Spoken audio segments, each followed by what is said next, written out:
What's going on, guys? TG or ThunderGod here. Today, dropping the third installment of my power ranking series. It's been a journey. Huge thank you to everybody for supporting the videos and the mini series. I know they have been longer videos and they've been a bit challenging. So to see that people have been enjoying them it's amazing. I love to see that. So if you haven't seen the first two videos, those will be down below in the description, and I highly recommend you watch them before this video just to see how we got here. Not going to be rehashing information that I dropped in those first two parts, so definitely want to check those out. For anybody who hasn't seen the first two videos or, just needs to be reminded, we're essentially going to be ranking the top 10 characters of each arc, having our information in the series restricted to the info provided at that arc. This basically means that a lot of these placements are going to be placements made off incomplete data or information we have access to, and this extends over to the data books, which we can only use if they pertain to the exact arc or scene in question. Not wasting too much more time, let's look at our previous top 10. Our previous top 10 was during the 5 Kage Summit from chapters 450 to 488. At number 1, we had Hashirama. Number 2, we had Madara. Number 3, we had Minato. Number 4, we had Pain. Number 5, we had Itachi. Number 6, we had Mangekyo Sharingan Sasuke by the end of the summit and Sagemo Naruto. Number 7, we had Sagemo Jiraiya and Hydra Orochimaru. Number 8, we had Hanzo the Salamander. At number 9, we had the 5 Kage plus Tsunade. And at number 10, we had Killer B, although those last two placements swapped around depending on some interpretations, like I mentioned in the last video. So Killer B can actually be higher up.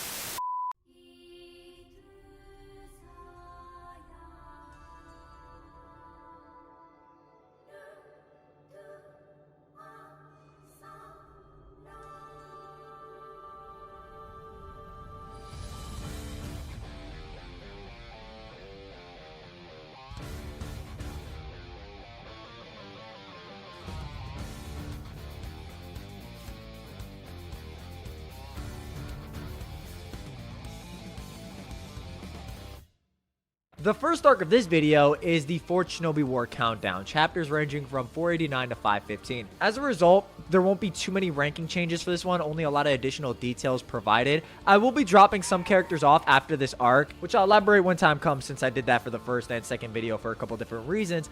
But I also won't be going into astronomical detail and placements that didn't change from the last video. This intro has been straight yap, so let's get straight into the discussion. At the number 10 slot, we have the 5 Kage, now including Tsunade / Killer B. Now, the reasoning for these placements are really the same, with the possibility of Killer B being more of a match for a full power Raikage, or somewhere between that point, as they say the Raikage is the highest combat power in the village, with the second fan book noting that the 5 Kage and Sannin are somewhat of a comparable matchup as groups, or you interpret that statement to mean the 5 Kage have gotten so strong that they're now comparable to the Sannin level. It really doesn't make a difference. The main idea here is that the 5 Kage at this point in the series just haven't shown too many feats to say, oh, there's an insane power difference between them, or they're not at the very least comparable, even if there is a hierarchy, which there clearly is. Even though Killer B is somewhat contentious, I think he does have some pretty decent feats in this arc. He's able to physically wrestle with the 9 Tails for a prolonged period of time with his 8 Tails tentacle, along with catching and suppressing a Bijou Bomb from the 9 Tails. This all taking place in the Mindscape where Naruto is battling for control over the 9 Tails chakra.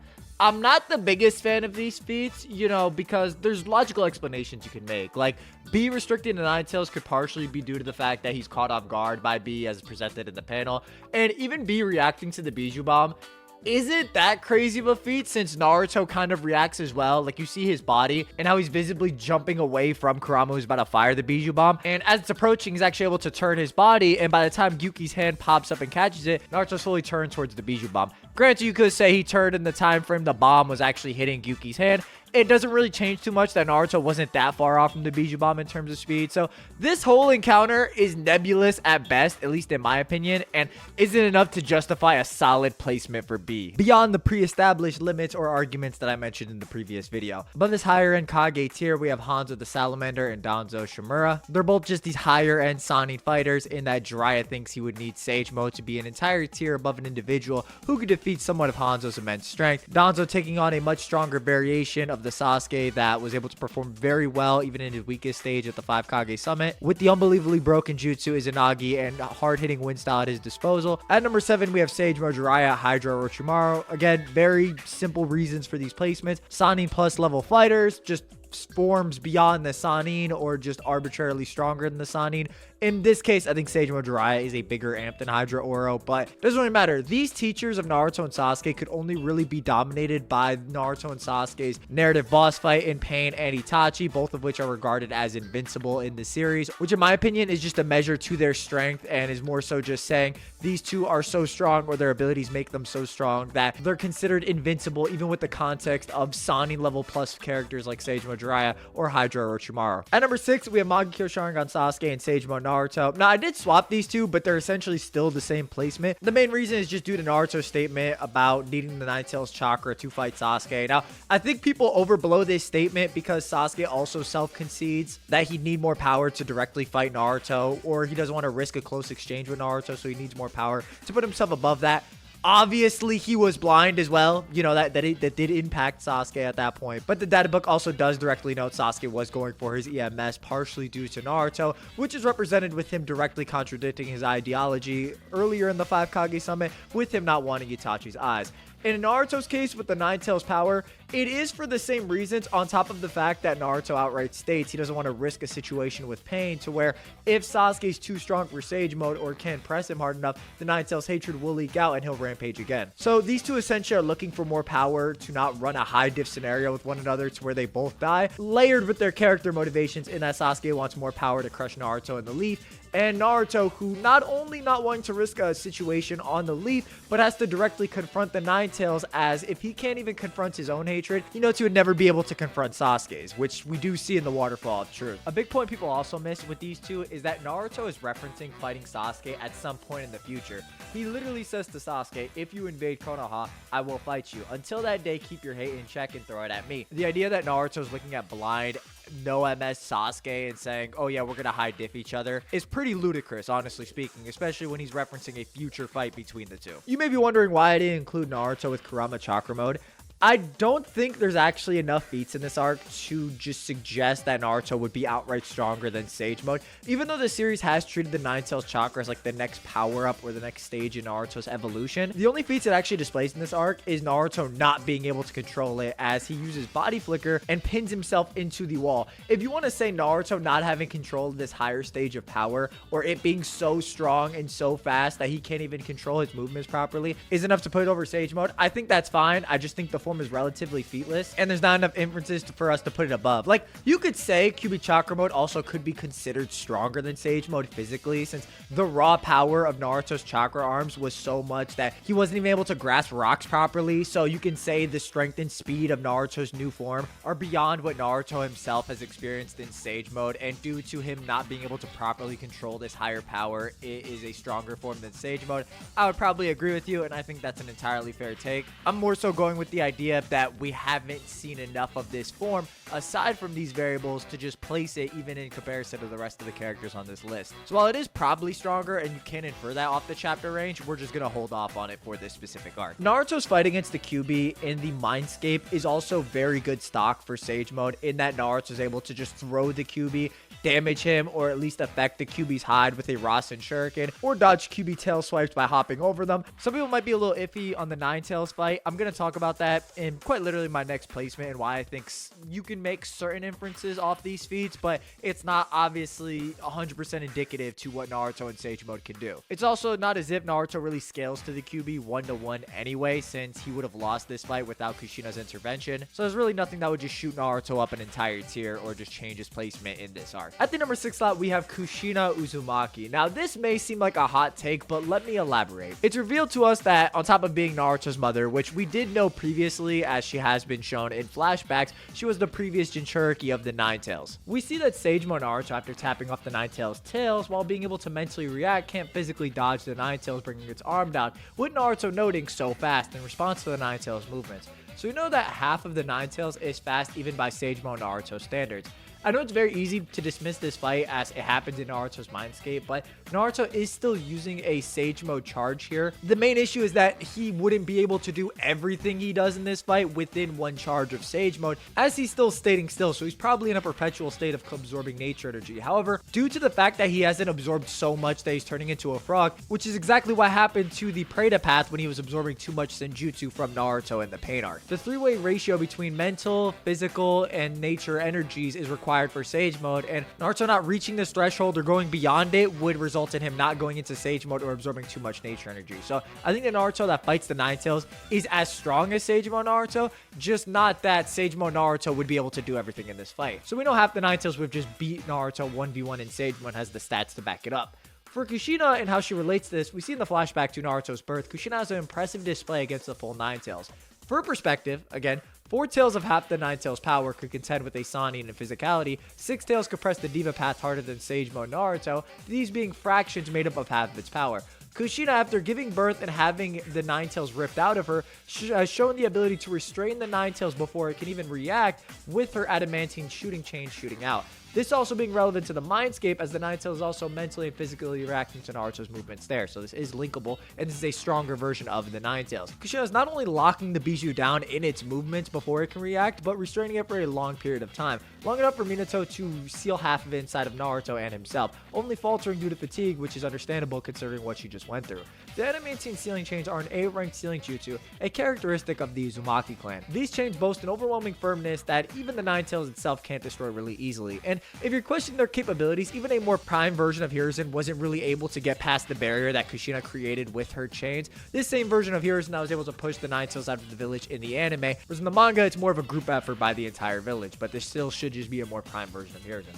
This essentially means that these chains are just faster than a full Nine Tails, which just upscales from all the smaller portions of its power that we've seen previously, with her also being able to restrict the Nine Tails in its movements entirely, which is something that is kind of a ridiculous strength feat and something she would be able to do to pretty much everybody underneath her on this list. This is wrapped up pretty nicely with Naruto affirming that after he hears about the day of his birth and seeing Kushina's performance against Kurama, that he'll be a bigger badass than his dad and stronger than his mother, attributing strength to her. The only real snafu we run into is the Data Book 1 statement noting that Tsunade is the strongest kunoichi in Konoha history.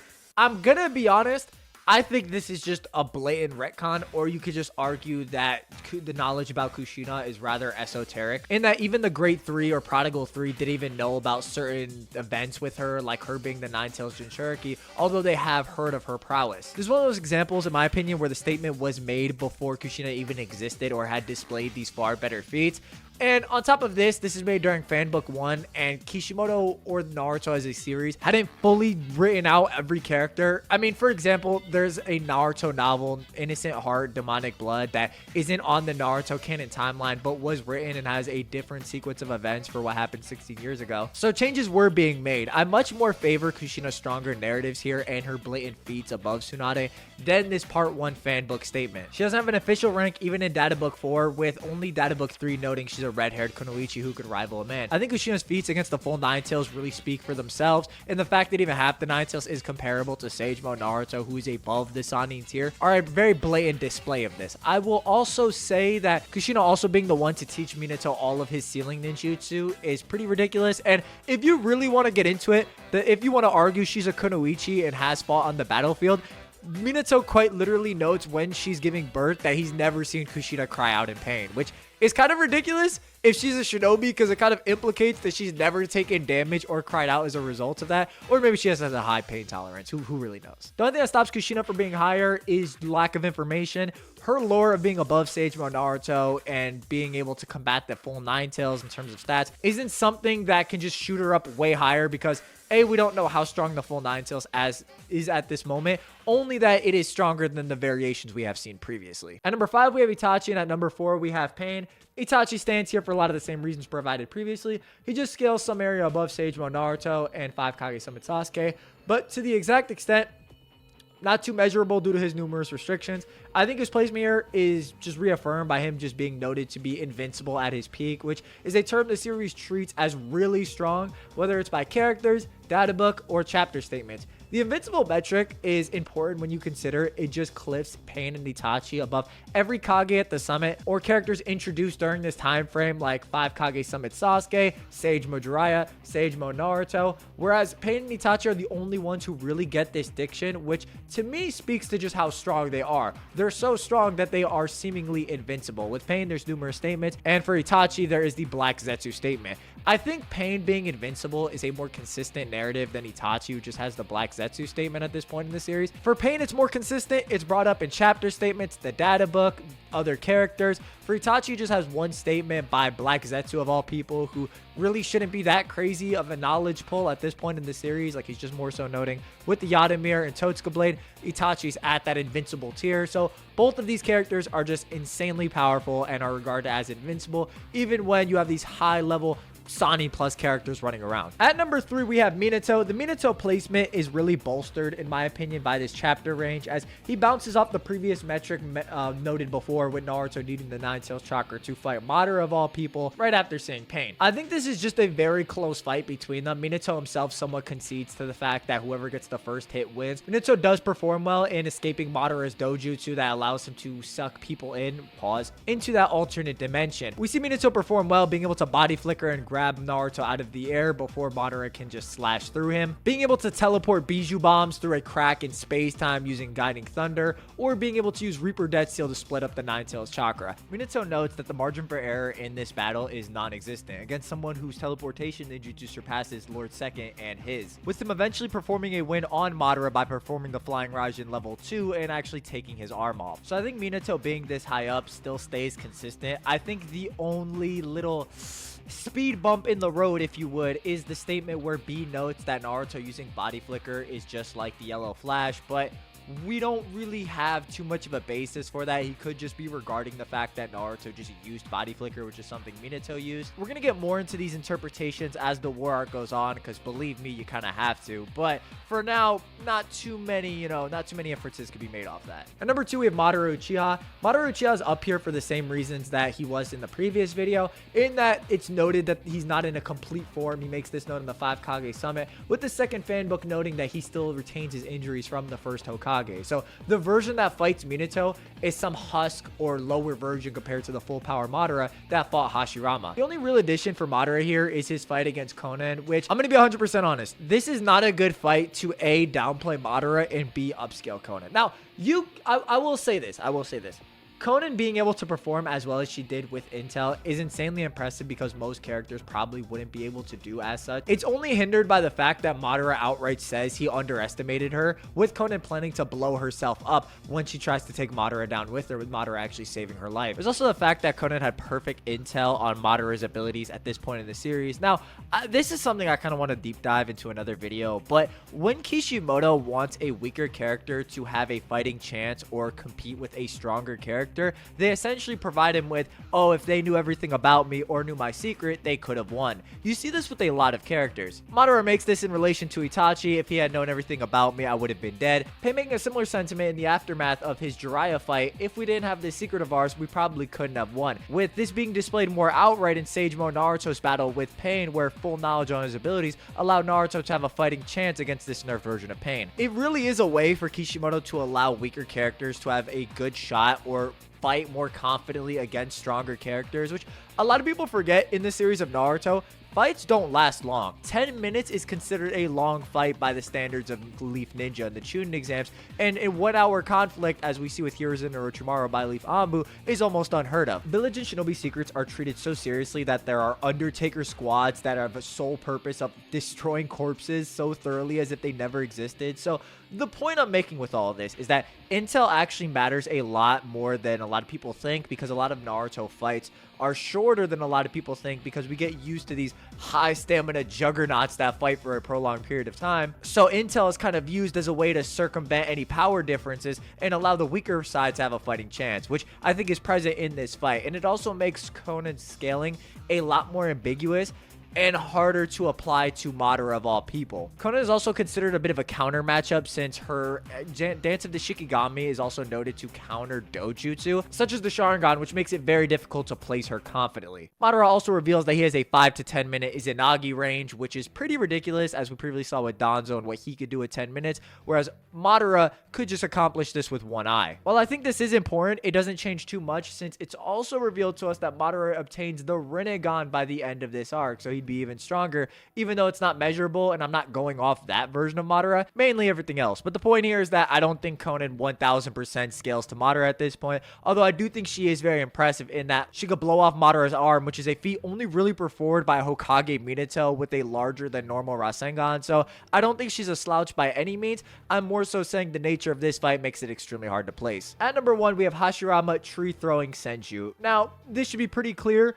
Just beat a stronger version of Madara than the translucent, incomplete form that Minato had fought against, on top of just beating the Nine Tails with Madara at the same time. We see that Minato on his own isn't even able to fully deal with the Nine Tails, even in terms of sealing. So it's really simple. Just fought a stronger, much stronger version of Madara and the Kyuubi at the same time, whereas Minato has been displayed to not be able to deal with both of these things individually confidently, that being a full power Madara or a full Nine Tails. At the number 10 slot, we have the 5 Kage, now including Tsunade and Killer Bee. Number 9, Hanzo and Danzo. Number 8, Seijibo Jiraiya and Hydro Orochimaru. At number 7, MS Sasuke and Seijibo Naruto. Again, interchangeable. At number 6, we have Kushina Uzumaki. At number 5, Itachi Uchiha. At number 4, Pain. At number 3, Minato. At number 2, Madara. At number 1, Hashirama. If you're wondering why I didn't have characters like 7th Gate Guy or Kisame on the list, it is due to the fact that even though they could be considered stronger than some characters presented here, it's not very possible, at least in the way to give a concrete placement. Since, for example, right, 7th Gate Guy.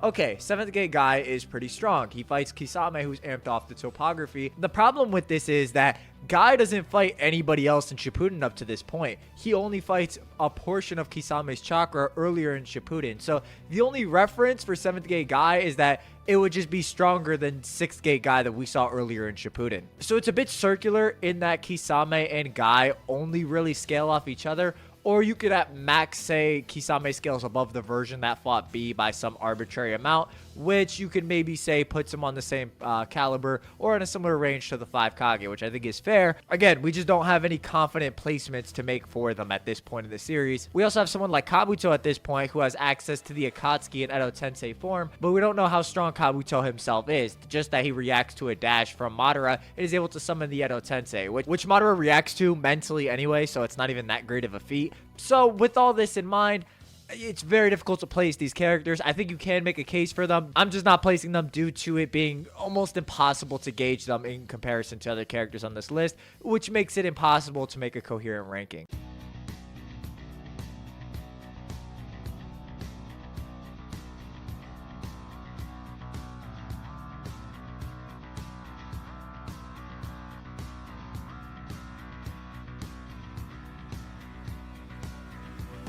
For the next section, we have the 4 Shinobi War Confrontation, ranging from chapters 516 to 559. Now, off rip, I have to drop a couple characters, that being Seijibo Jiraiya, Hydro Orochimaru, Hanzo, and Danzo. The reasoning for this, as it gets a lot harder to relate these characters to other existing Kage in the work. We're going to be introduced to more feats, some of the Kage growing stronger, gaining more amps, or just being amped due to certain mental states. It just becomes very difficult to backscale from those higher forms or those specific characters to the Kage in the work. So for those reasons, I'm dropping them off. I think you can still fill them in, and I'm sure most people probably will be able to. This is just a better alternative to the list and the video as a whole. And again, you could probably fill in the blanks. It's not going to make that much of a difference, the fact that I dropped off these characters, but they kind of do have to be dropped off. At the number 10 slot, I have the 5 Kage / the Edo Gokage. Now, you might say I'm kind of cheating since I essentially have 9 characters taking up 1 slot, but I actually do believe a lot of these are potentially interchangeable. The way the series presents these characters, they actually aren't that far off in terms of strength to the point that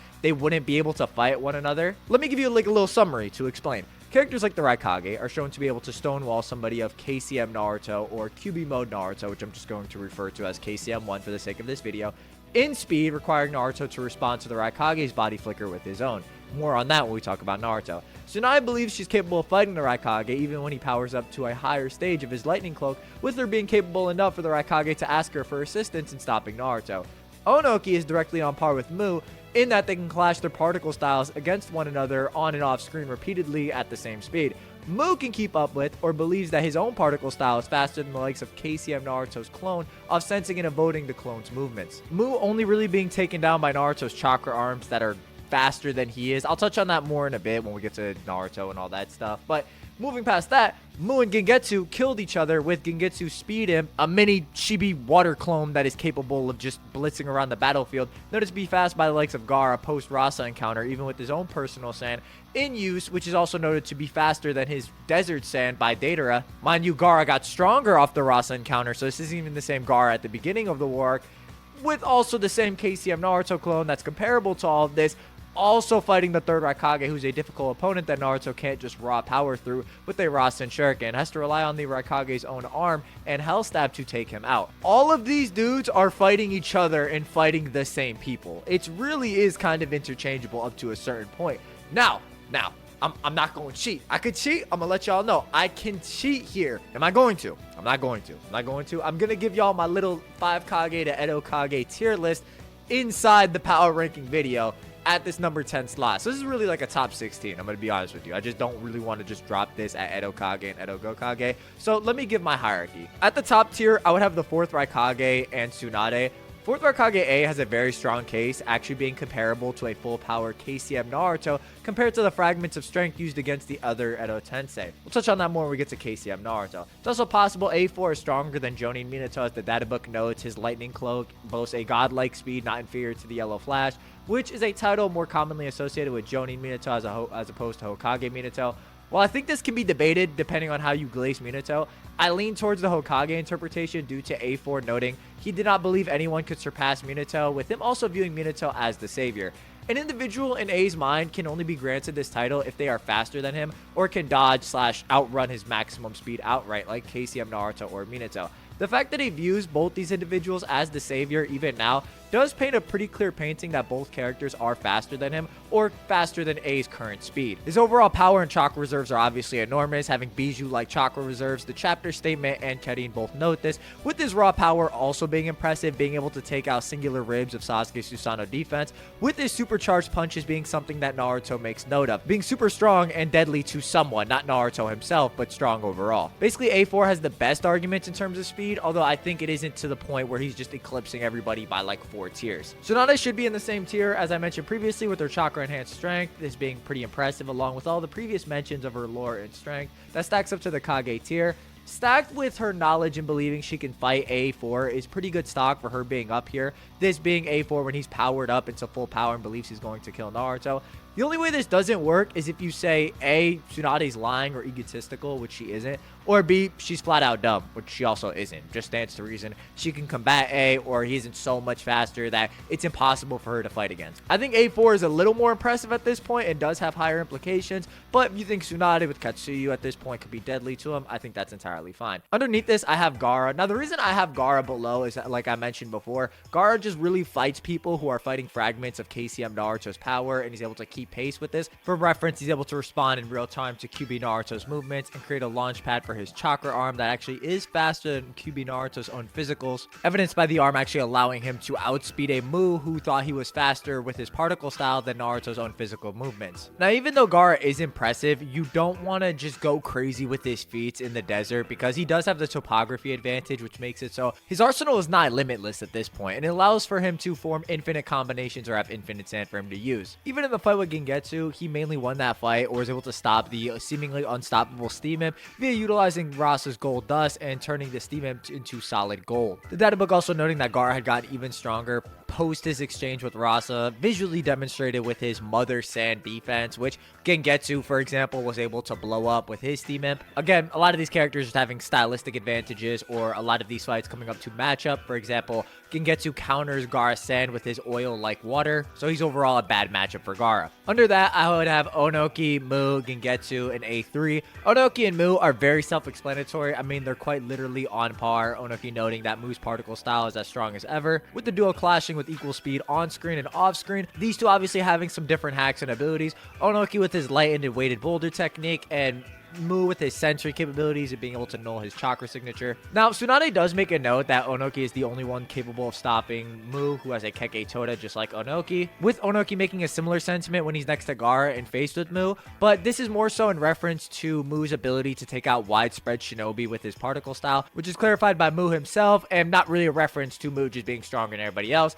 Mu and Gengetsu being in the same spot is also pretty obvious since they killed each other. You know, I think A3 or the third Raikage is the weakest one in this category, mainly due to the fact that I think his arsenal is a lot weaker compared to Mu and Gengetsu's. His bag isn't quite as deep, even though he has the Hell Stab, which scales above his own ridiculous durability, which could potentially even be extended to an 8-Tails Beast Bomb off of Gyuki, not quite remembering how the third got the scar on his chest. I just think it's a lot harder to argue for him, but to each his own. I don't really think it makes a huge difference. If you're wondering why I have A3 under A4, this is mainly due to the fact that A is the title given to the strongest in the village, and A4 had achieved the title of A even as a Jonin while the third was still alive. A4 should have also been Kage level at this point anyway, since the moment the third died, he was instantly able to slip into the Kage role. Like, there wasn't really that much of a transition process. He was already an acceptable strength to be at the Raikage level, and Minato kind of makes a similar note to him as Jonin. Last up, we have Rasa and then Mei. Mei, we haven't seen too many feats from at this point, aside from being at some sort of standstill with Black Zetsu, who Madara left behind as a deterrent so Kabuto wouldn't go after Sasuke. You actually may be able to say Mei might be closer to that Sani level than Rasa is, since in Fanbook 1, Orochimaru is noted to be the strongest of all village enemies, which, while not including Akatsuki members due to not being released during the time frame Fanbook 1 was introduced or the chapter range it takes place,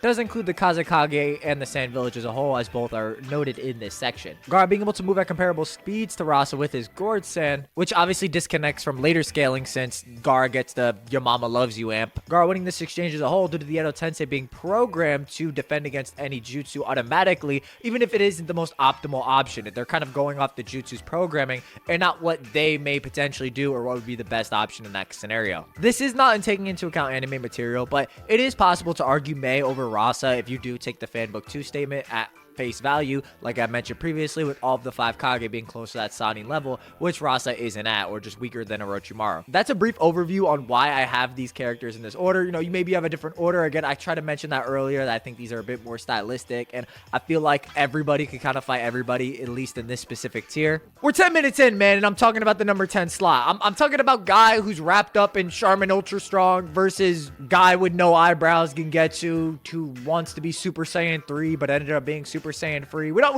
need to talk about it. We don't need to talk about it. You understand what I'm saying?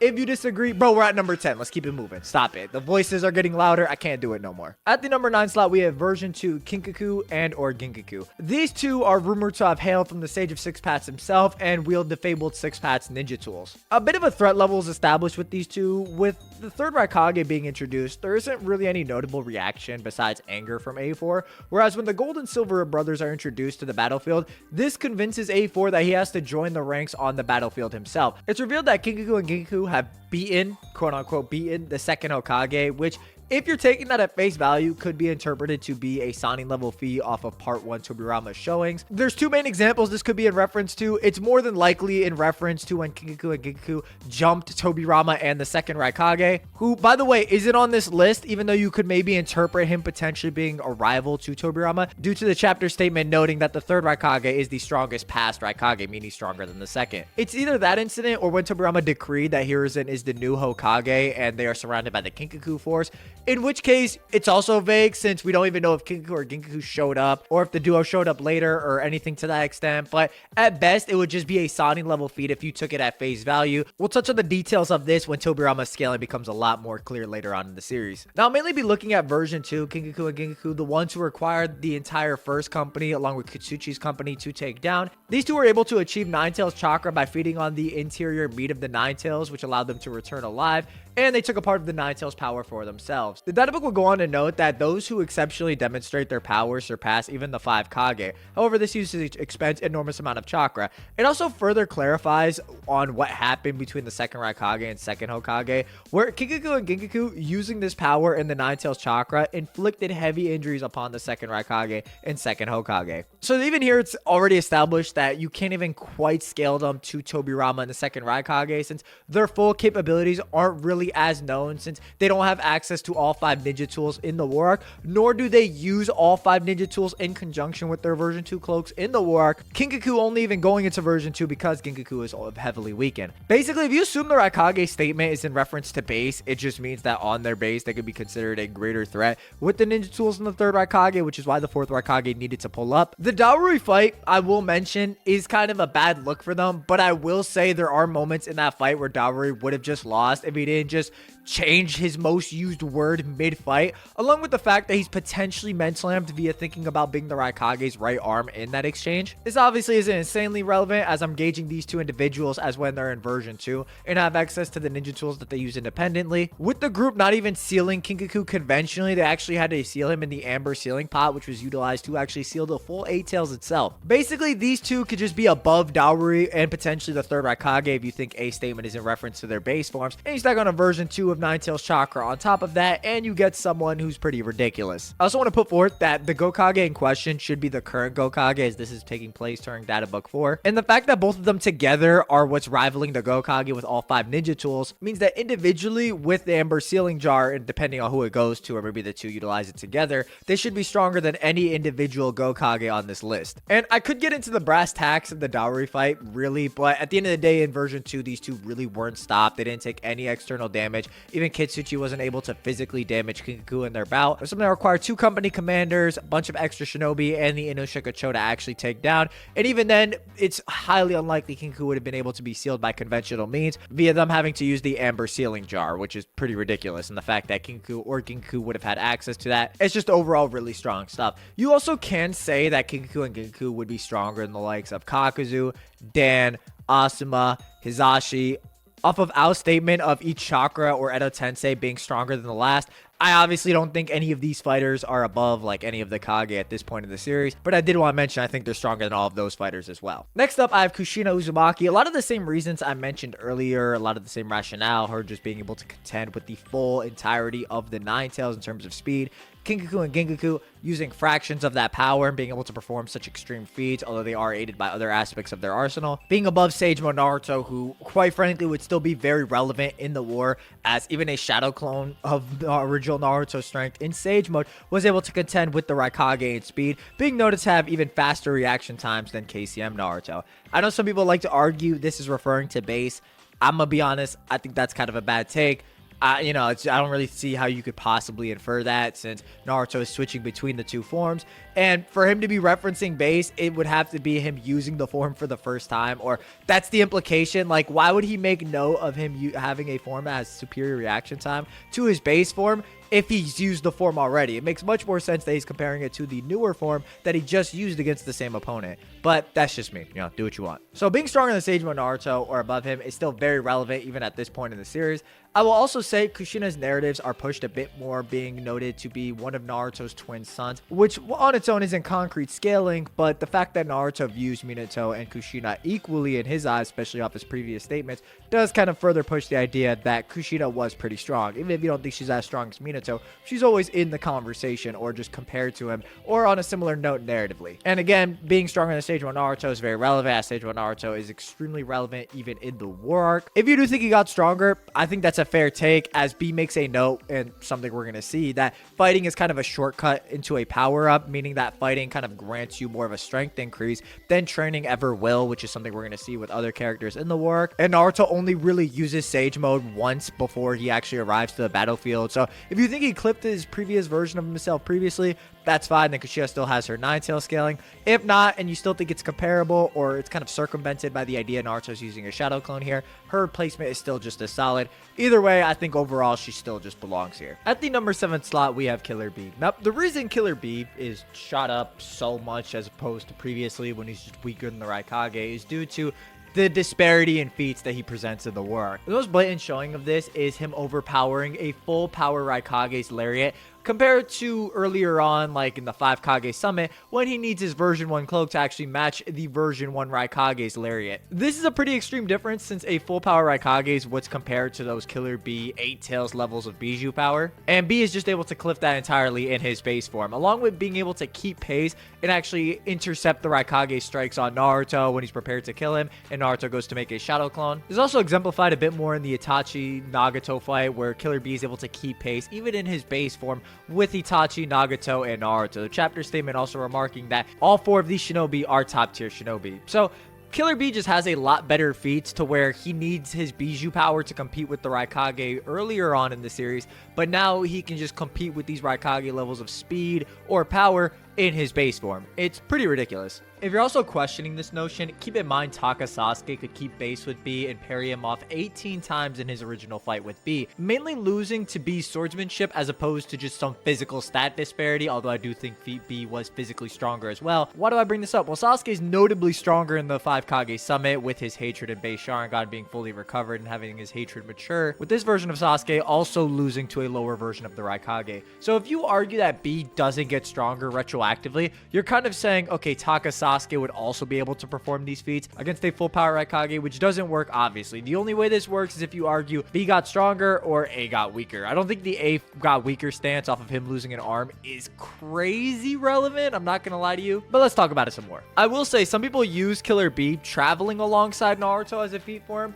I disagree with this because we actually see when Naruto and B escape the barrier that Naruto resorts to base and is constantly flickering between his Kyuubi Chakra mode and base form. So Killer B just traveling at the same speed as Naruto in his Kyuubi Chakra mode isn't really a feat, nor is that really applicable to combat, at least in my opinion. I don't think you can really gauge anything like that. By that same logic, all of Kabuto's Edo Tensei are relative in speed since they're shown traveling at similar speeds. It's not really the best metric in terms of measuring these characters speed-wise. And I don't think this is just exclusive to B's base form. I think overall he's just stronger. An example of this that can be seen is how fast Killer B can actually transform into full 8 Tails and actually start charging up a Bijou Bomb when Nagato unleashes the Chibaku Tensei, with even Naruto noting that was fast, which, I mean, if you're fast in relation to KCM Naruto, that's pretty impressive. If you want a bit more perspective on this, Killer B was actually able to change into his full 8 Tails form before Itachi's V2 or Skeletal Susanoo can actually evolve one stage up. So Killer B is actually able to transform into full Gyuki and charge up a Tail Beast Bomb before Itachi can even evolve his Susanoo up to the next level, which is actually pretty impressive speed-wise, since it seems that throwing up your Susanoo defense or evolving it is actually comparable to other MS techniques or even faster than the user's physical movement. You could maybe base this off Black Zetsu saying Kirin in concept would be physically impossible for anybody to dodge, with Itachi throwing up his Susanoo in response to that. Or you can look at Danzo getting tagged close range from Sasuke forming the skeletal avatar. This same Danzo who could contend with Sasuke's MS techniques, physically reacting to the Amaterasu and dodging the Susanoo physicals at times. This is to say the act of throwing up the defense itself should scale closer to reaction than combat speed, and is more than likely greater than Itachi's own physicals at this point in the series. So a way you could look at this is that Killer B could transform into the full 8 Tails faster than Itachi could throw a punch, which is pretty ridiculous, or he should scale to a level of speed beyond Itachi's own physicals if he's able to transform fully before Itachi's avatar evolved. Itachi only throwing his Yasaku Magatana beads when the avatar is fully formed is kind of clear depiction of this. So Killer B just scales in terms of speed to these speedsters at this point in the series, along with having a pretty substantial arsenal to boot. There are potential interpretations like him being mentally amped against the Raikage, which allowed him to actually overpower him in the lariat. This being somewhat supported by the chapter statement, which notes his brother's words gave him the strength to surpass him. While you can make this case, I think you actually can also make the argument if B was mentally amped here, he permanently retained the amp. Otherwise, he really wouldn't be able to compete with these same characters in terms of speed, and it also detracts from the scene as a whole, as this is meant to display B surpassing his brother with his own strength, not just the 8 Tails, which is the whole point of the Minato flashback, that Killer B possesses something beyond being the 8 Tails Jinchuriki.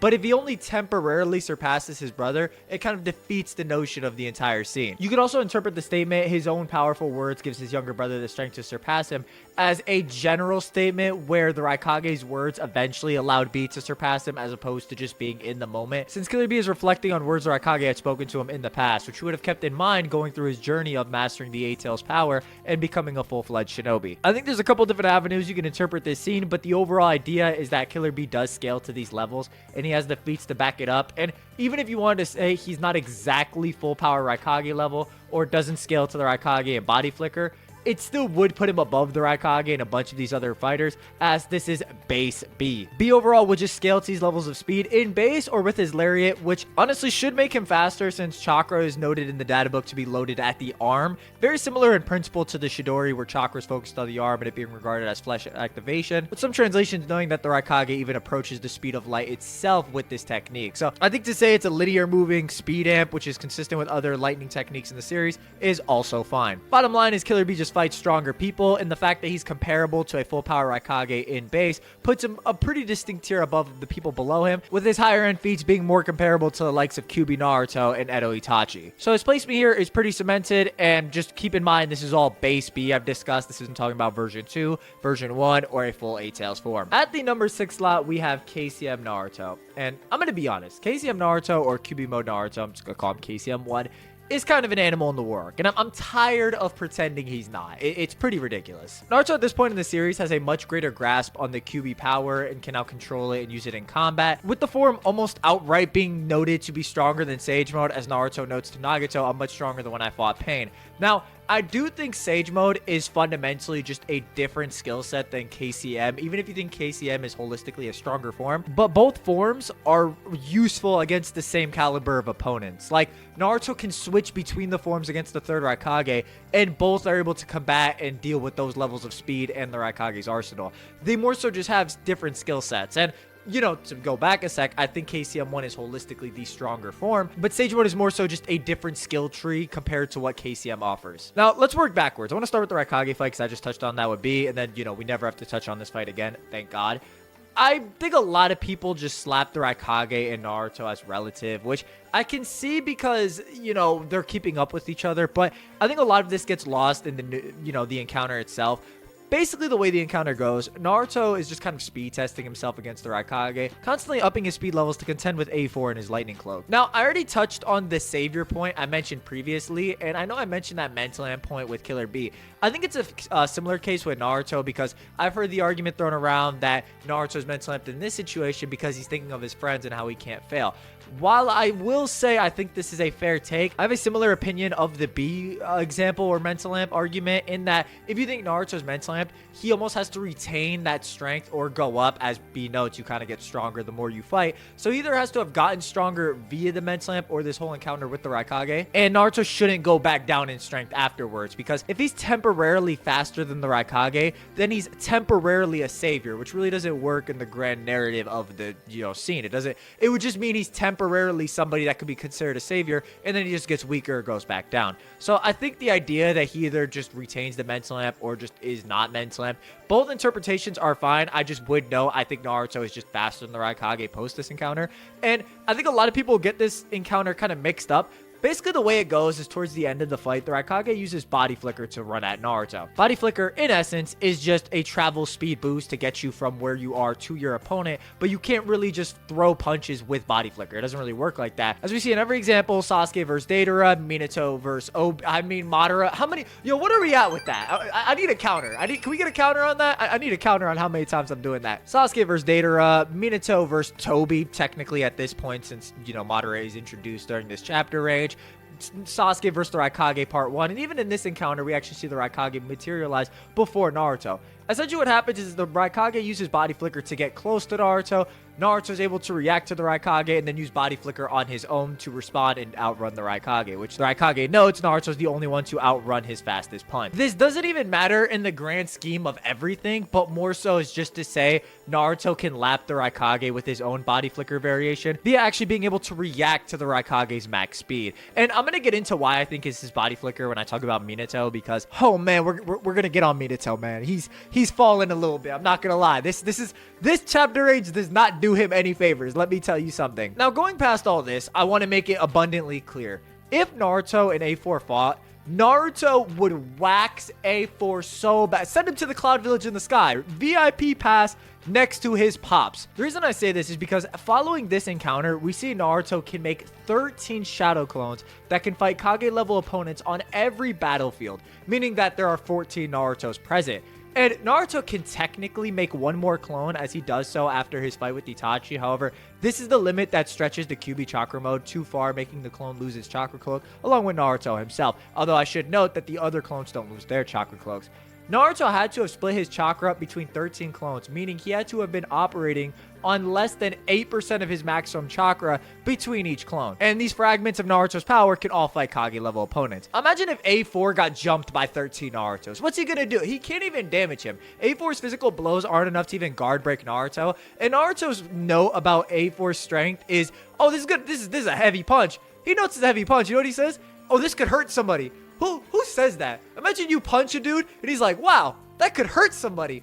I'm leaving. I'm gone. I'm leaving the ring. I'm gone. I'm not messing with him no more. This also not taking into account Naruto's chakra arms or extremely versatile arsenal with new Rasengan variants, new Rasen Shuriken variants. It's just honestly ridiculous, as Naruto can just use his chakra arms for extra arms to create the Rasen Shuriken, propel himself off objects. It's just ridiculous. So the only thing that A4 would even potentially be able to match Naruto in is speed. In every other facet, like Naruto would just dismantle his lightning armor with Rasen Shuriken and just beat him down with a bunch of clones. He's honestly a Shinobi Alliance level threat at this point. It's insane, man. We also see that Naruto is able to contend with the likes of Edo Tensei, Itachi, and Nagato. I'll touch more on that when we actually get to those characters, but at the very least, Naruto's Rasen Shuriken should be comparable to Itachi's strongest long-range jutsu, that being his Yasaka Magatana beads and Killer Bee's 8 Tails Bijou Bomb, as all three were needed to destroy Nagato's Chibaku Tensei. Now, you could make an argument they're not. At the very least, they're just going to be comparable to Itachi's attack, since that's most likely what Itachi's basing the attacks off. Considering all three attacks have their own variable abilities or AoE effects, yet none of them overpower the other, I think it's just fine to say,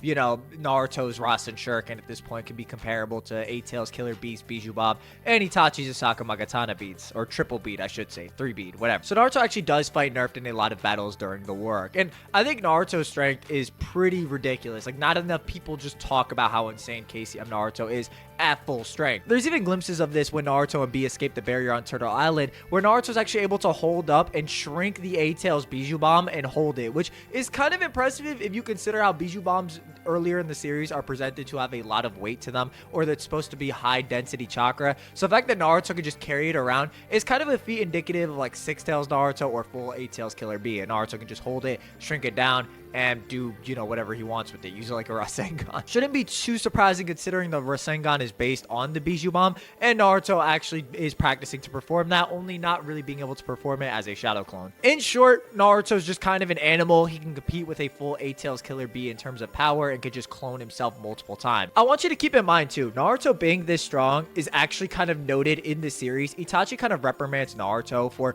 kind of getting high off his own power. Naruto's convinced he can just solo the entirety of the war just due to how insane his strength is and how many shadow clones he can make. And Itachi kind of has to vibe check him. He's like, listen, bro, come on, man, you gotta relax. You're not quite him. Did you say that, Chibaku Tensei? So Naruto being this strong is pretty insanely sported. He has the feats to back it up, can clone himself. It's just ridiculous. He has the raw power, versatility with his chakra arm and Rasengan variants. I will also note too, Naruto has the rare ability to sense evil intent or malevolent motions, a trademark ability of Mito Uzumaki, the wife of the first Hokage Hashirama Senju, which also aids him in battle, as it's now this new distinct form of threat perception that allows him to differentiate the white Zetsu who have copied other people's chakras. On top of this, Naruto also has his Kyuubi chakra arms, which I mentioned previously, which are faster than Naruto's physical movements, since Mu had sensed Naruto's physicals and believed his particle style to be faster as he charges it up. Naruto, after using Gaara's sand as like a launch pad with his chakra arm, also extends another Rasengan into Mu with his own chakra arm again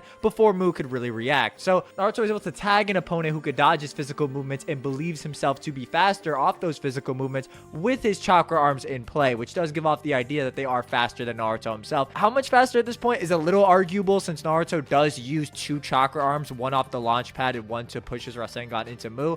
But I will say I think there is enough of a speed difference to where you could say it's beyond someone's physicals and their ability to react if Naruto uses them properly. While this is all great, the only real drawback Naruto has in this form is that he can't make shadow clones, right? Because the Kyuubi would take a proportional amount of chakra for each clone he makes.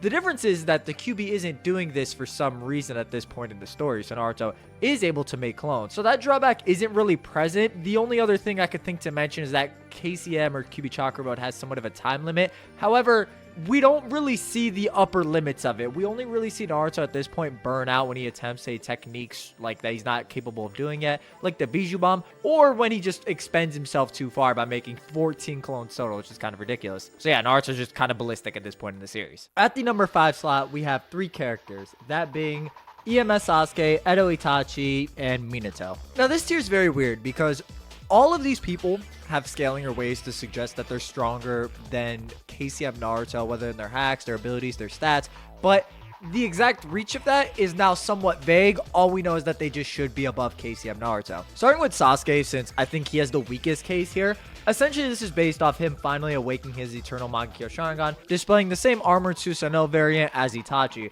with the data book remarking, even at this stage in Sasuke's career, the Eternal Mangekyo Sharingan, the Eternal Light grants Sasuke ninjutsu and genjutsu that surpassed his older brothers. We also see Sasuke use Enton in a much more offensive fashion than he was able to previously, using his ability of Kagetsuchi to create a Amaterasu sword that kills White Zetsu, the original White Zetsu that was like lurking about with Black Zetsu during Shippuden. The problem with this is that we only see Sasuke during chapter 553 with these abilities and that higher stage of Susanoo that he utilized in the Kage Summit. The armored variation that we'll just call like the V4 Susanoo for just simplicity's sake. This placement really only works in conjunction with the data book that would just imply that Sasuke has surpassed his brother or is on a similar tier at this point in the series after fusing their Mangekyo together. I think it is fine to have Sasuke in the same tier as Itachi with this. I just think he has the weakest case. I mean, quite literally the first showing of him, we actually see Sasuke walking outside of his Susanoo, which is something people credit to Itachi exclusively, but Sasuke also just does it upon his first appearance. So he's also just replicating Itachi's feats and has these statements to kind of go along with it. Next up, we have Edo Itachi, the whole reason I'm even putting Sasuke in this tier.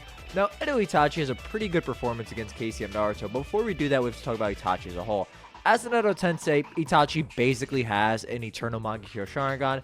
He has no illness, he has no drawback from using his Mangekyo, which basically means he can keep his Susanoo up indefinitely, along with giving Itachi the ability to spam attacks like Tsukiyomi or Amaterasu with no real lashback like he has when he's alive. We see Itachi have a decent performance against Naruto where he's able to compete with Naruto physically, parrying him off 5 times in the air.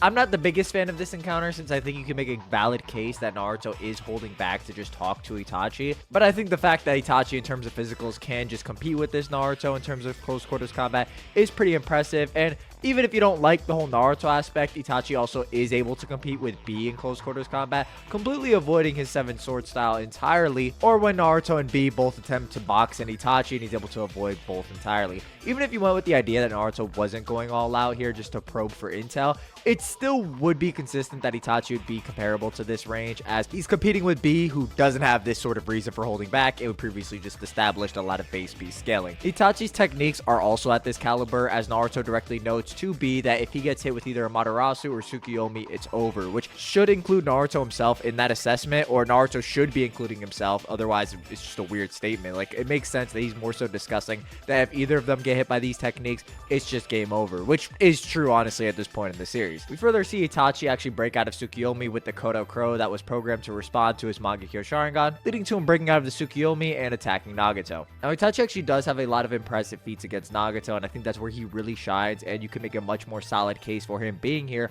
But I'm actually going to save that for when I talk about Nagato and his relation to Itachi and why he is where he is and why Itachi is where he is. It seems weird that I'm bouncing around a little bit. Trust me, it'll become much more clear when I'm talking about that section. But we see Nagato now being controlled by Kabuto and having absorbed Killer Beast Chakra, responds with Shibaku Tensei, in which Itachi perfectly analyzed the jutsu, noting that Naruto, B, and himself need to throw their strongest long-range technique at the core to blow it up. I talked about this minorly or briefly in the B section, but I actually believe if you say Itachi's Yasaka beats, specifically the 3 Yasaka Magatana corrected by a chakra thread, is comparable in terms of strength to the Rasen Shuriken and Bijou Bomb here, as all 3 were needed to blow up the core. The idea though that none of these techniques actually overshadow or overpower any of their peering techniques kind of gives semblance to the idea they have to be comparable.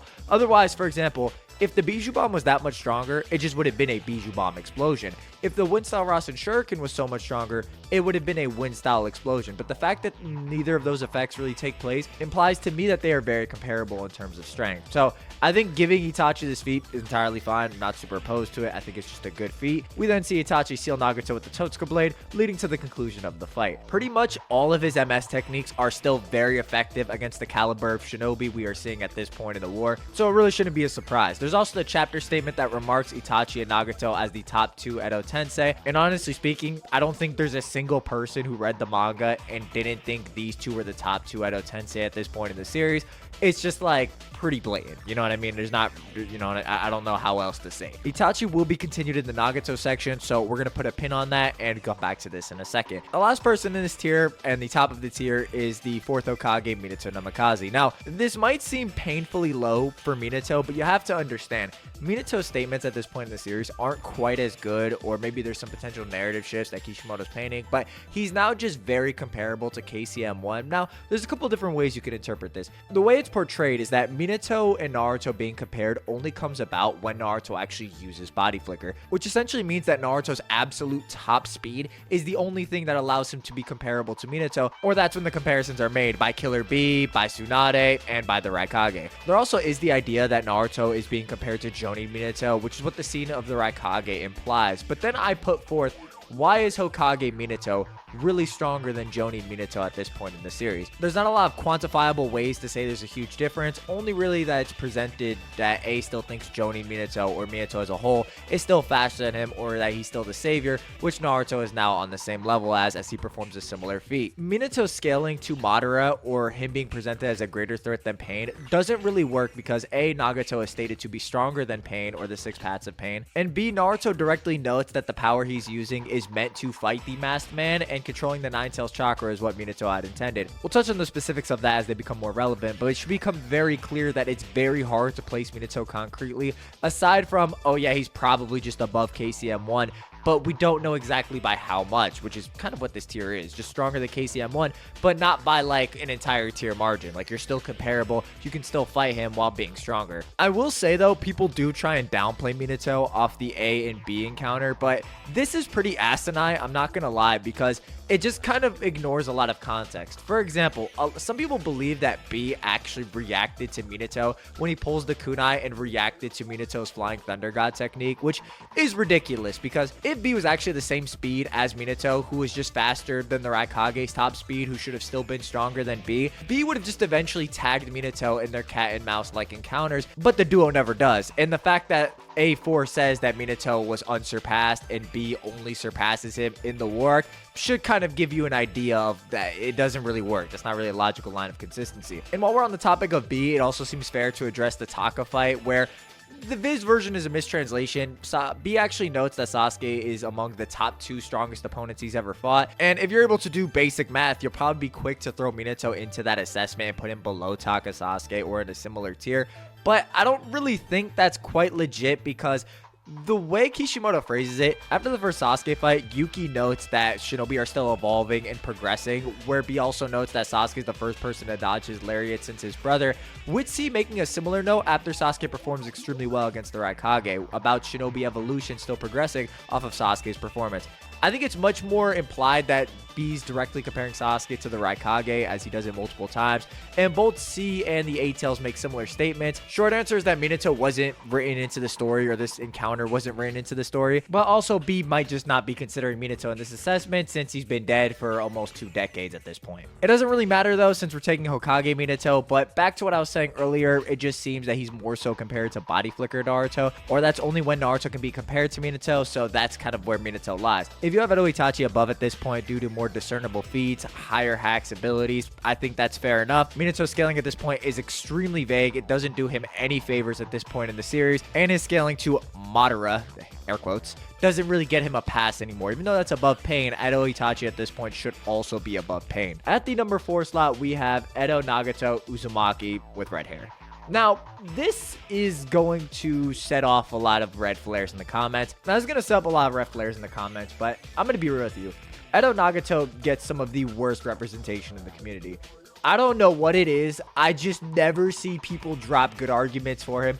I never see people just saying what he... It's kind of tragic. I'm not going to lie, because a lot of people fall back on the Chibaku Tensei point. And while that does play into the ranking, we can do better. We as a community can do better. We can make better arguments. You know what I mean? We don't have to fall back on one technique. We can make a cohesive consistency. Now, I'm talking a big game. Let's get into it. Gray-haired Nagato isn't that relevant. The main thing I would note is that gray-haired Nagato is able to react to version 2B, throwing a lariat at him, leading to B getting his chakra absorbed and Nagato restoring his red hair. The chapter statement also notes that Nagato has become complete, which if you want to say this is prime Nagato, it's whatever. We just have never seen like what a prime Nagato would do, but this is the closest thing we're ever going to get, just like Edo Itachi is the closest thing we're ever going to get to a prime Itachi. Nagato being the aggregate of all 6 paths of pain is naturally stronger, which Naruto makes a distinct note of. We see Nagato combat the likes of Naruto and B at the same time. Now, one of the best feats that Nagato has that I'm really upset more people don't bring up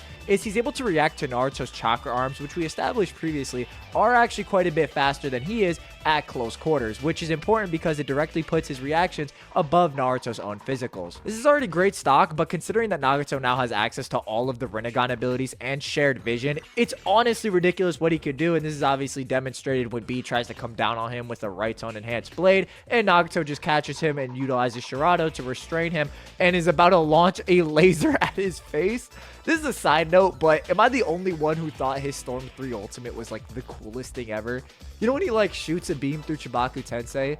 That was my favorite. That was so cool to me. I wish he did that. I thought this was... No? All right, cool. My fault. Anyway. We then see Itachi utilize his Susanoo to free Naruto and Sasuke in conjunction with utilizing his kunai work, aiming for the blind spots in the summoning's visions and taking them down, making it so Nagato had no shared vision and didn't really see Itachi coming in. Now, the way that Kabuto actually was utilizing Nagato, he doesn't even have Nagato really turn his head or even look away from Naruto and B. He has his summons do that, as when they look up to catch B coming down on Nagato with the right on enhanced blade. I actually don't think it's a bad take to say Itachi Susanoo is faster than Nagato's physicals, at least in close quarters combat or close range, just due to the fact that Nagato's mobility is something that Kabuto knows and something you try to compensate for with the additional summons. This is somewhat supported by the whole Itachi dragging his Susanoo arm in front of Nagato, and Nagato not physically moving his body away before the arm actually slices through him, even though the arm does enter his field of vision. There's also Nagato getting hit by the Totsuka blade towards the end of the fight, which he only reacts to as he's getting pierced by. However, I will make a distinct note. It seems likely that instead of actually jabbing the sword forward, Itachi actually just spawned the Totsuka blade out of the gourd directly into Nagato, which would have helped take Nagato off guard. This, coupled with the giant smoke cloud that would have obscured the Rinnegan's field of vision, Nagato's mobility or lack thereof, making it so he couldn't really dodge, and this being close range against Itachi's strongest Susanoo variant, or like the V4 variant, makes it so that Itachi was able to tag Nagato. In both situations, Itachi was given quite literally the best circumstances to tag Nagato, which really wouldn't come about in a conventional one-on-one fight. Not saying it's impossible, but both instances Itachi had the best circumstances in place, with Nagato either being distracted and Itachi utilizing that, or Nagato being in his Susanoo range with a giant smoke cloud in front of him against Itachi's strongest variant of the Susanoo. In actual fight, it's very unlikely that Itachi would actually get close enough to actually perform these attacks or get these win conditions off. Not saying they're impossible, but more so, imagine like if Nagato was actually throwing abilities at Itachi proactively, instead of Itachi just having these like perfect circumstances to actually intervene and attack Nagato. Now again, Nagato's mobility is an issue, but his mental reactions should be on this caliber. I mentioned the chakra arm example earlier, but the reason Naruto's chakra arms being used here and them being faster than Naruto himself is so pivotal is because we actually see later on that Naruto can swing his arm and throw a Rasen Shuriken at the same speed at which Itachi Susanoo can swing its arm and throw the Asaka bead. So imagine this, Naruto's peak physicals at this point are on par with Itachi's peak physicals when it comes to throwing their strongest long-range attacks. And Nagato in close quarters is able to throw up the Praetor Path barrier and react to Naruto's chakra arms, which are faster than Naruto's own physicals. It creates a situation where Nagato's mental reactions should be able to deal with Itachi Susanoo or be on that caliber to the point that it allows him to throw up techniques over a longer distance, or a distance that isn't Itachi just blindsiding Nagato or being super close with his strongest stage of Susanoo. I'm going to be honest, I do not buy into the whole Itachi actually being able to blitz Nagato outright. If this was the case, Itachi would have just done so before Nagato threw up Chibaku Tensei, but he doesn't. Nagato just creates the technique, and Itachi didn't really stop it. Itachi Susanoo being this fast and him being able to combat Nagato in this fashion with these insane abilities is amazing stock, but I don't think it's above Nagato's own mental reactions to where him summoning, using jutsu like the Praetor Path, Almighty Push, and other techniques to keep away from Itachi wouldn't come into play and make the fight that much more difficult. This also coupled with Chibaku Tensei, which Itachi just would not have been able to solo by himself. Nagato without Chibaku Tensei would probably be in the same tier as Itachi, but then with it, he has this technique that just puts him an entirely different tier above, with Itachi not really being able to stop this technique from going off in character. I've seen a take thrown around that Itachi was trying to teach Naruto teamwork in this instance. I don't think that's really supported, since Itachi only learns about Naruto's ego and him getting high off his own power and thinking he can solo the war all after the Chibaku Tensei is dealt with. And realistically, if he could have soloed it himself, he would have. He wouldn't have told Naruto and B, we need to throw our strongest long-range attack into the jutsu to destroy it. I also don't buy into the idea that Itachi could have made three Yasaka Magatana beads and thrown them in, because the way it's presented, all 3 attacks need to hit the core simultaneously, or the Chibaku Tensei would have just recovered and added more rocks in, leading to an overall stronger or larger rock formation and the core not really being able to destroy. The overall point I'm making is that while Chibaku Tensei it kind of puts Nagato in his own tier, but more importantly, I want to establish that I think Nagato's mental reactions are present, and aside from his ridiculous arsenal, he does have the capabilities of combating Itachi. And when you look at how Itachi performs, yes, I can concede that his Susanoo should be above Nagato's physicals. I think that's a very fair take.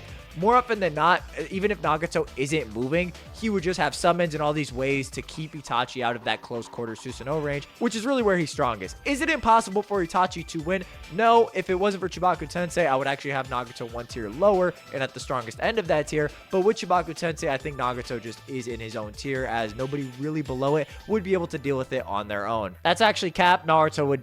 Ironically, Naruto's the best one to take this on solo, since he can throw 3 Rasen Shuriken into it, but he would never come up with that win con on his own, as it's Itachi who explained the situation. I didn't want this segment to just be Itachi versus Nagato, but I do think that is integral for establishing why both characters are very strong, and why Itachi is stronger in certain attributes along with his instant takedown hacks, whereas Nagato's holistically stronger and doesn't really fall behind until you get to his mobility or lack thereof.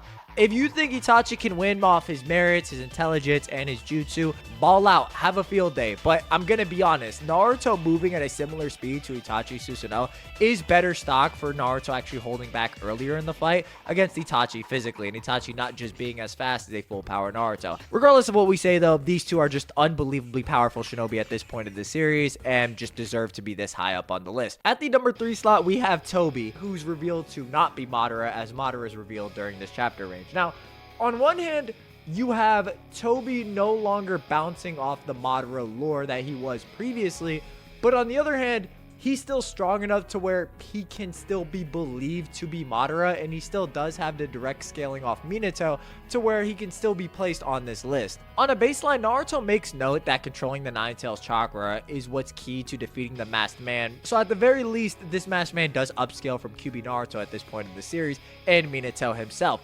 But the problem is, like, okay, where does that leave him? It's also made a bit more vague, since the Masked Man Tobi also obtains the Rinnegan during this range and does have the Rinnegan abilities, or is at least presented to, since he makes note of using the human path to obtain intel from Yamato. Also showcasing the outer path, making his own personal 6 paths of pain, utilizing the fallen Jinchuriki that the Akatsuki have captured. So we do know he has the Rinnegan abilities at this point in the series, on top of the previously established abilities of intangibility and scaling off KCM1 Naruto.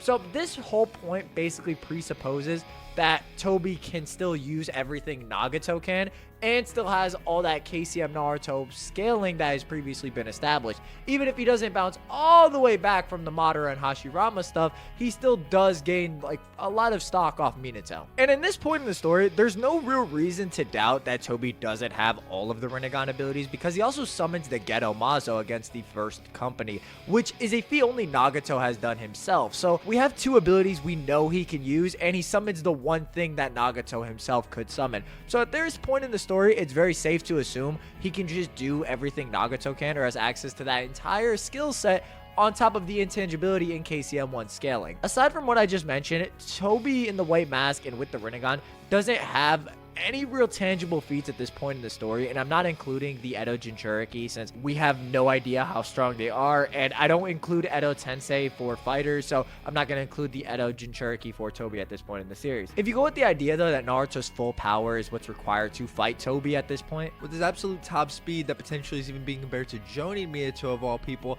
it sets Tobi up very nicely, and then he just obviously upscales from everything Nagato does, or most things, since he does utilize the Rinnegan, and we do know he can't use the Rinnegan abilities. So while he doesn't gain access to all of the Madara lore anymore, he still has enough to where you can just make a valid case for his placement here. The cherry on top in all this is that he also just has his intangibility on top of the Rinnegan, at least at this point in the series. At the number 2 slot, we have a Madara Uchiha. Now, this is very weird since he kind of pulls up, like literally during the last chapter of Confrontation, but a lot of what is said about Toby really just comes from Madara. Now, we can already infer that Madara himself is stronger than the likes of Edo Itachi or Edo Nagato, since Kabuto refers to Madara as his ace. You also see a pretty blatant difference, as the minute Madara is summoned, he doesn't even wait for the coffin door to open. He just blows it open, like an FBI agent who found that one group chat that you have with your boys. You know the one. You know the one. Stop playing with me. Madara's chakra also is so impressive that I was able to sense it up the sensory bubble. Although this isn't the craziest feat, I think it does set up a good standard for Madara. And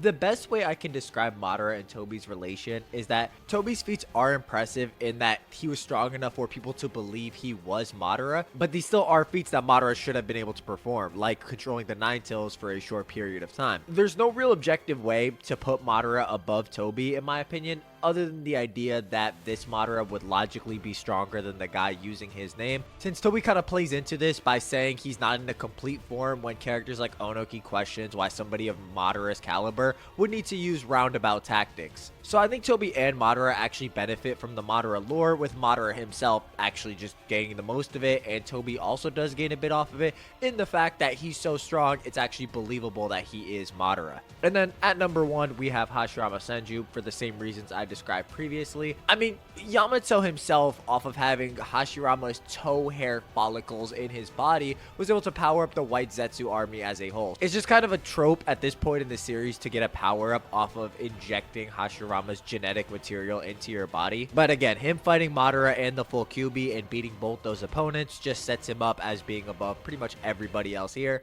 as even this fractured individual who is masquerading as Madara is already contending with the mid to high tiers on this list. Then that guy obtained a Rinnegan and is still probably weaker than the actual Madara Uchiha himself, who Hashirama beat. Pretty crazy list. At number 5 we have the 5 Kage / Edo Gokage. At number 9 we have B2, Kinkaku, and Ginkaku. At number 8 we have Kushina Uzumaki. At number 7 we have Killer B. At number 6 we have KCM Naruto. At number 5 we have Edo Itachi, EMS Sasuke, and Minato. Not in that order, but Minato in front. I have it written a certain way. I'm sorry. At number 4, we have Edo Nagato. At number 3, we have Toby. At number 2, we have Madara Uchiha. At number 1, we have Hashirama Senju.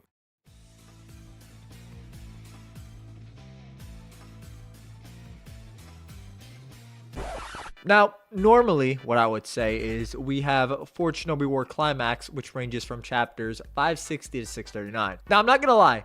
This has to be one of the longest and worst chapter ranges in terms of when it stops, because this chapter range is from when Madara is introduced as an Edo Tensei to when Jubito is unstable at a random place during that fight. On top of this just being a huge chapter range, this cutoff point made it so I honestly couldn't really narrow down an objective list or one that I was satisfied with or felt good about placement wise. It wasn't coming out good. This is one of those things where trust my word on it. So what was my solution? Well, I'm essentially cutting up Climax. Instead of going from chapters 560 to 639, I'm going to be going to chapter 560 to 600 and then making Birth of the Ten Tails Jin a two-parter. Part 1 being from chapter 600 to 650 and 650 to 677 being part 2. I'm slightly tweaking the premise to do this. You know, I'm kind of contradicting it a little bit, but just trust me, this is in the interest of the video. You guys are going to get like an hour and some change of more content from it. I get to talk about a lot more characters and the video will come out a lot better. You know what I mean? So that's my small concession. If you're honestly mad about that,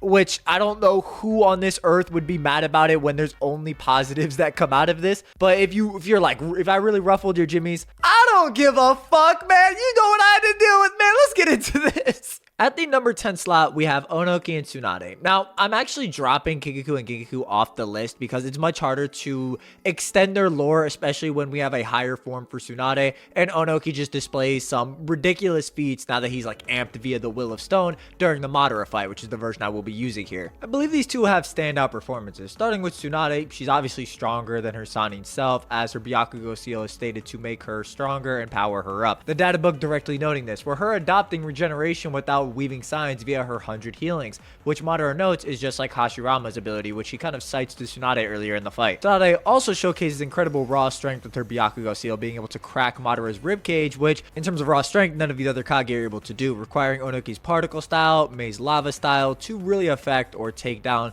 lower versions of Madara Susanoo. Even the Raikage, who notes earlier in the fight, I need to increase my speed and thus my power, having his weight and strikes lightened and then weighed down by Onoki's weighted boulder jutsu, isn't really able to accomplish this on his own. This is essentially like that Sannin plus higher form, and if you were going to throw Sage Madara and Hydro Orochimaru, I think this would be kind of their equivalent, not saying all three Sannin are the same strength in their higher forms, but more so Tsunade's finally accessing like that higher stage, which Jiraiya and Orochimaru demonstrated earlier on in the series. So it's essentially a power up on top of the Sannin slash Kage level benchmark that she's been grouped into previously, along with the previous arguments that we've made for her. I think this is somewhat demonstrated as well in the order the Kage actually get taken down by Madara's Wood Susanoo clones, as it goes Mei, then Gaara, then you see Tsunade and the Raikage performing comparably, with both of them beginning to gear out, and then you see Onoki, who goes and leaves his battlefront to go help the Raikage, which we'll talk about in a second. Switching gears to Onoki, he does have some impressive feats in the work.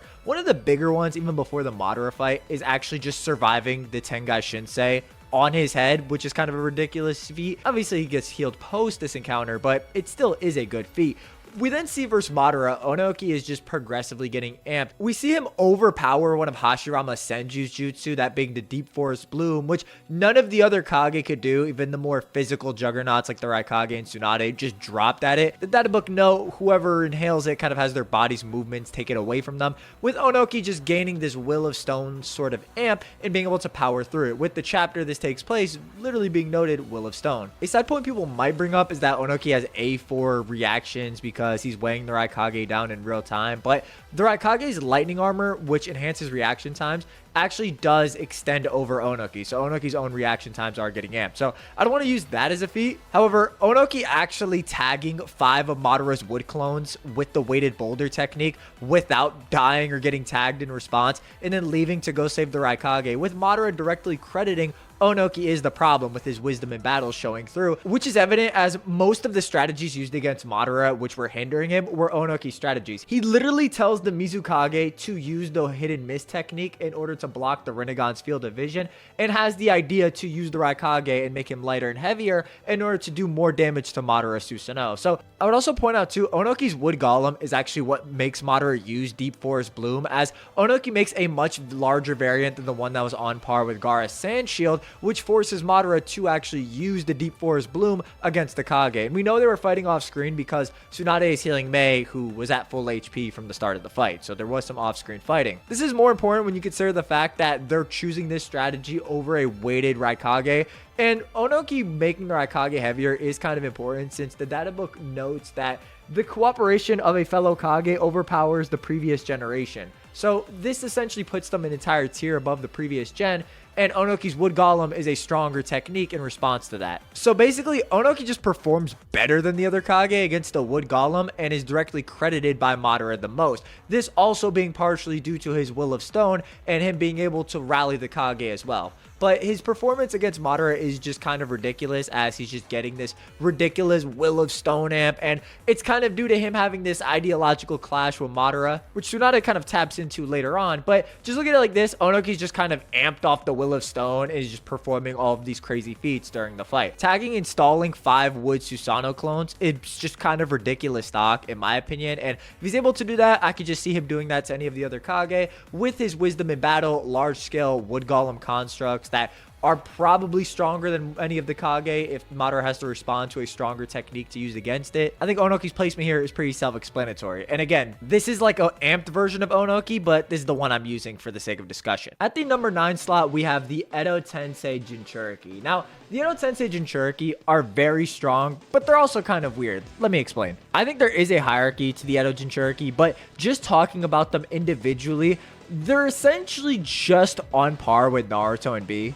B notes during the fight that they're all made into perfect Jinchuriki. This being noted all the way back into Kisame vs. B, where B being able to shoot out a tentacle is a sign of his control over his Bijou, with all of the Jinchuriki doing the same thing. This basically means that they're all stronger than when they were alive. Now, granted, Killer B on his own actually can catch the likes of Fu lacking, who can compete with Base B's physicals at this point in the series. Although this is partially due to the fact that B had Samehada taking Fu's attention away and isn't really indicative of a stat point, since Fu can still physically dodge it even though she sees it coming. The Rinnegan's shared vision isn't that relevant here since I'm assessing these Edo Jinchuriki as individuals, but they do have a Sharingan which essentially gives them kinetic vision. So now they're all perfect Jinchuriki with a Sharingan in their tool belt, all of which you can compete with Base B and KCM Naruto. Now you don't want to take their performance too out of pocket, right? Because they are jumping Naruto and B at the end of the day and do have shared vision via the Rinnegan, right? So they wouldn't be performing quite as well if they were just individuals fighting Naruto or B 1v1, but they do have standout abilities which I will touch on when covering the actual ranking. This becomes more problematic for the likes of the Kage, as the Edo Jinchuriki, on top of all these abilities, can power up and enter the version 2 state, all of which being able to dodge and react to 8 Tails Killer B in his full Bijou state, which, considering Base B is already a Raikage level threat,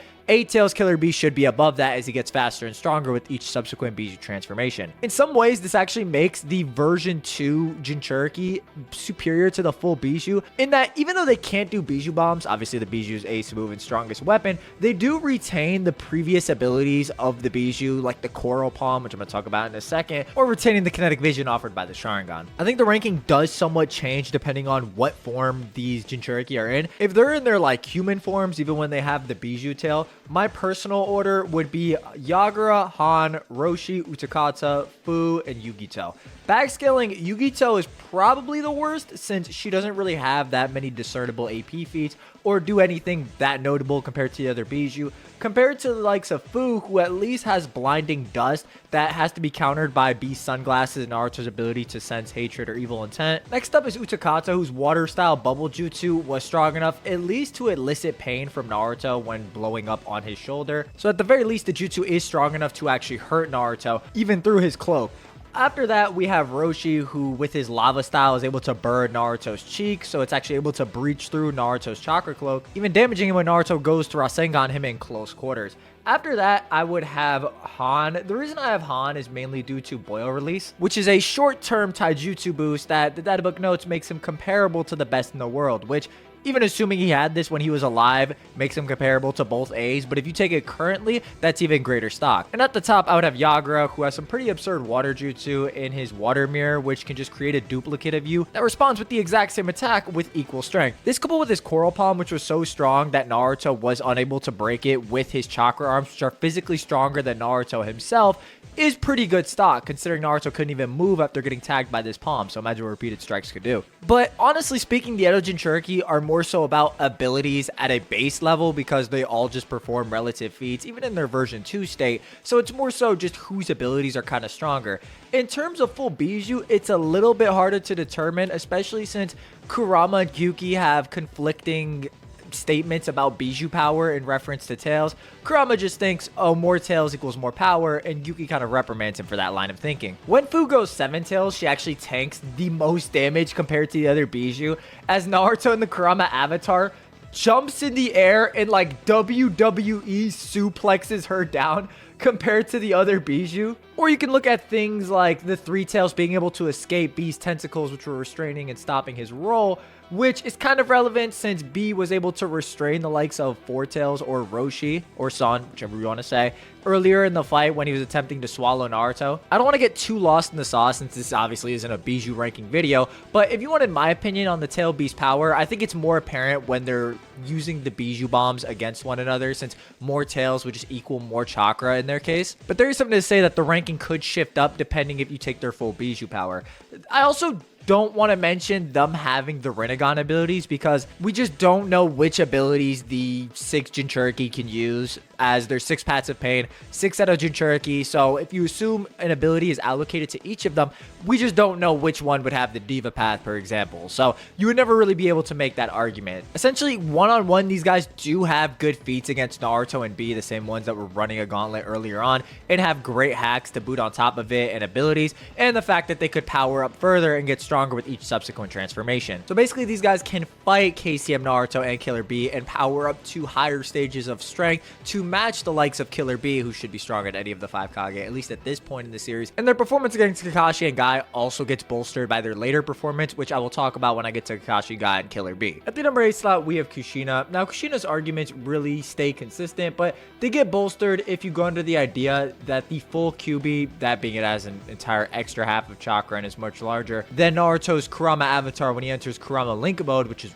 KCM2 or what we're going to call it. We'll get more into that later. Basically, she should be able to perform these feats on inferior Bijou. We just can't quite extend this to Naruto himself since we don't know where this Kurama avatar lies in comparison to the full QB, especially since Naruto is the one utilizing the QB's power here, which makes him overall more powerful than just half of the QB, since he's actually utilizing Kurama's chakra better than Kurama could on his own, since that's the whole point of Jinchuriki and Bijou. The Bijou are just lumps of chakra, and the Jinchuriki are ninja with chakra control capabilities who can harness that power and utilize it to its maximum potential. So long story short, we don't quite know where everybody scales in relation to the full QB, just that the full QB should be above these other Bijou at this point in the series, as the Bijou aren't getting amped in their full Bijou state, unless you count the Jinchuriki chakra in addition to their own, but I wouldn't see, Yagura's own chakra supply amping him to full Nine Tails levels of strength, obviously not. At number 7, we have a 3-way tie between Killer B, Kakashi, and Guy. Let's start with Kakashi and Guy. It's been a minute since these guys have actually been on the list, so I'm very, happy to get them on here. Let's talk about this MVP performance.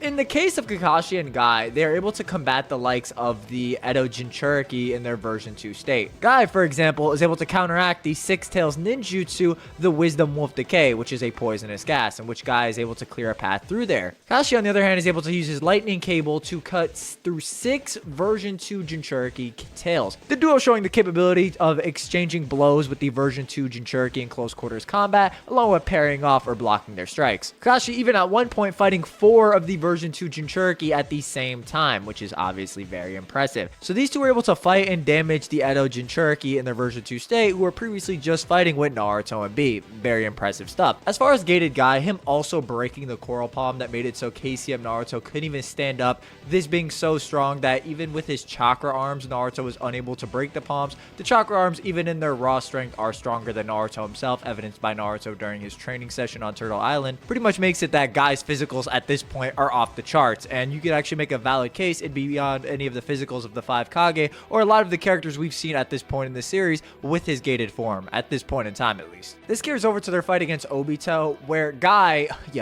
Guy got that dog in him, bro. Busting out the nunchucks, breaking rocks, ricocheting the gunbai off the, oh my god, that shit was hot. But essentially, Guy's power growth really doesn't have that much explanation aside from the fact that he's just relevant now, you know what I mean, in base, because he kind of needed that 6 gate to fight on par with Raikiri Kakashi and the Jinchuriki or version 2 Jinchuriki previously. And it's not as if Obito is actually weaker than those people. So Guy's one of those characters that just kind of got power buffed in base.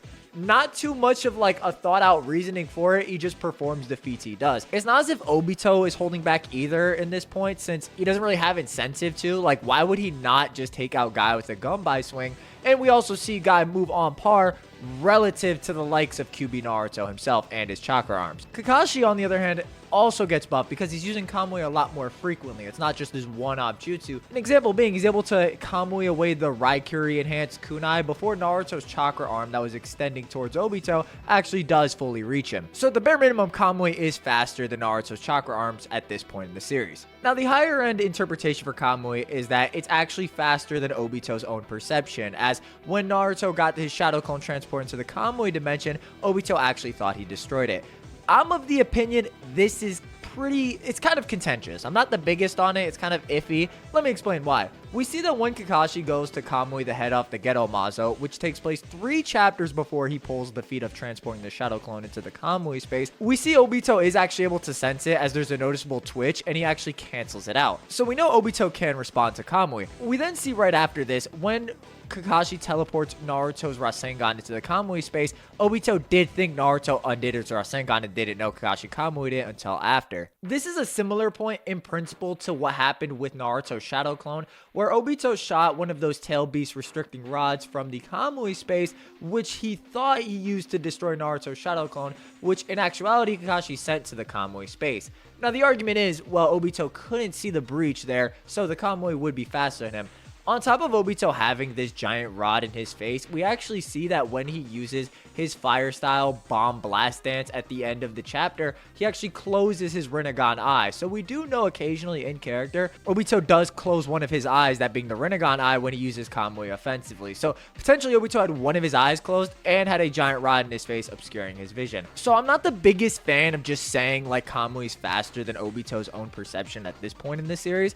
It's also a little vague because we don't have any direct statements on bigger objects taking longer to Kamui. The databook only really notes that it takes more chakra to Kamui larger objects, with the only real depiction of Kamui being used or like there being a speed difference between two objects is when Kakashi Kamui's away the nail that Pain shoots at him versus the missile, which the Asura Path can see, but the Diva Path wasn't able to see the nail. This is all to say, if you don't go off the idea a larger object takes longer to Kamui, I think it's more consistent that Obito's vision was obscured and he was tricked, rather than Kakashi's Kamui going from being within Obito's perception to being faster than he can perceive within the span of 3 chapters, especially when we have plausible reasoning for why that isn't the case. So while I think it's fast, I just don't think it's like that fast to the point it would be above everybody on this list. The only real way he wouldn't be here or on the same tier is if you say base guy has better feats than gated guy previously, which low-key he kind of does here. But that's not the point. Kakashi should still scale or be comparable via Kamui. So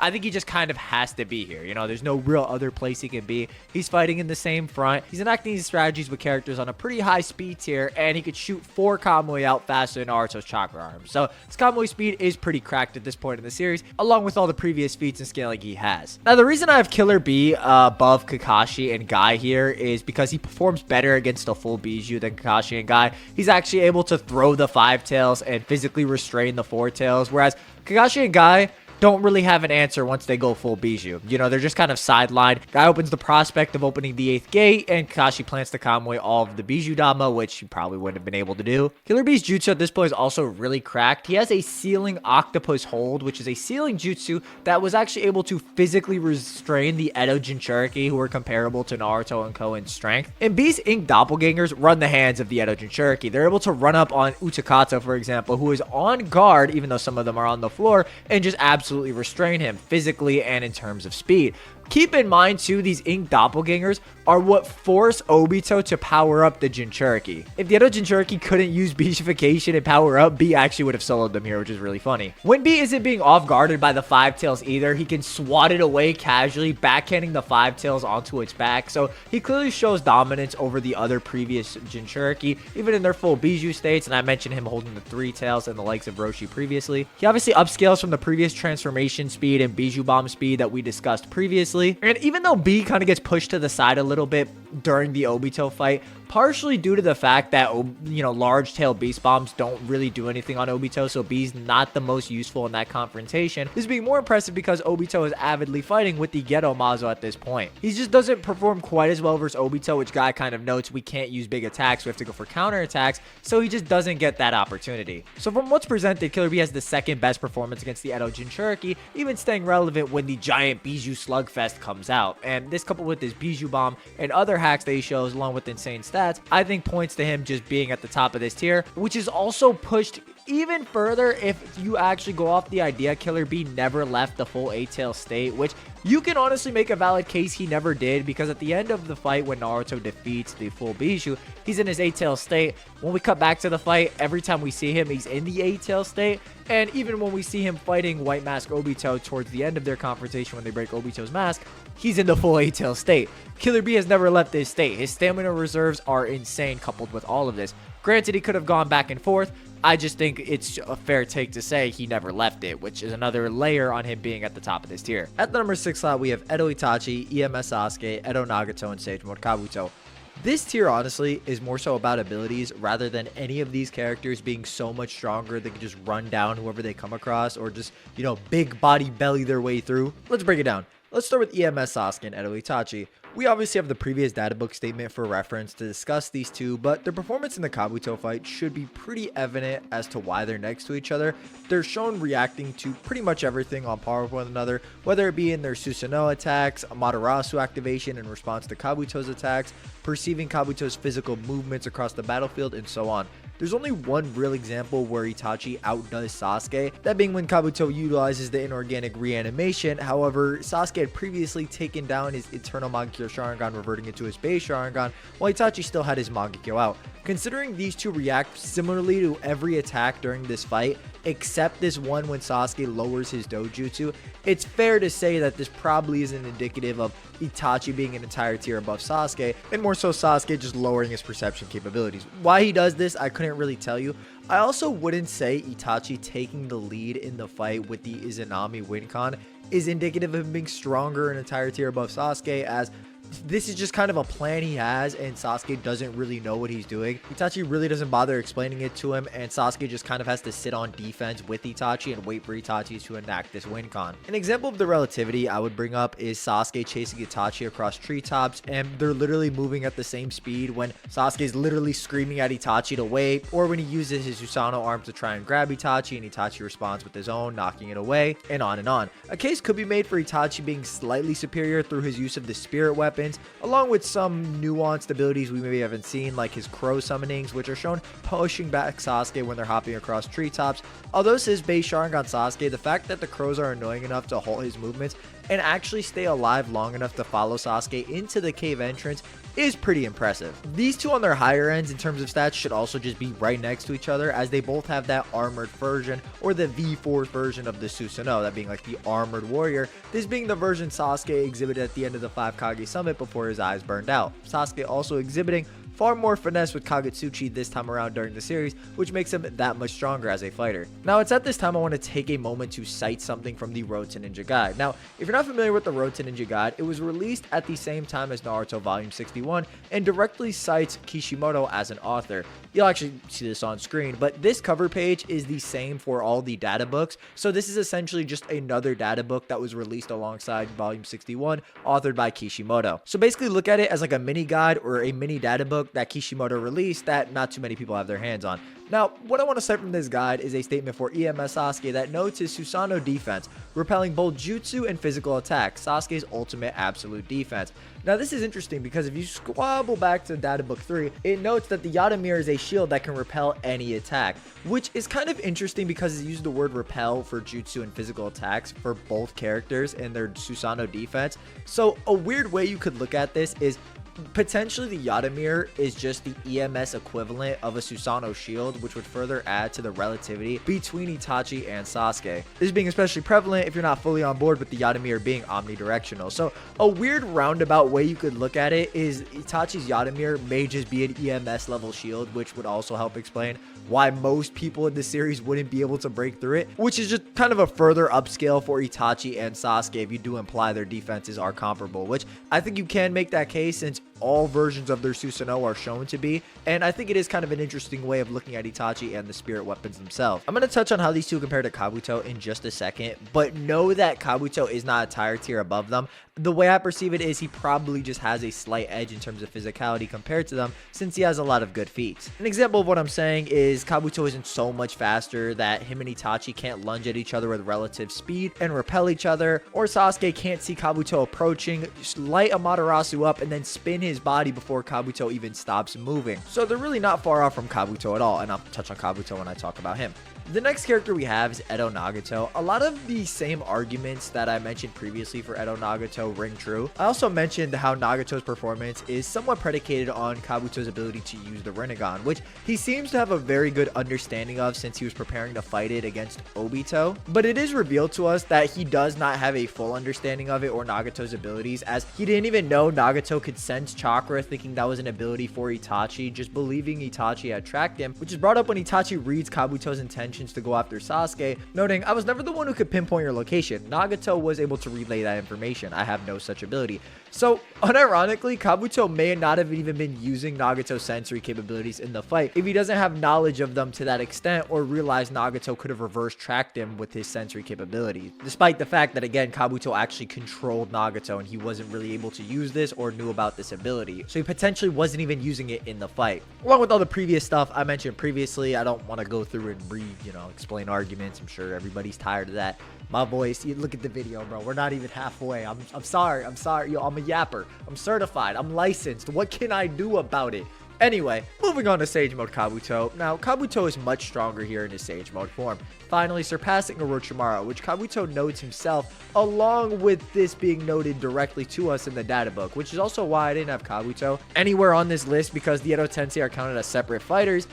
And he's not stronger than Orochimaru, where one Sanin on this list who's comparable to Orochimaru has a higher form compared to that base level. Kind of see why he would never be on here. The best way I could explain Kabuto is he kind of does what Dr. Gero does, and he takes DNA from the strongest people and applies it to himself, essentially making himself this fighter with all of these insane abilities and hacks with Sage Mode applied on top of that. Starting off, he has Suigetsu's ability to liquefy into water and back to human again, which allows him to liquefy through attacks or individuals gripping his snake. Oh man, that's bad. The snake's liquefying in Itachi's Susanoo grip. Yep, we're moving right past it. Kabuto also showcasing healing capabilities he studied from the body of Karin Uzumaki. So he's already difficult to kill, but we outright see that he can actually gather nature energy even when he's separated and reappear in Sage Mode. Traveling to Ryuichi Cave, he attained a perfect Sage Mode form, which is showcased with its perception capability, being able to dodge Sasuke's Susanoo arrow, which is kind of an impressive speed feat since this was an attack that was known for its speed back in the 5 Kage Summit. This alone is already good stock for Kabuto being above a lot of characters in the series at this point. Kabuto's Sage Mode arsenal is nothing to laugh at either. His attack, the Sage Art White Extreme attack, is insane. It essentially is a flash, concussion, stun grenade all going off at the same time, actually rattling Sasuke's bones to the point he couldn't maintain his Susanoo at all. The light and sound knockout hearing, a jutsu that causes the air to oscillate to paralyze senses, freezing you in place. The reason the jutsu is as strong as it is due to how Kabuto is the only one who can move while it's active,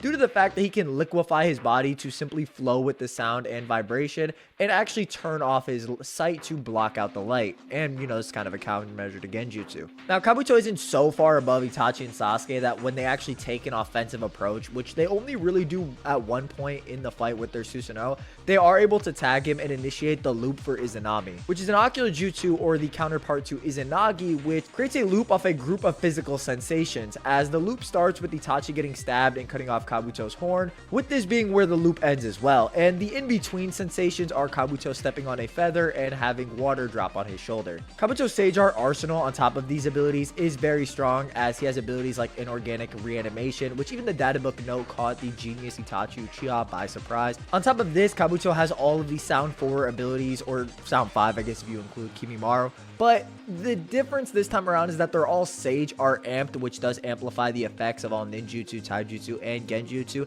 as we saw with Sage Mode Naruto and just Sage Mode in general. In short, all of the abilities are vastly stronger than when they're alive. An example of this is Kidomaru's chakra webbing can't be cut by Sasuke's blade, even with Chidori running through it, so Sasuke has to use Inferno style to cut the chakra webbing. Or an example of Tayuya's Gunjutsu, the Chains of Phantasia, which captures both Itachi and Sasuke at the same time, which is kind of an impressive feat since the Sharingan is the Genjutsu counter matchup. It is literally known for just deflecting or beating down Genjutsu. So being able to restrain a Sharingan user for any amount of time is just impressive. Kabuto also having Orochimaru's true form a part of him, even having abilities such as Oral Rebirth where he can emerge outside of his own body, which is kind of akin to the Orochimaru style substitution, which Sasuke used to evade Amaterasu in the Itachi fight. I give Kabuto the edge since he has a lot of instant one-shot abilities during this fight, like the White Extreme attack. Although inorganic reanimation can be used anywhere, the cave does bolster that ability, as Kabuto kind of notes terrain is his advantage, and he has like an omnidirectional cave with stalagmites everywhere, which you can use for the jutsu, which is stronger than just using a field of grass, you know what I mean? Kabuto also cutting Itachi in half, for example, is not the best feat to use since we see Kabuto's body drop and Itachi and Sasuke can't actually discern Kabuto from any parts of the snakes or the Orochimaru body, as the chakra looks the same to Sasuke as it's noted earlier in the fight. So Kabuto does have a lot of sly tactics that enable him to get the edge on Sasuke and Itachi with some insanely broken techniques and abilities with the stats to back it up. A good example of this is Sasuke lunging at Kabuto with the Susanoo arm already around him, and Kabuto still being able to evade this. Now there is the added bonus of Itachi and Sasuke not being able to kill Kabuto, which does kind of muddy the fight a bit further and could change your perception if you think Itachi could solo bolo Kabuto if they didn't need to keep him alive in this instance, which is something noted by Sasuke as they're forced to kind of play catch up in this fight, which is hindering their performance greatly. Even though Kabuto is strong, it should be noted that he's essentially throwing out attacks for free, and the one time Sasuke and Itachi take an offensive approach, they actually are able to start up the loop for Izanami, which in turn leads to Kabuto's defeat. It kind of turns this tier into rock, paper, scissors. Like, could Nagato Shinra Tensei the white extreme attack back up towards Kabuto or just blow up the cave if Kabuto shot it at him? Or if Sasuke and Itachi were utilizing their full armored Susanoo, would they be able to just take down Kabuto much more easily? I think there are legitimate ways to swap this tier around, which makes it one of the more nuanced tiers throughout this entire video series, in my opinion. Like, this is probably the closest stack of characters that we've got in a minute. So, you know. Anyway, at the number 5 slot, we have the 4th Hokage, Minato Namikaze. Now, Minato benefits greatly off of Kurama Link Mode Naruto, or Naruto's mastery over the Nine Tails Chakra. If you've been on my channel for a minute, you know I have pushed, or one of the most consistent narratives in Naruto is Naruto needing to master the Nine Tails Chakra in order to defeat Obito, specifically Obito's yellow mask form. This mainly comes about through the idea that all of the statements for KCM1 are noted to be in reference to controlling the Nine Tails Chakra. This ranges from a myriad of characters ranging from Kushina, Kisame, Tsunade, to even Obito himself during the fight, but we really get confirmation since Kurama outright or explicitly notes that the power that Naruto is exhibiting, that being the Kurama Link Mode or KCM2, is the power that Minato sealed inside of him to fight Obito pretty explicitly. Now, whether that means that power would be an entire tier above Minato and the version of Obito that Minato had fought, or that's just right around their level, isn't really clear. It just means that Minato is outright stronger than KCM1 Naruto, or should be off this narrative. And even though the argument can be made some of these lower characters could also be stronger than KCM1 Naruto, it's not to the same extent to where they're more compared to a higher stage of form, which was needed to fight an opponent Minato had a one-on-one deathmatch with and won against. So Minato basically has the best stock of being closer to Kurama Link Naruto than a lot of other people on this list. And even though I personally don't have them at the same tier, him just potentially having that high end is enough to put him above these other characters in my eyes at this point in the series. So Minato proceeds to inch up on this list based on his son's achievements, which is really funny. If you want to encapsulate it, the best way I would say it is Kakashi believes he saw Minato when he saw Naruto's speed in deflecting the Bijou bombs, which further reinforces this narrative, but understand that this is just based on some level of power Naruto needed, and it's a little difficult to directly relate that, where I think you should just more so give a range for what Minato was talking about, that being above KCM1 and at max KCM2, and somewhere in between being what Minato probably is. Anyway, speaking of characters that are alive, you know, and actually in the story at this point, we have Naruto Uzumaki at the number 4 slot. We used to pray for times like this, man. We really did. We really did. Our boy has come a long way. Now, I don't want to start with Kurama Link Mode quite yet. I want to start with Kurama Mode Naruto, right? And why a lot of people don't confidently scale to him. I mentioned previously how Naruto has divvied up his chakra via shadow clones during the war. This remains true when he's actually fighting White Mask Obito, because a lot of his clones are still active on battlefronts, even though some of them have popped, like the version that was fighting Madara along the other Gokage. Naruto, pretty early on into the Edo Jinchuriki fight, actually runs out of QB chakra mode, so he's kind of borderlining on fatigue. Also notes that he wants to make more Nine Tails Chakra Shadow Doppelgangers, but B notes it will kill him, meaning the other Shadow Doppelgangers are present on other battlefronts, meaning Naruto's chakra is still split up. So this is also why I don't give Guy or Kakashi an automatic pass to just say they're outright stronger than Naruto, because he's clearly not full power here. You know, that's very evident. And we see this even when he is in this fatigue state. He's able to parry off the version 2 Jinchuriki when it's purely one-on-one, as we see with Utakata, or when Fu goes into a bug bite. The Edo Jinchuriki just kind of need to gank Naruto to just take him down, and even then none of them are really able to do substantial damage that goes past his chakra armor or permanently puts him down, the best being the Coral Palm, which I mentioned earlier. And Naruto's physicality should not be underestimated here. The Four Tails quite literally cracks its tooth biting down on Naruto, who quite literally just before this, he was out of chakra in his QB chakra mode, and he just went right back into it. I'm telling you, Naruto being high on his own power is not really just fluff, you know what I mean? It kind of was that strong. He also has further strength feats like stopping the Four Tails from closing his arm around him via his chakra arms. And while he does create one shadow clone in this fight that does go into Sage mode, I wouldn't say this is like a huge feat for him, because we know outright he did have one shadow clone pop on the Madara front. So he really just could be argued to be slightly stronger than the variations that fought earlier, but still nowhere near his full strength. All of this effort to just stop one of these 6 Bijou brought back, and Obito notes Naruto looks like he's going to stop out. Naruto showcasing the most visible fatigue he's had at any point during this war. The Bijou prepare to launch 5 Bijou bombs at point blank range at Naruto and Co. This is when we shift into Naruto's mental space, where there's been a steady buildup of Naruto kind of showing Kurama he's different than the previous Jinchuriki or Shinobi who had utilized his strength for their own nefarious purposes in the past. Naruto acknowledges the Nine Tails is no longer the Demon Fox. He is the partner of a citizen of the Hidden Leaf Village, Kurama, acknowledging the Nine Tails by his name. Undoing the seal, Naruto proceeds to overload with power, slapping away 5 Bijou bombs with just chakra on its own, being compared directly to the likes of the 4th Hokage. Naruto then proceeds to enter the Monsterverse. Really, shout out Godzilla, because what he just puts a beat down on the other Bijou. Like, oh my god, he physically dominates them, bro. There's a point where he literally shoves his fist in the Six Tails Saiken's mouth and uses him to beat the other Bijou down by flinging him across. I can't make it up. It's so much more metal than I could put into words. And as if this wasn't crazy enough, he literally cancels out 5 Bijou bombs with his own variation of the Bijou bomb, putting all of the Bijou into a chokehold, then creating 5 shadow clones while having one right next to him in Sage mode take out the black belted blade that was being used to control them. It's the most broken thing ever. This dude can literally fight entire tiers below him in those groups of people in those tiers.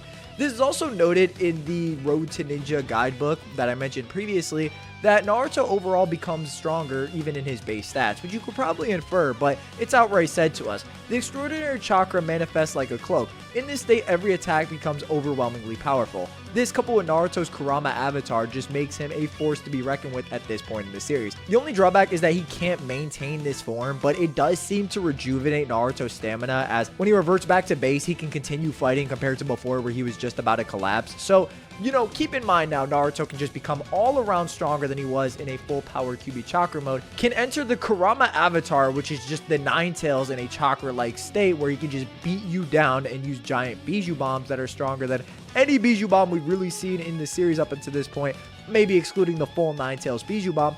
And he can create 6 clones all in QB chakra mode or have 1D in Sage mode to locate you to beat your ass. It's not a matter of if he wins at this point in the series, it's how does he want to win. He is too strong. He is the main character at last. So, with that being said, there are some things I want to address about this Naruto. Not any of this stuff I just mentioned, but more so how he progresses after this fight. So we see after this point, he does proceed to fight White Mask Obito again, this time in just his regular QB chakra mode. Now, a lot of people actually cite Naruto getting stronger at this point in the series due to his use of the Mini Tail Beast Bomb against Obito. I don't actually believe this is a sign Naruto is stronger or should be used as an absolute point. I may have used this in the past, but I disagree with it for sure now.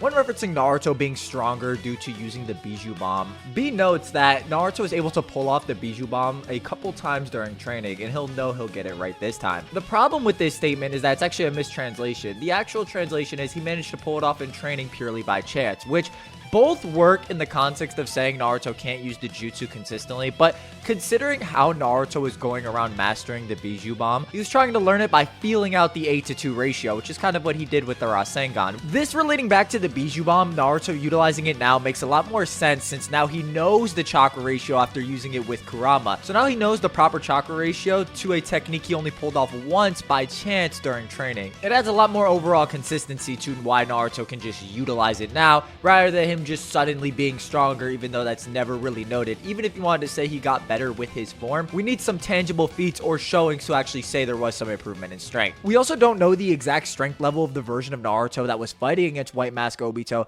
because he was shown physically damaged against Obito when they cut to the fight in between the Madara and Sage Mode Kabuto fight. So it's likely Naruto is flickering in between QB chakra mode and then flickering back out, basically meaning it's not impossible to say if this Naruto's at full power or if he's gotten stronger at all, which I don't really think is provable at this point in the series. This is what mainly holds back Guy, Kakashi, and B from being above this 6th place tier. Not saying that they couldn't fight those people or potentially beat them, I'm just saying I think the 6th place tier has a more consistent argument range. This Naruto though is very strong also in the fact that he can create clones also in KCM2, which would just be stronger than the KCM1 clones. So even if he came across an opponent that could beat down his KCM1 clones, he could just make a stronger, more focused clone that would be able to combat that. This is the tier where Naruto is just straight up soloing the Gokage. I can't even lie to you. They're just not stopping this. So he's pretty insane. And if you really have to question this, just know his expression of confidence had Obito questioning himself. At the number 3 slot, we have White Mask Obito or just Rinnegan Obito. I could spin some sort of intro for this tier, but I'm gonna just let this clip do the talking.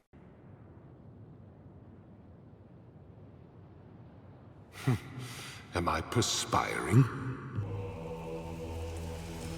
No, it's just the rain. These fools could never make me sweat.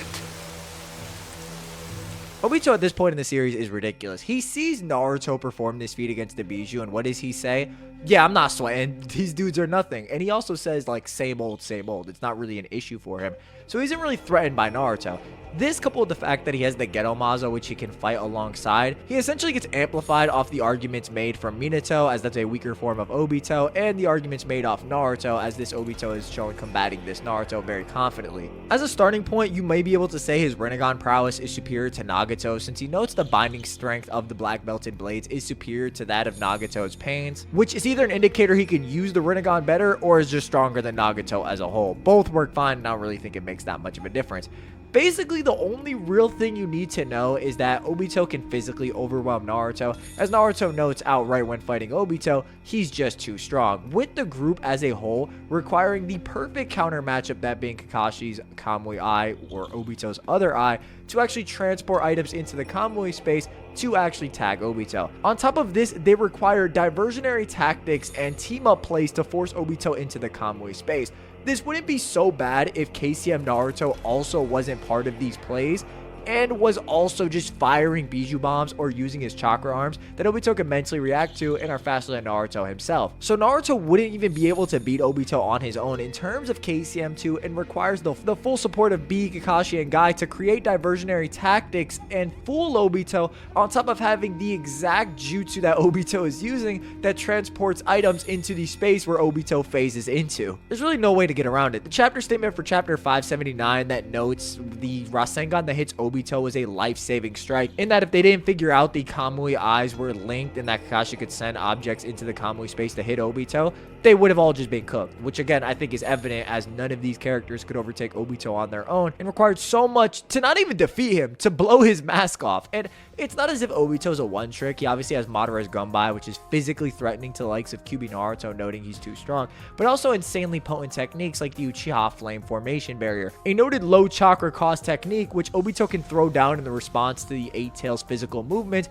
actually singeing the Eight Tails hide. Guy also noting he's erected a barrier, then we have no choice but to tackle this masked guy first.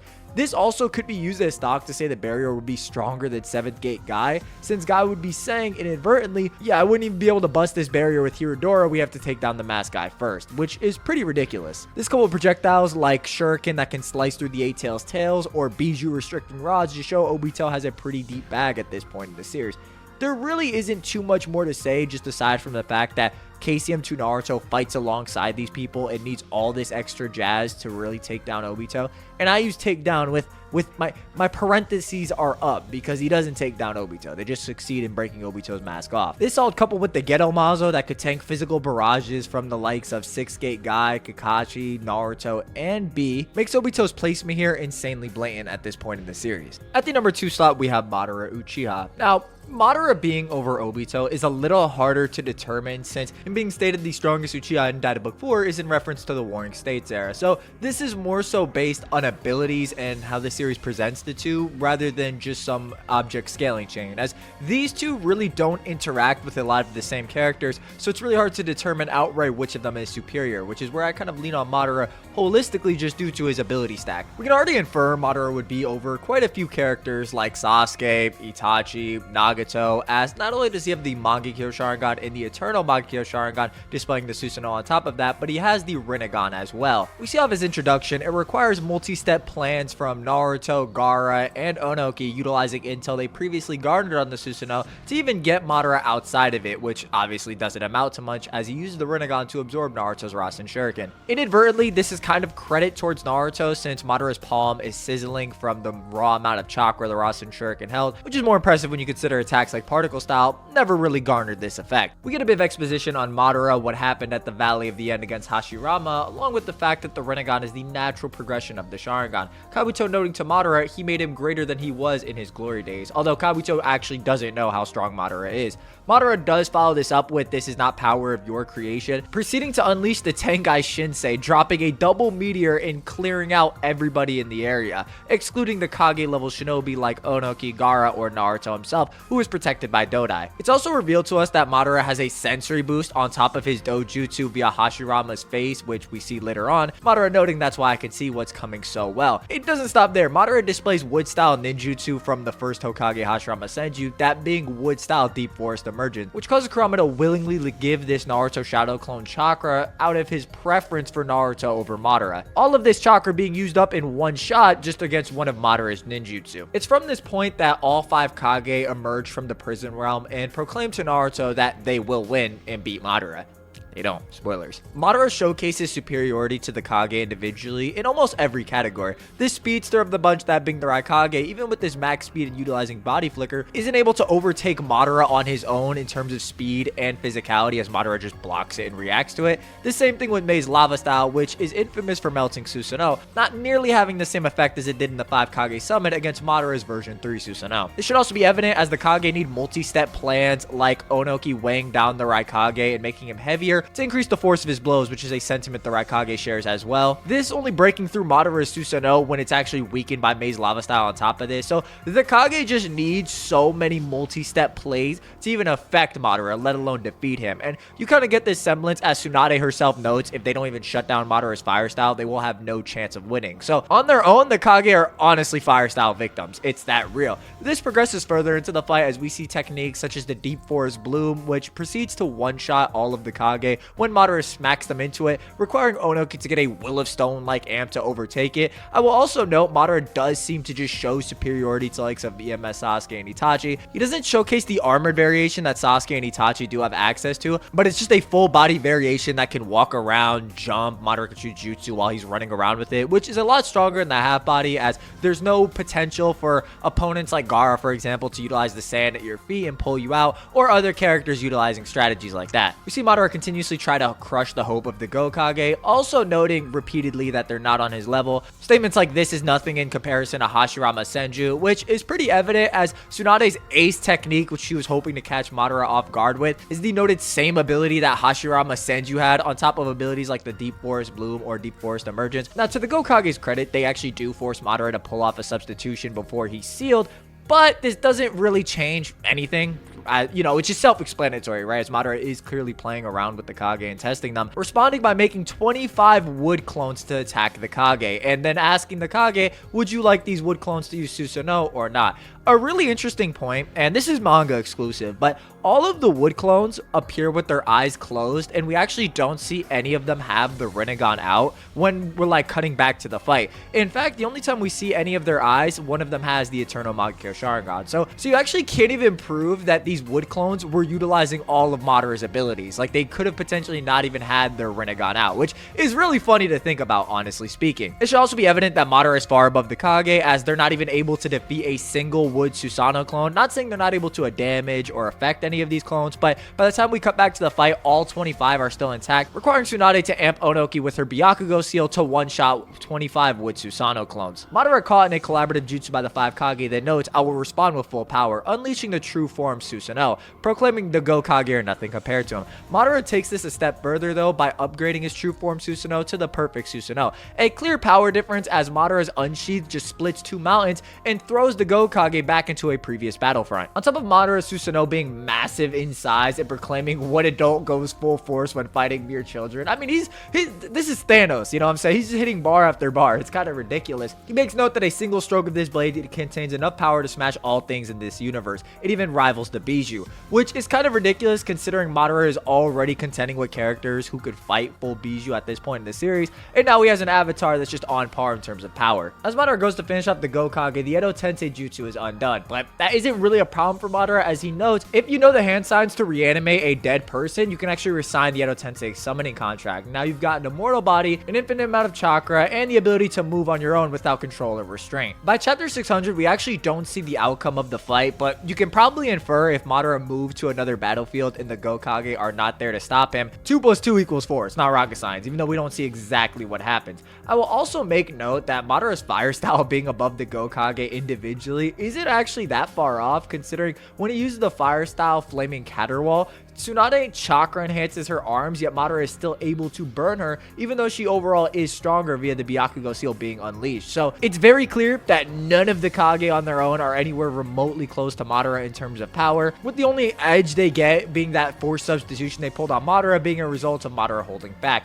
Now, my idea for Madara being over Obito is simply the 25 Wood Susanoo clones are above the 5 Kage as a whole, which as a group should at the very least be comparable to Base Guy, Kakashi, and Naruto. Specifically the versions that were pressuring Obito in close quarters or forcing him to continuously phase. Madara can create a numbers advantage, which is what Obito struggles with, and just attack him continuously for 5 minutes. So that's my logic. Madara just showcases higher abilities and has a lot of ways to counter Obito at this point in the series, but admittedly these two don't have any converging scaling change, so you could actually make a case Obito could be above him. Madara is pretty much just a better version of Naruto at this point. He can make more clones that also can form their own avatars, which is something Naruto can't do, along with having the raw power to back it up, with a ton more hacks and abilities to boot. Madara, on top of just being this legendary Uchiha figure, now has Hashirama's toolkit as his disposal and is now a fusion of the two fighters. It's not a stretch to say Madara now has the strongest ability set in the entire series that we've seen up until this point. He has pretty much everything the high-level Uchiha clan members have, Gokage soloing fire style or wood style with the physicals to back it up. It's just pretty ridiculous how strong Madara is at this point in the series, hence why he's at my number 2 spot. At the number 1 slot, we have Hashirama Senju. Now,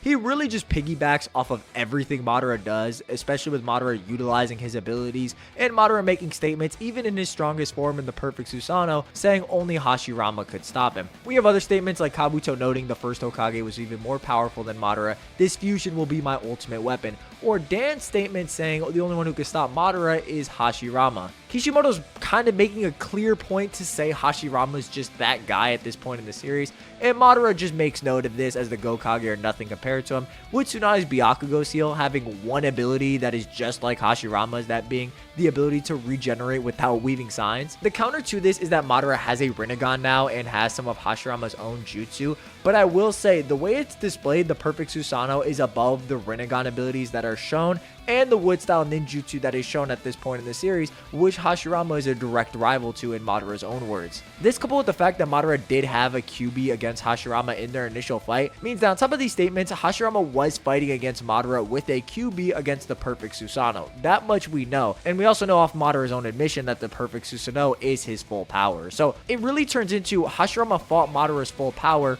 Does the Rinnegan influence this, and is the Rinnegan a bigger buff to Madara than the likes of a full QB fighting on top of Madara and the perfect Susanoo? I don't think the wood style abilities really matter since Hashirama could just make wood clones to counteract it. I don't think the Rinnegan makes that much of a difference compared to Madara's full power, which he also kind of notes to Kabuto, saying this is not power of your creation. So Hashirama Senju still has the best stock of being at number 1. Madara noting he fought a real life and death battle against this guy is all you really need to say, especially in reference to the Gokage tier.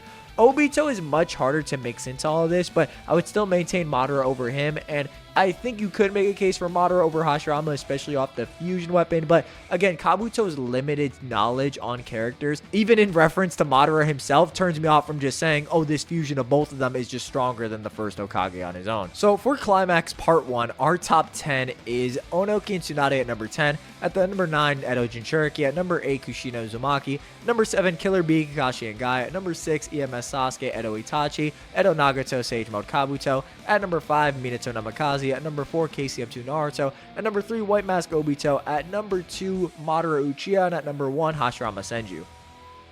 Can you feel the night?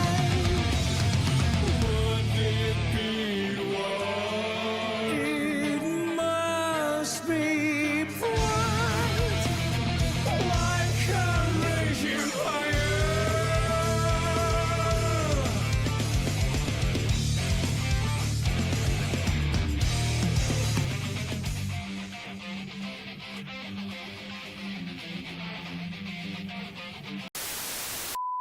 Y'all ever think about how the lizard thing Obi-Wan's riding in episode 3 sounds exactly like Palkia from the Darkrai movie? Like just listen to this.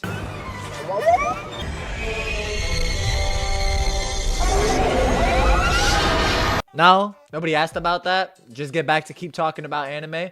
Gotcha. That's crazy, but I'm, just almost as crazy as you not hitting the like button, even though this video's been, we're 2 hours in, and it's just, I'm cool. I'm frosty. I'm icy. I'm cool. The voices have slowed down. Anyway, the next chapter range we have is chapters 601 to 650, which is part 2 of Climax into Birth of Ten Tails Jinchuriki. Now, getting into Climax Part 2, at the number 10 slot, we have Might Guy. Now, Might Guy partially remains on this list because of his previous performance, even in his base form, and when you factor in that the gates make him dozens of times stronger when he's using the higher forms, it pretty much means that he upscales dozens of times from those previous feats when he's using the 6th and 7th gate. We do also see Guy's 7th gate during the War Arc now, which is shown to us during this chapter range. However, its feats are somewhat hard to gauge. The positives from this feat is that it is a more impressive feat than Tsunade's raw chakra enhanced strength from when she punches Madara's Susanoo ribcage. This is because even though Tsunade does punch away Madara, Guy does it on a much higher level with a higher stage of the Susanoo. This is impressive since actually moving the avatar is kind of a strength feat that we don't see too many characters have. An example being in the 5 Kage Summit, Sasuke has the partial Susanoo, and even when Daori, Gaara, Tamari, and Kankuro fired a combined attack,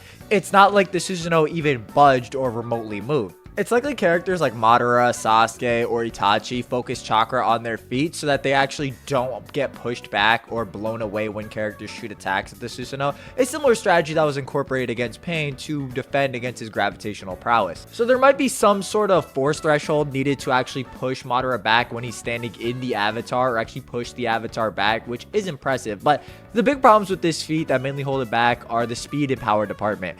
As far as speed goes, this can't be used as a feat against Madara since Naruto is shown holding down the Susanoo with his chakra arm, making sure Madara remained in place for Guy to hit him, which means he didn't tag Madara outright. Naruto is still shown having his arm in the position it was holding the blade, meaning he was holding Madara until Guy actually tagged him and then just let Madara's sword fly back. So Guy really only tagged an opponent that was already being held down. Now, as far as power, while blowing Madara's Susanoo back in of itself is a really good feat, what separates it being usable against characters in this specific top 10 is that we don't see Madara in relation to the resulting explosion. We have no idea if it actually blew up the Susanoo. If Madara's Susanoo just tanked it or was partially damaged, we would never know, as the next time we cut to Madara, he's aura farming on a rock. Considering Guy also thought they couldn't break the Uchiha Flame Formation barrier with Uridora, this may not be that outlandish, as Madara's Susanoo is likely more durable than that. So while Guy does remain here since his 7th gate beats upscale from everything he's done up until this point, it isn't enough to justify a placement above someone like Edo Itachi or Sage Mode Kabuto at this point in time. It also doesn't help we see very little from Guy following this feat, so this is all we really have to work with. He takes a bit of a backseat until later.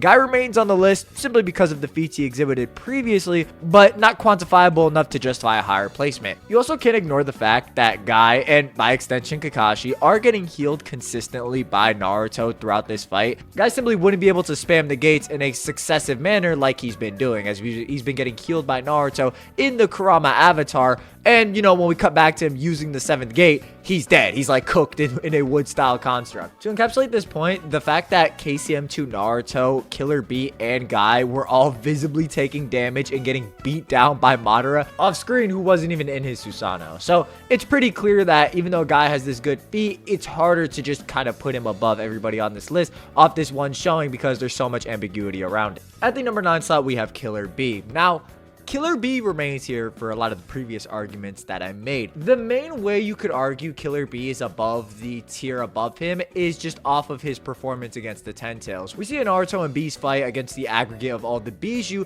they do have a good performance, and Bee does show some low-end relativity to the Kurama avatar. That being, he can survive the Ten Tails punches or like shoves that the Kurama avatar can shove, but neither really take any significant damage from this. For a bit of context, by the way, the Ten Tails is noted to be surprisingly fast, but he didn't blitz Naruto and Bee here. There is a giant wall of smoke covering the Ten Tails, and Naruto and Killer Bee can't utilize their own form of sensory or threat perception due to the Ten Tails being natural energy itself, the same as what circulates around the world, what you feel in the soil, the water, the air. Naruto only really being able to sense this when he's in Sage mode, which he does. He actually reacts before the likes of KCM2 Naruto and Killer Bee. Following this point, we see Bee and Naruto shoot a Bijou Bomb barrage at the Ten Tails. Naruto shooting 5 Bijou Bombs compared to the 8 Tails shooting 4. These Bijou Bombs traveling at relative speed. It's somewhat hard to dictate how fast Naruto's Bijou Bombs are at this point in the series. We see it should be comparable to the combined Bijou Bomb that the other Bijou shot at the Kurama avatar, but it's like,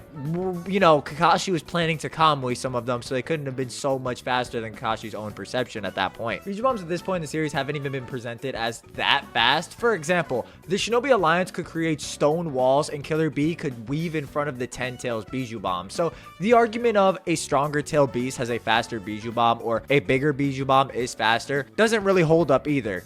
This is all to say the Bijou Bombs at this point in the series haven't been presented as that much faster than the Bijou in question, so this isn't really that linkable of a speed feat or that much of an upscale. It's also clear the Kurama avatar is superior to the 8 Tails, on top of this being noted in the data book with Kurama Link Mode Naruto being noted as the strongest two-man cell, which is a term commonly referred to Bijou and Jinchuriki and would be in reference to Killer Bee. He also outreacts Bee, covering himself before Bee does when the Ten Tails is swinging that Bijou Bomb laser that it creates. Killer Bee then shoots a Bijou Bomb at the Ten Tails, which gets knocked back into Bee himself and detonates, which Bee does survive, which is impressive, but isn't as impressive as, for example, the Kurama avatar, which survives the Ten Tails laser directly on it, like only some of the tails get shaved off. So at best, Killer Bee has that low-end relativity, which he also exhibited in the Monster Throwdown Brawl when he's also contributing and taking on 2 of the Bijou. So it's not even as if, even back when Naruto first unleashed his power, Killer Bee was completely irrelevant. He was still very relevant even during that exchange. And this is the main problem because none of these feats are really enough to just put Bee confidently above the tier previously, especially since some of those fighters, like Itachi, were able to fight alongside Killer Bee even in his full 8-tail state. It basically creates a situation to where, okay, is Bee arbitrarily stronger from his fight against Edo Itachi, or was he just stronger from this fight with the Raikage and that was his strength throughout the whole war arc? I'd lean towards the latter example because I think Bee's feats are just consistent throughout the war arc after this point, but there is a noticeable gap from pre-war arc to war arc B. He's just really strong during the war arc. Now, if you wanted to say, okay, because now he exhibits the Bijou Bomb barrage, he could shoot 4 Bijou Bombs into Jibaku Tensei and blow it up, or just shoot like 4 Bijou Bombs at Kabuto, who doesn't really have great durability, getting pierced by Sasuke's base sword. You have to accept as well, most characters probably will be able to react to these Bijou Bombs in some way. Now, whether or not they have an attack or capability to handle it is another story. So it's for these reasons that Killer Bee is at the number 9 slot.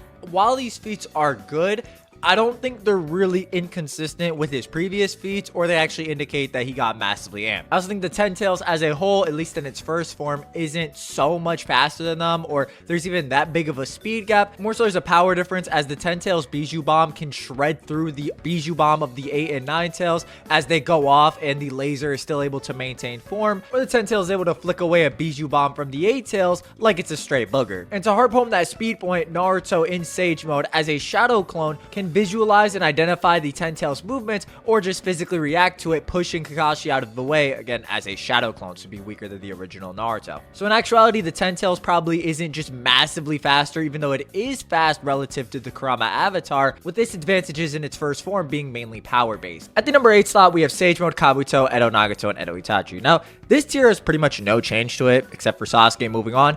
Everyone here is pretty established. The only way for a lot of characters to actually move up this tier is if you're under the opinion Sasuke did not power cliff himself from his fight against Sage Mode Kabuto. Now, I'm going to talk about this more in depth in the EMS part or tiering of this video, but I will say I think Sasuke's progression with these Eternal Magikyo Sharingan is rather linear. It's not this significant power jump that Naruto has in his Kurama Link mode, in which Sasuke more than likely got stronger, whether from improving with his abilities or emotional amps. Again, I'll talk about that when I get to the EMS side of this video. It's more to say that while he's not probably an entire tier above those characters, he's also not really linkable back to them either, so it doesn't really operate as that much of an upscale for these characters either. I'm more so discussing this as a potential point. Like, if you don't think Sasuke improves at all, okay, then these guys can go higher. I think there's more of a basis to say Sasuke improves, and saying he doesn't isn't as tenable of a position, at least in my opinion. So for these reasons, I have this tier at number 8. At the number 7 slot, we have Kushina Uzumaki. A bit of an upgrade. So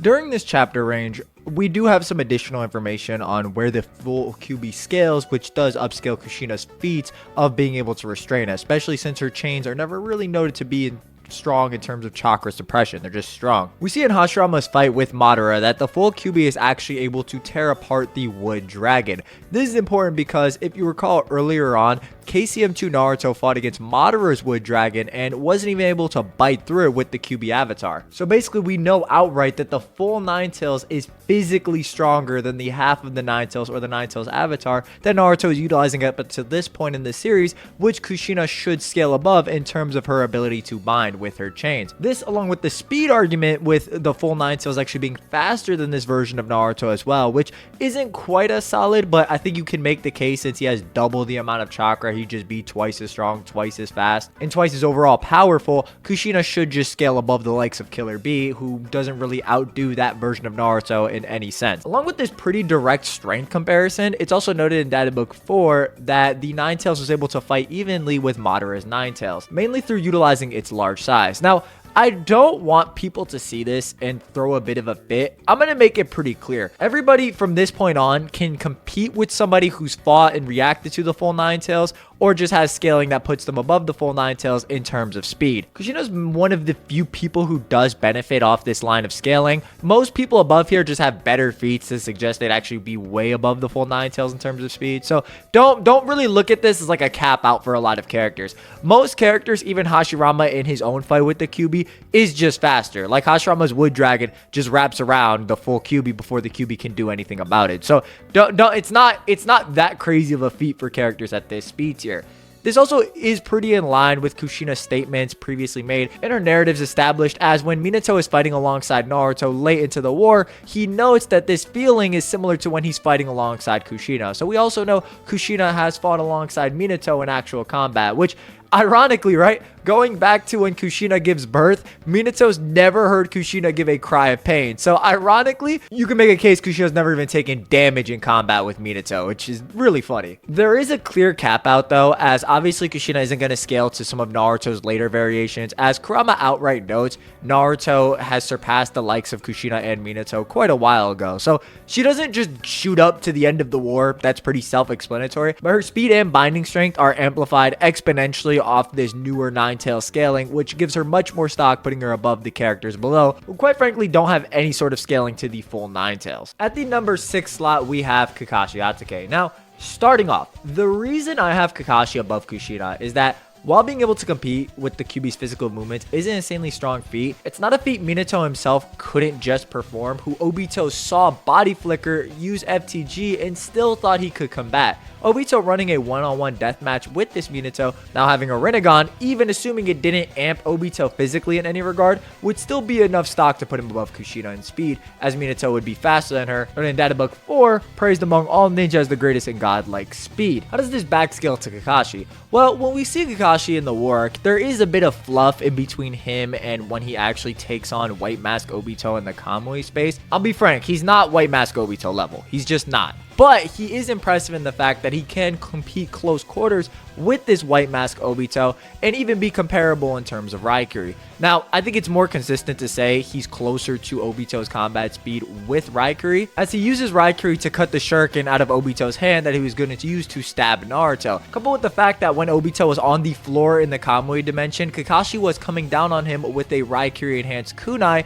and Obito, while still on the floor, was able to get up and have an equal clash with Kakashi, stabbing each other in a mutual strike, pretty blatantly showing that Obito either has to be faster or just as fast as Raikiri Kakashi, or somewhere in the mix. This is relevant since Kakashi's AP with Raikiri is very good at this point in the series, since it was actually able to tear through Obito, who could previously survive getting a Rasengan blown on his arm. Kakashi's own physical strikes were able to make Obito bleed from the Kamui space, although there may be a basis to say in both examples Obito wasn't amping his body with chakra and was caught off guard on both exchanges. As in Naruto's case, when Obito actually gets hit with the Rasengan and gets up on chapter 597, he doesn't use his arm again until it's shown healing on chapter 601. Then he starts fighting in close quarters again. From that, like in that chapter range, Obito only uses ranged attacks, ranging from Shuriken, Bijou Suppressing Rod to Fire Style. So I wouldn't actually say Obito just tanked the Rasengan, more so that he just survived it getting hit on his arm. Something else that would support this notion is that Obito, when fighting on guard and with Kakashi in the Kamui space,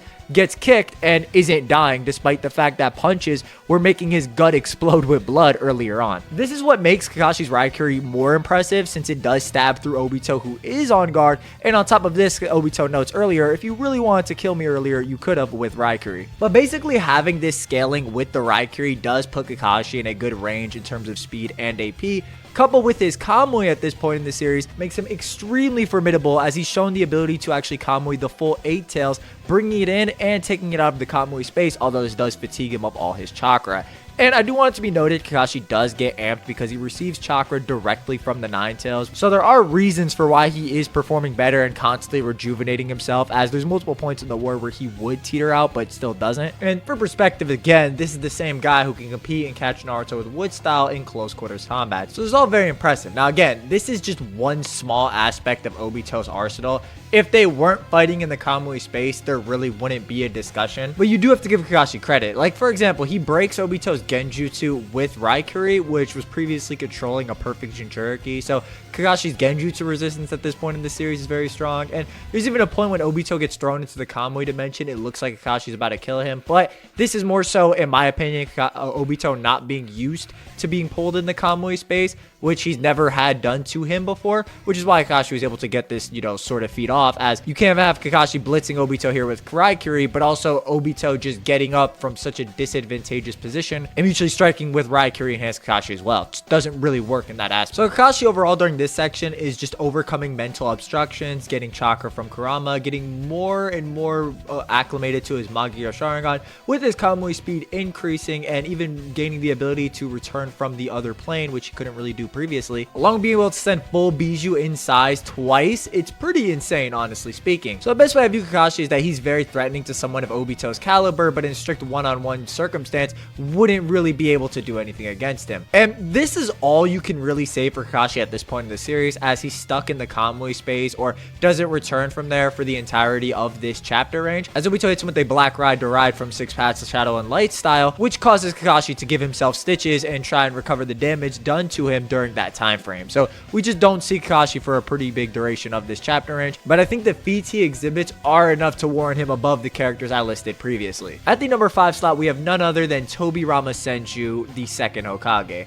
Now, the main thing you want to note is that starting off, Tobirama isn't quite at full power when he's brought back as an Edo Tensei. He's just noted to be at almost full power. It's unclear if there's a reason why he and the other Hokage, or if he's referencing himself and Hashirama, are brought back at almost full power compared to the Edo Tensei brought back previously, who don't really have the same statements applicable to them, like with Lord Mu, which I've mentioned previously. So I will be looking at Edo Tobirama's feats, but I just will note, if you wanted to say he's a teensy bit stronger while he's alive, or some amount stronger, you can. We just don't really have a quantification or measurement for it. Tobirama himself shows remarkable feats during this chapter range, mainly off the likes of Ten Tails Obito. Gonna touch on him obviously when I get to his section, but just know he's a pretty strong guy. We see off his introduction, Ten Tails Obito displays remarkable speed driving through a wood clone and Tobirama himself. Now, this would seem on paper to just be your standard physical blitz, but during this interaction, Tobirama was actually able to mark Ten Tails Obito with an FTG seal. Obito obviously being impressive since he's noted to be stronger than the highest form of Ten Tails seen previously, and stronger than the likes of Edo Hashirama, the first Hokage. Now, I know some people don't like to give Tobirama this feat, but you really kind of have to. The main argument I hear against it is that, oh, Obito's powers at this point in the series are fluctuating. That's a bit of hoopla, not gonna lie to you. I said it, I know, didn't mean to cuss. But there's more of a basis to say, instead of fluctuating, Obito's power or control over his power and thus his strength is actually declining. The reason I say it's a gradual decline is because if you actually look at the mental space with Obito and the Ten Tails, he's gradually getting ripped apart, meaning the control over his power would also gradually be declining, which is evidenced as he starts losing his marbles later on before he actually retains control over the Ten Tails, rather than just fluctuating randomly, which is never made apparent. I will also note Tobirama's threat level is established with him power flexing and making someone of Eternal Mangekyo Sharingan Sasuke's caliber just sweat bullets. This is important because Sasuke is someone who's interacted with the likes of Edo Tensei Itachi and Sage Mode Kabuto, so he clearly has a good idea in his mind of what strong is, and Tobirama just reestablishes that. This is the most DBZ scene ever. Please don't say Sasuke wasn't showing his Eternal Mangekyo Sharingan because he didn't see Tobirama as a threat. He just showed it to Edo Hashirama previously when he remarks he's an innocent Uchiha child. So we have great threat establishment for where Tobirama actually is strength-wise and a great speed feat to actually boot. Pushing this a little further though, Tobirama displays the tandem paper bombs, which he usually uses, at least in character, in conjunction with the Edo Tensei technique, but because he is an Edo Tensei now, he can just use it on himself, which was so strong he was able to destroy a deity gate that was able to withstand the force from a Ten Tails beast bomb. Keep in mind as well, this is the strongest variation of the Jubi thus far, meaning this is the strongest variation of a tail beast bomb that we've seen from the Ten Tails, making this a remarkable AP feat for Tobirama. Tobirama's got the big three. He's got great lore implications on where he is strength-wise, just scaring the shit out of someone of Eternal Mangekyo Sharingan Sasuke's caliber, great AP that compares to a Ten Tails Bijou Bomb and above, and great speed / jutsu activation as he can place a mark on Obito as he physically runs through him. Feats like Hiruzen getting to Naruto before Edo Tobirama does aren't really that good, and I don't know why people bring them up since we don't know where Hiruzen is in relation to Tobirama. Like, all we see is Tobirama lunge and Hiruzen come from an undisclosed location off screen. So either using that or Hiruzen dodging, though his arm gets lopped off, Obito from a longer distance, meaning Hiruzen has more time to react, really aren't the best metrics to say Hiruzen is above Tobirama. At best, it would just be a more nebulous prime version of the character, which is where you can use his 4 databook page showing talent that surpassed the second from childhood, in which Hiruzen reaching a prime would have realized that talent. And the older version just wouldn't be the same as that more prime version, obviously since his body and chakra have deteriorated over the years. It's not like this is a one-off either, as Tobirama's constantly performing on par with the likes of a more mastered variant of Naruto's QB chakra form or EMS Sasuke, in scenes such as when he, at least in my opinion, body flickers to grab the truth-seeking orb that's going to detonate in front of QB Minato and co, and just drops it right back on Ten Tails Obito or behind him. So Tobirama just has a very relevant performance, which is corroborated with statements such as Minato noting, "Oh, Lord Second sure works quickly." So Tobirama's placement at this point in the series is just pretty self-explanatory, and he has the feats, showings, and lore implications to really back it up. Tobirama would also obviously upskill, at least in terms of raw stats, not overall hacks and abilities, above the likes of Rinnegan Obito, which we saw previously, if he's able to contend with the likes of Ten Tails Obito, who is just stronger. Now, of Tobirama's introduction, the reason he is stronger compared to his Part 1 counterpart that wasn't even able to overtake Hiruzen on his own. The reasoning for this is that Orochimaru had absorbed everything from Kabuto, that being his own chakra, and knows about everything during the war, so he should have a good grasp on whatever Kabuto knows. This meaning Orochimaru now has access, or now has an idea of the more accurate version of the Edo Tensei Kabuto had performed during the war arc, which is much more accurate than the version Orochimaru was utilizing in Part 1. This, coupled with Orochimaru using White Zetsu as a base, offered a much more accurate gauge of these much stronger shinobi than was previously displayed in Part 1. So Part 1 Tobirama is not War Arc Tobirama, which most people could gather, but just a little side tangent on that. At the number 4 slot, we have a tie between Kurama Mode Minato, and Eternal Magikyo Sharingan Sasuke. Let's start with Minato. He is a lot simpler to talk about, and I don't have to outline nearly as much as I do with Sasuke. Minato is one of the 4 Hokage brought back during the war arc, and as such, we have quite a bit more to talk about with him, especially since he displays the same Kurama Mode power-up that his very own son exhibits up until this point in the story. Base Minato isn't in the conversation anymore. I want to start with that, since pretty much everybody above Minato at this point in the series is also above or just directly comparable to the version of Naruto that is said to have surpassed Minato and Kushina by the Nine Tails himself. Not saying that version of Naruto wouldn't be relevant here, but more so Minato's already been lapped for a while now, so it's a lot harder to use that base Minato gauge. The only way base Minato actually stays relevant would be through his body flicker technique, which I've talked about earlier on this list, but is talked about to vitalize the body with chakra and allow the user to move at super speeds. I don't find Minato arriving to the battlefield first the best argument in terms of him just being a tier faster in terms of speed than the likes of the other Edo Hokage. I'm not the biggest fan of this metric since Hashirama and Hiruzen arrive at the battlefield at the same time, which obviously they're not the same speed, nor do they have the same reactions and combat speed. So this wouldn't work to per se upscale Hiruzen. Now in Minato's case, it's a little different since he does use body flicker in combat, kind of similar to the Raikage. Opting for FTG or Flying Thunder God in most scenarios since it is just stated superior to body flicker, as one actually takes some amount of time and FTG teleportation is instant. This is all to say I'm not giving Minato an auto pass off of his body flicker since I don't find it consistent with his lore that he would be that much above characters in the surrounding tier like peak EMS Sasuke or characters like Madara and Hashirama. You can't have Minato run a one-on-one death match with teenage Obito, have that version of Obito grow older, gain a Rinnegan, and be narratively compared to the likes of Edo Madara. Minato be above that despite the fact that it's noted he was surpassed by someone who has seen him in combat even utilizing body flicker or FTG. Kurama makes this sort of sentiment to Naruto when Minato actually showcases the Kurama Chakra mode, where Naruto says, "Pause, amazing Kurama notes, I know that way more intimately than you. After all, he's the man who split me up before." So even arguing Kurama's knowledge on Minato,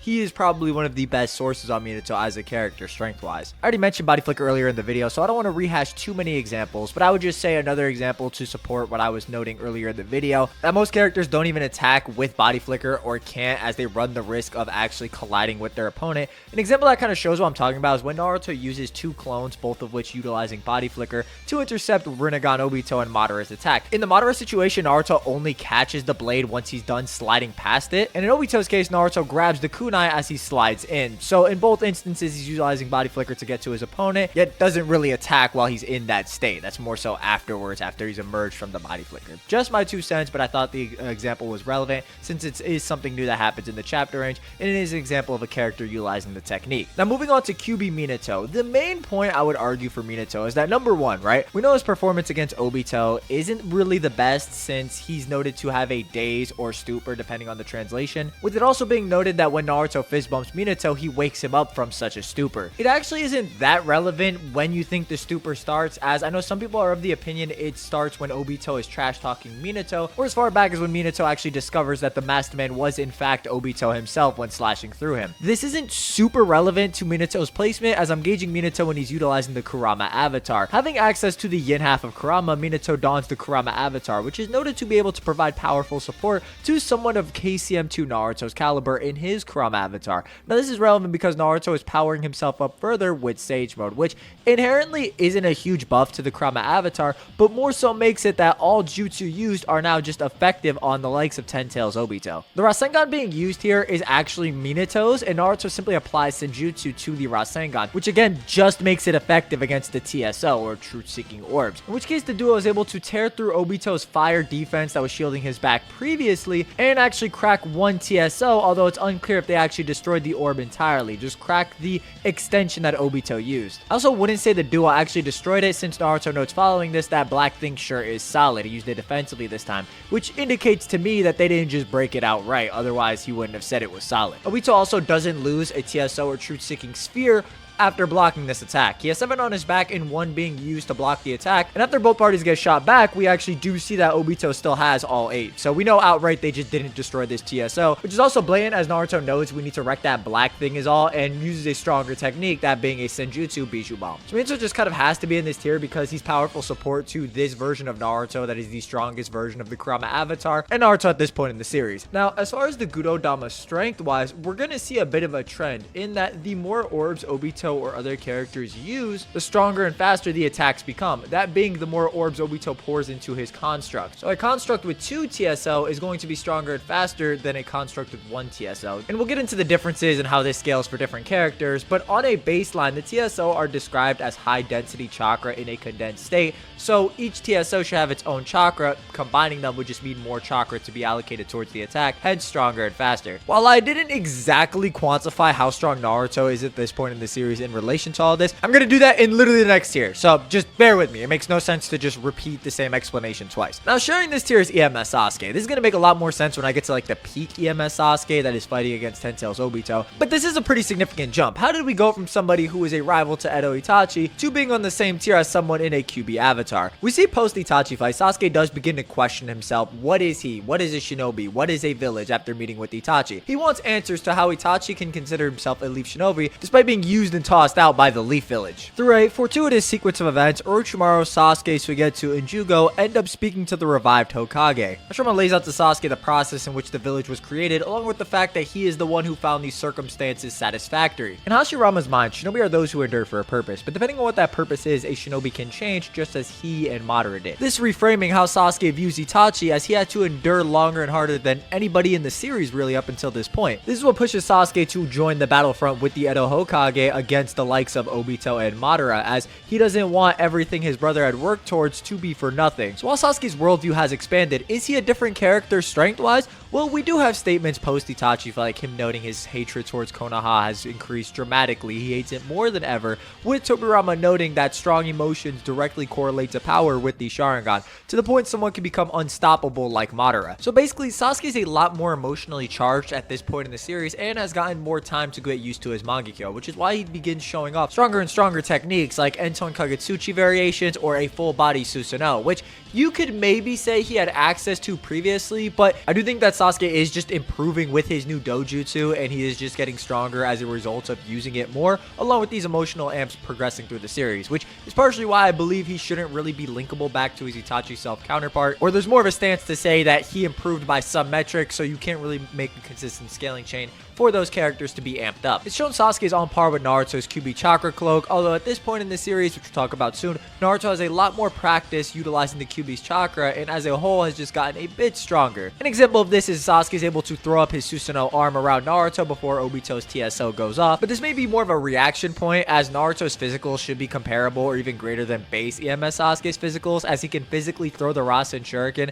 at a similar speed to Sasuke's Enton era, which should be faster than his base combat. But again, Sasuke's feats in this form are very good. We have a blatant example of this with Sasuke being able to block a truth-seeking orb from Obito and saving Naruto, while he was actually much farther away from Naruto initially, making his way around to block the attack. I also don't want people to conflate this feat as if Sasuke's Susanoo defense is so strong that the TSO can just not pierce through it, when A, this does bore a hole in Sasuke's Susanoo arm, and B, Obito hadn't applied Shadow and Light style to the TSO, which is what gives it its ninjutsu nullifying nature. So the TSO being used while he's unstable don't have that ninjutsu nullifying effect. That's all you really need to know. I also don't want to sit here and cherry pick feats for Naruto and Sasuke, because just like I mentioned that previous Sasuke feat, Naruto has equally good ones. For example, right after this, when Naruto and Sasuke get grabbed by Jubito and he attempts to pop both of their heads with the TSO, in the time frame we see the TSO stretch or expand from Obito's wrist to his palm, Naruto is able to throw up chakra arms in response to this, essentially moving faster than the TSO's stretching speed, which is point blank range compared to how far he has to go to actually grab Minato. So this is a pretty ridiculous feat, and I think also does outline how the TSO stretching isn't quite that fast, as Hiruzen could partially react to it over a longer distance earlier in the fight,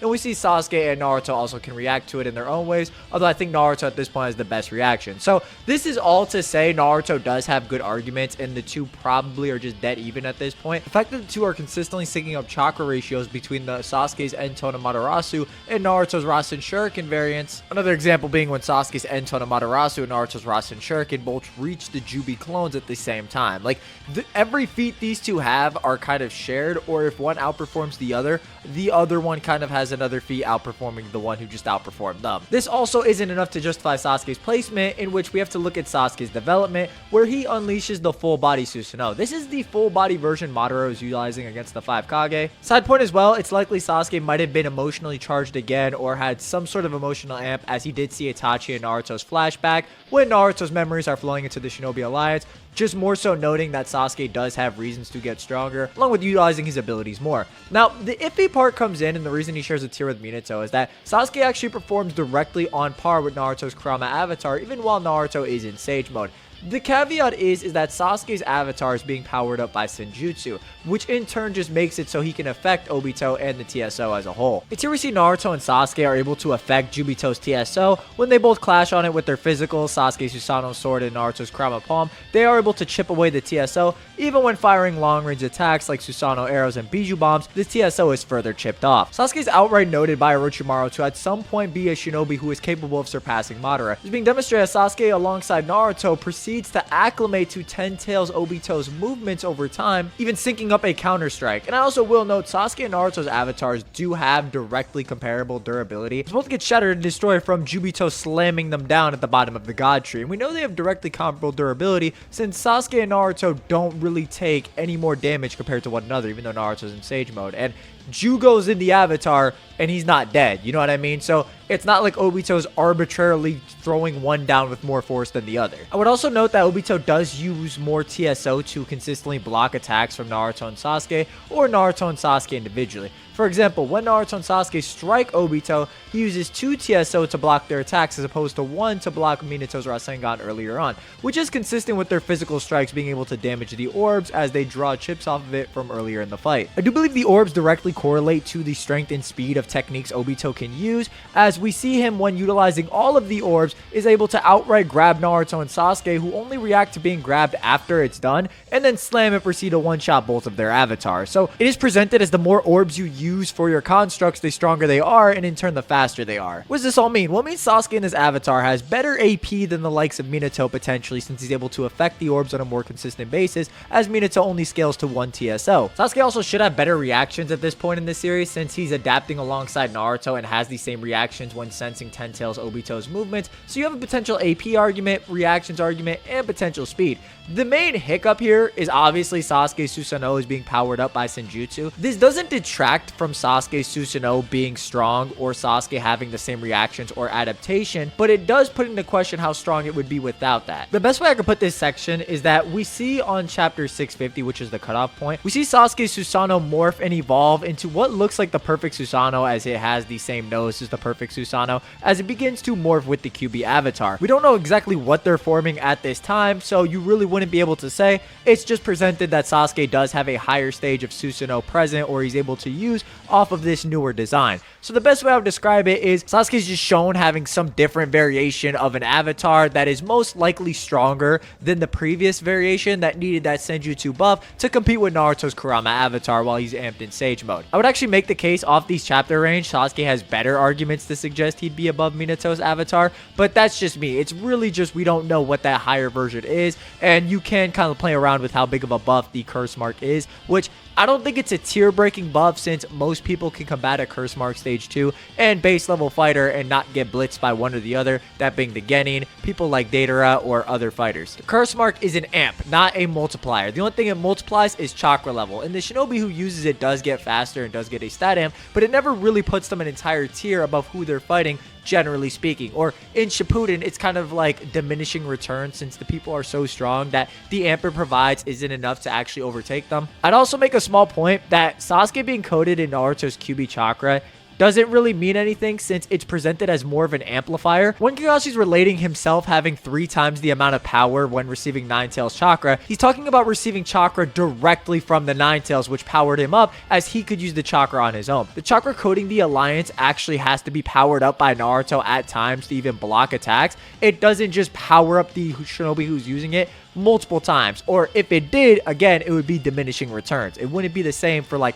Hashirama. Hashirama's chakra supply is not shooting up 3 times from a fraction of chakra from somebody who almost has as much chakra as him. So just a little point on that. Not that it matters to the overall point of Sasuke having that stronger avatar that we don't really see, or his actual avatar without Senjutsu being comparable to the Senjutsu variation, but just a side tangent. So really this one is just how you interpret Sasuke's performance and his amps, with both of these characters just being powerful support to Naruto in his fights. I would lean on Sasuke over QB Minato at this time, but to each his own. At the number 3 slot, we have Kurama Link Mode Sage Mode Naruto, or KCM2 Sage Mode Naruto. Now, it's pretty clear that nobody below him is really stronger than him, as most of these characters need amps or are just fighting alongside Naruto and being amped by Naruto in some aspect. Naruto, during the duration of the war arc, has been getting used to transmuting Kurama's chakra into shadow clones and passing it off to other individuals, whether directly or through chakra cloaks like he does in the war arc. This is what allows the Shinobi Alliance to actually remain alive against attacks like the Ten Tails Cataclysm, which should have wiped most of them out. It should be noted too, to actually block certain attacks, Naruto has to actively power up the chakra cloaking the Shinobi Alliance, so he's essentially a one-man army at this point. If he wasn't around, the Shinobi Alliance would be cooked. I also don't want to skim over some of Naruto's earlier feats against Madara and Obito. As I mentioned previously, he's able to body flicker and utilize it in combat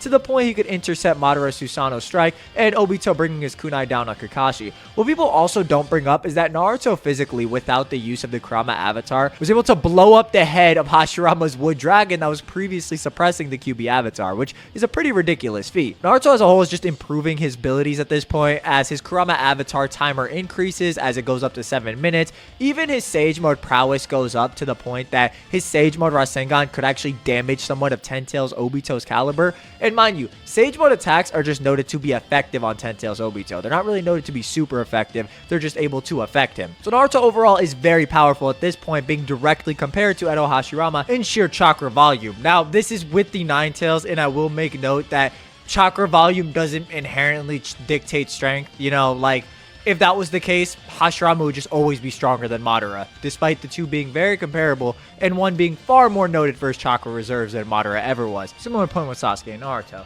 Now, I would talk about Naruto's development more in the war, but quite frankly, it almost doesn't matter because I kind of touched on why he would be this high anyway. And for the point of Naruto amping himself with Sage Mode, we actually are shown Naruto's chakra reserves in comparison to the QBs. And even though the QBs does dwarf it, Naruto's reserves are still quite a large amount. Now, imagine that, but greatly amplified as it fuses with nature, creating a much larger and more powerful chakra supply, which would then connect back to the QB, allowing for Naruto, on top of having a larger chakra, to apply Senjutsu to all of his attacks. Hence why Sage Mode, Bijou Mode Naruto would be stronger. Not that the Kurama avatar gets amped in the same capacity as Sage Mode, but because Naruto's base chakra gets amped, and now we can apply Sage Mode to the rest of his avatar. Normally it's his chakra plus Kurama's, now it's his chakra in Sage Mode plus Kurama's, so he would just be stronger overall. Even if it wouldn't be that crazy of a gap compared to how he is normally, he still would be stronger. And keep in mind, he was growing stronger to the point Sasuke needed a new version of the Susanoo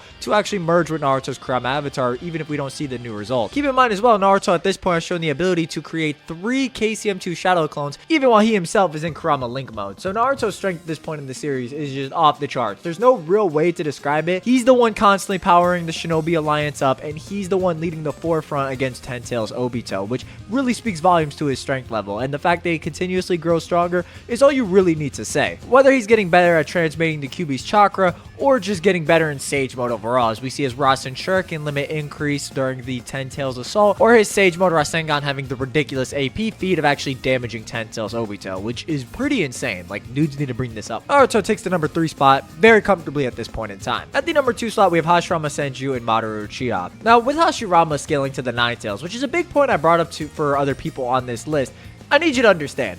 Most people are feasting off Nine Tails scaling. They need it. They need it to survive in these series. Hashirama, this is a side dish for him. It is not the main course, nothing close. Starting off, the full QB in terms of speed is below Hashirama. We see Hashirama is blatantly able to outspeed the QB with the likes of his Wood Dragon Jutsu, which is able to wrap around the full Nine Tails, forcing it to blow it up with this Bijou Bomb, which Hashirama proceeds to catch and fling back at him, forcing Madara to protect the QB with the perfect Susanoo. Madara then wraps the true form Susanoo around the QB, forming the majestic attire Susanoo. Now, this Bijou Bomb actually destroys Hashirama's Wood Golem, and on top of it destroying the Wood Golem, it's implied Hashirama actually hit in the head, as the head of the wood expulsion jutsu is very similar to the wood golem head. The data book for the wood golem technique noting Hashirama can hide inside of it, but on top of that, Hashirama actually had to apply a Fuin jutsu to weaken the tail beast power even further so the wood style construct wasn't destroyed. This is going to become relevant in a second when I talk about Sage Mode. We see Hashirama is able to outright react to perfect Susanoo swings from this powered up variation of the Kyuubi, even outrunning it at times and throwing down a summoning for the 5-layered Rashomon. So Hashirama's speed in base is comparable to these higher levels of the Kyuubi or beyond, as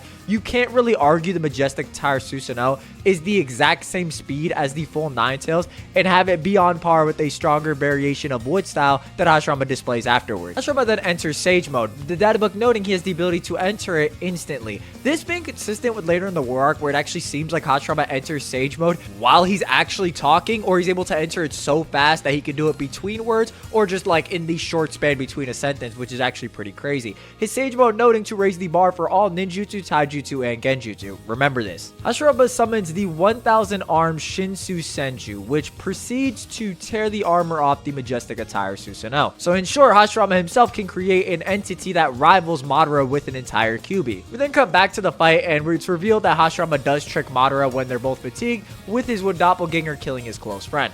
Now, relating this to Hashirama overall, the reason I said pay attention on that Sage Mode point is because I actually believe that the Wood Golem in Sage Mode versus base Hashirama is the difference between the full Nine Tails and what's considered the perfect Susanoo. In the work, when we see Hashirama amping his Wood Golem with Sage Mode, it actually is on par with the perfect Susanoo, dodging its blade off screen or implied to have, or grabbing its arm mid-swing and being able to physically hold it down. Using the perfect Susanoo as a metric is important because the same attack that one-shot Hashirama's Wood Golem and required all this extra work for Hashirama to actually survive was just tanked outright by Madara applying the Susanoo to the Nine Tails itself. So Madara is able to tank something that Hashirama's Wood Golem, which the databook notes is exceptional at defense, wasn't really able to on its own. So a Sage Mode enhanced Wood Golem, which would be amplified via Hashirama getting a ninjutsu amp, which is what the wood style is, would be more of a rival to the perfect Susanoo, whereas it regularly would be more of a rival to the full Kyuubi. And when I say rival, I think the Wood Golem would absolutely destroy the Kyuubi 1v1. It would just keep sending back Bijou bombs, but more so in terms of physicality, which is what's implied via the databook. This also makes quite a bit of sense since if you date back to Madara's perfect Susanoo statement about it rivaling the full Bijou, he's mainly noting this in reference to power, which is consistent with what we see in the Hashirama vs Madara fight, as Madara is jamming perfect Susanoo swords through the Bijou bombs without the Bijou bombs detonating, so the chakra ratios are more than likely linking up on some aspect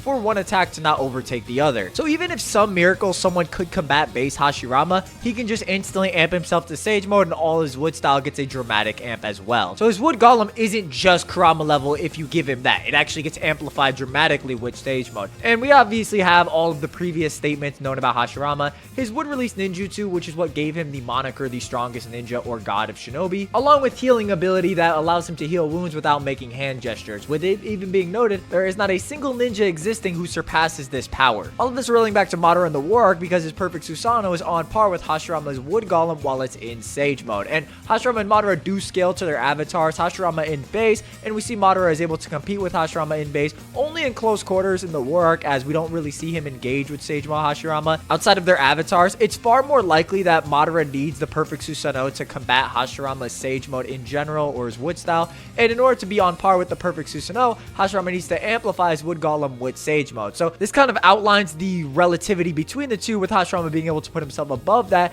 with the 1000 Kenon Arm Buddha. Now getting into the actual war arc, Hashirama has great feats showcasing the gracious deity gates, which are able to not only survive a Ten Tails Beast Bomb, but outright restrain the strongest form of the Kyuubi that we see thus far. Keep in mind, Naruto and the Alliance needed to be powered up multiple times to be able to suppress this threat, whereas for Hashirama it is one jutsu where he pours nature energy on everything under the Tori Gate dropped on the opponent. There's the obvious statement of Ten Tails Obito being stronger than Edo Hashirama, but I will say, it is noted by Madara that if he attains a piece of Hashirama's power, he's planning to fight Obito, which does seem to indicate at the very least they would be able to combat Obito if they were able to utilize Senjutsu, which Madara cannot. We will also see in the Obito section, nobody stronger than him at this point in the series, or there's no real argument for anybody to be stronger than him. So this is not an anti-feat. I have to make that clear. That is not an anti-feat because nobody during this chapter range is stronger than Obito. I mean, we saw in the previous tier, he one-shot the strongest version of Naruto's avatar by just throwing him below the God tree. So no one's doing anything to Obito one-on-one. So this is not an anti-feat to be used against Hashirama. It also is noted Sasuke is a shinobi who will eventually surpass Madara, which does seem to imply Naruto and Sasuke aren't at that level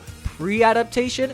I won't lie, I don't think acclimating to Jubito's movements close the gap genuinely between Sasuke, who one day will surpass Madara, to the guy who's exactly Madara level. I do not think that gap was closed, even if Sasuke and Naruto are growing. I'm going to talk about how everybody relates to Jubito when I talk about that section. There's just not too much evidence to suggest Naruto or Sasuke would actually be above the likes of Hashirama or Madara individually at this point. All you really need to say is Hashirama is kind of the hype guy that Jubito has stated stronger to establish his threat level in the series. I don't think we quite need to go into Madara utilizing techniques like the Wood Dragon technique, as these are not really that relevant compared to Hashirama and Madara's full power. It's more so that Hashirama is very strong, and I think people more so just conflate how his Sage Mode amplifies him, when it is a big buff on all of his avatars, because the Wood style constructs are ninjutsu. They're not like the Kurama avatar. They're a specific technique. They're not really a different form. And as such, they get amplified far more from Hashirama's own use of Sage Mode, rather than someone of like Naruto's caliber who uses Sage Mode, but it only really takes his base chakra, not all of Kurama's chakra. So Hashirama and Madara's placement are very solid. I more so wanted to talk about the relation between the two, compared to before where we actually didn't see the details of the encounter. There also is the question of if Madara's new Rinnegan outweighs the buff of the QB against Hashirama, and in turn, if that makes the alive version that's a little bit stronger based on what we heard from Tobirama compared to the Edo version.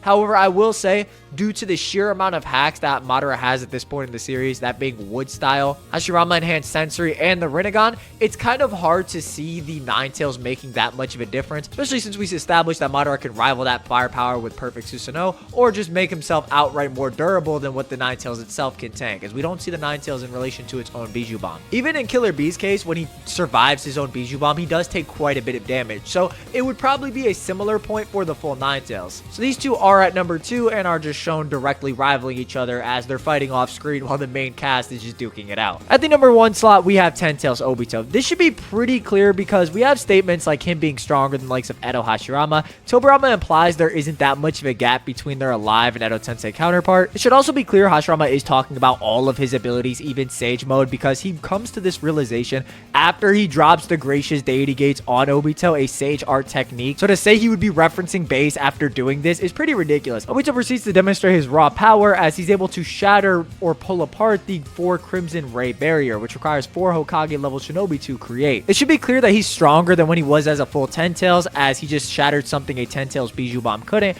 but Killer Bee notes this outright as he's even stronger than when he was gigantic, with Gyuki noting before it was just throwing its power around, but now it's apparently learned to focus it. We also see Obito noted in the chapter statement as the strongest in pure evil, which if you take Madara as evil at this point in the series, which is a fair take, then it would be fair to say that Ten Tails Obito is just above Edo Madara, who is on par Sage Mode Edo Hashirama, which, you know, is pretty self-explanatory stuff, not gonna lie to you. With the introduction of Ten Tails Obito, we are introduced to the Truth-Seeking Balls, or the Gudodama. These black orbs will grant truth to all things, a power that exceeds both Kekkei Genkai and Kekkei Toda. Obito can do pretty much whatever he wants with the orbs. He can apply a separate chakra nature to them to actually make them go off, or change the constructs to suit his needs in battle. What Obito does in character, though, is apply the Shadow and Light style to the Truth-Seeking orbs, which in turn gives them the nullifying all ninjutsu effect that we all know and love. This pretty much means that, like you guessed it, if you don't use Senjutsu, which is noted to be the only way to even affect the TSO at this point in the series, you have zero chance of beating Obito at this point in time. The Kage take turns trying to break down Obito's ability, but even the TSO that he utilizes are far too durable, as the tin and paper bombs that Tobirama attempts to use on him are just blocked outright by Obito creating a sphere around himself. It's shown to us that Obito's power is truly dreamlike as he proceeds to snap off Minato's arm, apply an exploding truth-seeking orb, requiring Tobirama to drop it back on an FTG mark he placed earlier, and even then Obito is able to block this. So the group requires FTG marked surprise attacks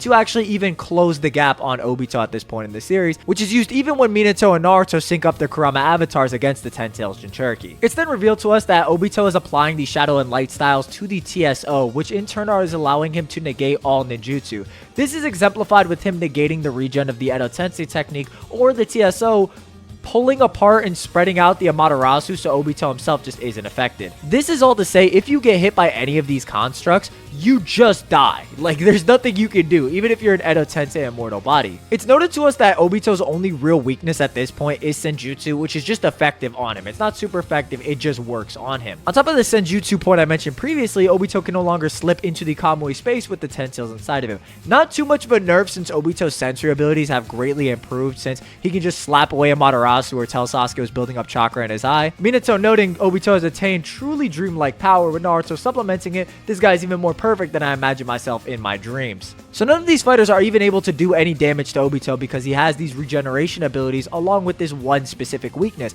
We then see him sprout a tree and charge up 4 Bijou Bomb, creating a 6 Crimson Ray formation barrier using the TSO on his back. I also want to note, it's very likely that when he shot these Bijou Bomb and they took everybody outside the barrier, he one-shot Madara and Hashirama because they're no longer shown in their avatars after Obito fires the Bijou Bomb inside the barrier. And when we come back to Madara again, he's shown regenerating as his cloak is damaged. So, I mean, that's pretty insane stock, honestly speaking. I would also make a distinct note that Obito's TSO are solid as well, as they tank this same explosion that destroyed Madara's Perfect Susanoo and Hashirama's Wood Golem respectively. So Obito at this point in the series is just ridiculous. We see Obito separate the 10 tails from himself and initiate the Infinite Tsukiyomi, which does eventually catch Naruto and the likes of Minato, sapping them of all their chakra and removing them from their respective avatars. So even then, Obito just created an instant win condition against both of these fighters with no real difficulty. Again, no one here is really stronger than him. A big point of Obito's character at this point in the war arc, and something we see when he's on top of the 10 tails, is that he's trying to reaffirm his own belief by breaking Naruto's will, because Naruto is essentially proving him wrong. Obito is Naruto's foil at this point in the story, as Obito is taking a bit of a shortcut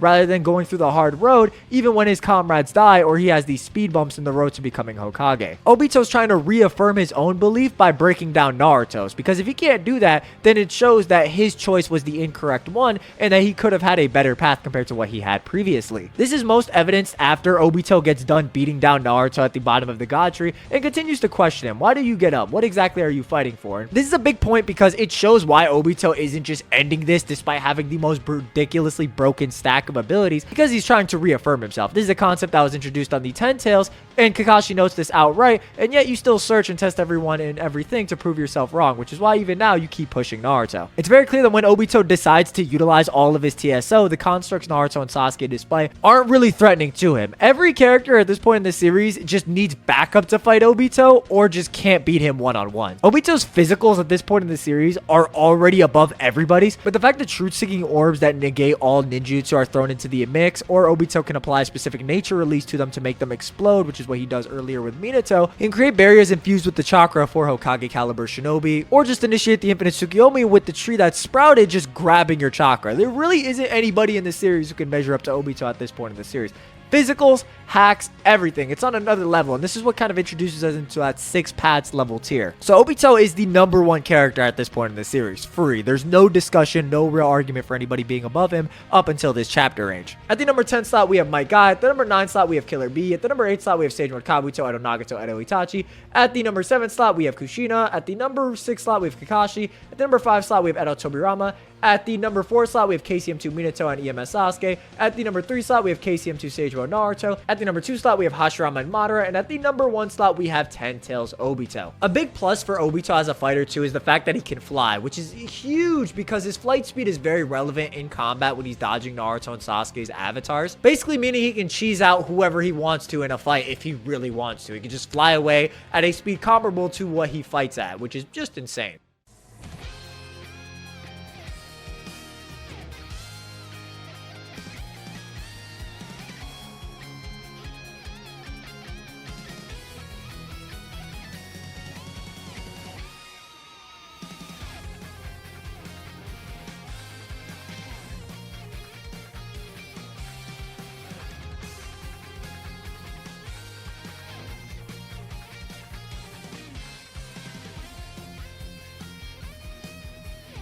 For the next chapter range, we have chapters 651 to 677, which is the mix of Birth of Ten Tails Jinchuriki and the finale of Climax. Now, during this time frame, we have a plethora of new 6 paths tier characters to discuss, which means that we have some people drop off the list.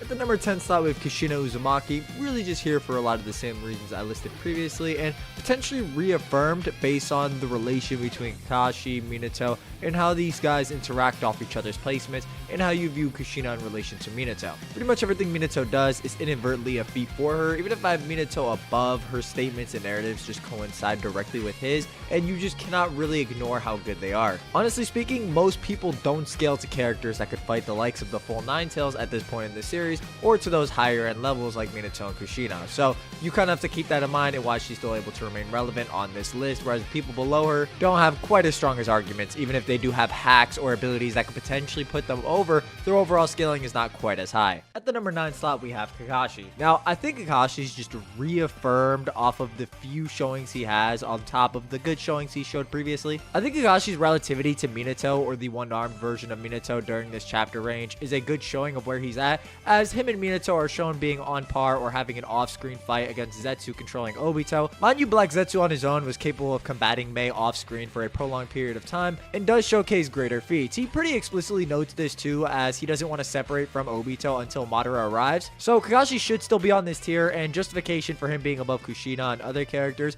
more so remains true, with him being a pseudo-rival to Minato at this point in the series. Kakashi's Kamui feats during this chapter range are also pretty solid, as he's able to Kamui away Sage Mode Minato's chakra infused arm that has a Rasengan on it before it does significant damage to Kakashi. Another example of this is Kakashi utilizing Kamui when Madara envelops himself in a truth-seeking sphere to protect himself from Guy's attacks. Kakashi doing this before Guy completely closes the gap to Madara at this point. While this is impressive, I am of the opinion Guy's movements in the 8th gate and Madara's TSO are slower than Madara and Guy themselves, or their combat speed or ability to strike. We actually know off a baseline that it should be faster than the likes of Kakashi's own Kamui, because it's faster than Obito's ability to Kamui himself into the Kamui dimension. Now, normally Obito transporting himself into the Kamui space is the slowest of his Kamui speeds, and thus isn't really taken seriously in a lot of these fights, because it's not the most relevant, as usually he's not going to just be trying to teleport away right in front of somebody. The version of Obito I'm referencing is the version that lost the Ten Tails Jinchuriki, but in actually becoming the Ten Tails Jinchuriki, Obito's base did get a bit stronger. We do see him absorb a bit of Madara's Sage power, since he had once been in Sage mode with the Ten Tails. This combined with Obito now having a piece of the 8 and 1 Tails. What does this have to do with Kakashi's own Kamui speed at this point in the series? Well, we actually see that Obito and Kakashi, when activating Kamui at the same time, output double speed, in reference to their ability to transfer Obito into the Kamui plane, both of them focusing their technique on Obito. Because the speed was doubled, it actually means that Obito's speed when he teleports himself and Kakashi's own Kamui speed at this point in the series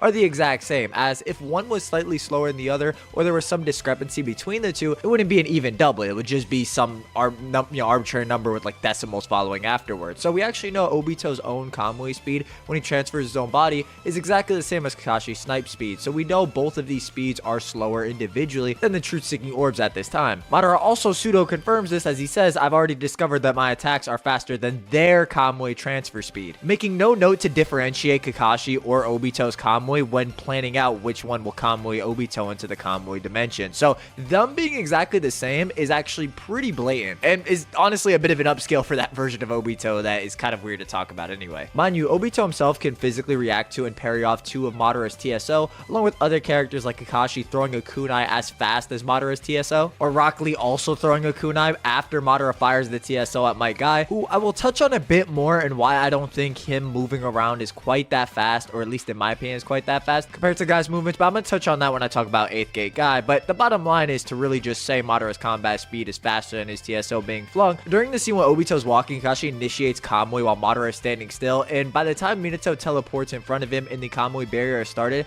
Madara is able to cut off Minato's arm, kick him and the arm with the Rasengan into Kakashi and Gaara before the Kamui is complete. This isn't to drag on Kakashi, because honestly speaking, most characters aren't going to be able to even be relevant during these exchanges. More so to say, I think Kamui probably had a cap out in terms of speed, and we're seeing it because it's making less and less of an impact in these fights, to the point it really only exists to try and remove Madara's TSO from play at this point in the series. The main problem with Kakashi's Kamui at this point in the series, however, is that the speed isn't so much faster than characters in this list or this top 10 or this tier can combat. An example being Gaara can throw down his hands and summon a sand wall before Kakashi's Kamui, after he initiates it, starts forming around Obito. I'll also make note, I think Kakashi being closer to this version of Minato makes a lot of sense, and the only real way to go around it is to use feats like Kakashi lunging at Obito in a similar time frame to Minato, despite the fact that Minato is in a QB chakra cloak. I'm going to be honest, Minato is more than likely fatigued here, as A, we see that Minato can be fatigued in his QB chakra cloak, as when him and Naruto's chakra are absorbed by the God Tree, we see that Minato doesn't even have enough chakra to use FTG, despite still having the cloak. We see following this, Minato does give all of his chakra over to Naruto to fight Obito shortly after engaging in the cloak, only to engage in the tug of war, spreading chakra arms out for the whole Shinobi Alliance to grab onto. I will also note the fact that Minato enters Sage Mode and throws his kunai before Kakashi's Kamui initiates for his Ten Tails Madara kind of seals the deal for me. So you just have Sage Mode Minato performing a better feat compared to Kamui, Kakashi having a comparable performance to base Minato, QB Minato being stronger than both those variations. You can't really have it all three ways. So I think the most consistent interpretation is that Kakashi is just closing in on this base Minato level, and wherever you have base Minato, for example, I'd have him over Kushina, is where Kakashi's at. I do believe, however, this is enough to retain Kakashi's spot on the list, as this is still solid scaling and just bounces off or echoes a lot of thoughts that I mentioned previously. Like, the Kamui stuff gets kind of ridiculous. We have a scene where Sakura can mentally react to Kamui, or the speed of it is so great that she is able to notice something is happening before she ascends right into the Kamui space. So I don't think that the ability is weak. I think it is still very strong, more so that it just kind of gets clipped off a bit at this point in the series, where it's just more useful in a supplementary role. At the number 8 slot, we have Tobirama Senju. Now, Tobirama during this time frame kind of gets a bit of an upscale, as we see his reaction and physicals with the Flying ThunderGod technique are so prevalent that it allows him to compete in close quarters to some extent with Sage Mode Rinnegan Madara. Tobirama mentally reacting to Madara slapping his kunai away and teleporting before Madara's strike intercepts with Tobirama's body. It should also be noted Madara is striking while extending the 6 paths Shadow Light style melee tool, or the Black Rod, Black Belted Blade as the data books describe it, whatever you want to say. It also should be noted Madara is extending the rod out as he's striking, so there's almost 2 levels of speed that Tobirama is reacting to, which is just a phenomenal feat. Madara also directly credits Tobirama for boasting the fastest speed of any shinobi. Madara even goes as far as to say, "I'm the one the heavens are smiling upon, and there's a reason why you two brothers can't regain your full power," which is an interesting note, as it somewhat pseudo implies the buff Tobirama would get from being alive may be similar to the buff Hashirama and Madara get alive, as it's noted during this chapter range in the data book and explained explicitly through feats that Madara is much stronger when he actually returns to life. Hashirama notes this directly to us, that even though Madara is blind, he is regaining his former strength, with the data books making a similar remark with Madara's original strength filling his body when he's revived. Aside from these statements, this is blatantly shown to us as the 3 deity gates that were suppressing Madara's movements are just popped due to the raw power Madara exhibits when he's actually alive. This is all in line with Tobirama's previous showings, but is all to say him being faster than Madara or Hashirama is just good stock, and also adds to the idea, okay, he's faster than them, but because these two have these overwhelming avatars, he could just never be considered stronger. This is being supplemented earlier on with Tobirama's explanation on Madara, noting the Uchiha legend to be unstoppable. So Tobirama really just has great speed arguments at this point in the series, but just struggles with those larger avatars, or just overwhelming stat disparities that most characters on this list really exhibit at this point in the series. Overall, just good feats and statements from a version of Madara that has a Rinnegan, is stronger than his Edo Tensei counterpart, and a Sage Mode on top of it, which he pseudo implies is the reason he was able to dodge Tobirama's FTG slice, noting that it's your MO to strike your opponent when they're convinced of victory. At the number 7 slot, we have KCM Minato. This is the same reason that Tobirama could be considered weaker than the likes of Hashirama and Madara, because he doesn't really have an answer for the likes of their giant avatars or the attacks to actually break through the avatars and take them down. I view it as the dinosaur and fly analogy, to where, okay, even if you are faster than a dinosaur, if you're not strong enough to actually take down the dinosaur, you still wouldn't be considered stronger than it, which I think is a similar principle with Minato's Kurama avatar. I'm gonna keep it 100. I'm gonna step on some toes here. Minato's avatar is strong. I think it's actually the weakest of all the avatars we see during the war arc, at least with each character at their peak. Let me explain. Along with Naruto getting, let's just say on a baseline, only better reactions from his fight with Minato, right? So you could say they're the exact same speed. It wouldn't even matter, because Minato's best feat against one of Obito's TSO is with Naruto's support pushing down in the Rasengan. Compare this to Naruto, man. So I already established the differences in Minato's like AP scaling, or how strong his Rasengan is, right? Now we gotta look at Naruto and Sasuke towards the end of the Jubito fight, past 650 onto 651. The last we saw from Obito and his truth-seeking orb count was that he had 7 when he was fighting Naruto and Sasuke and blocked both of their attacks, applying all of his TSO into 2 giant arms. So we'll just say it's 3.5 to potentially 4 TSO, since sometimes there is an artistic error with how many TSO Madara and Obito have.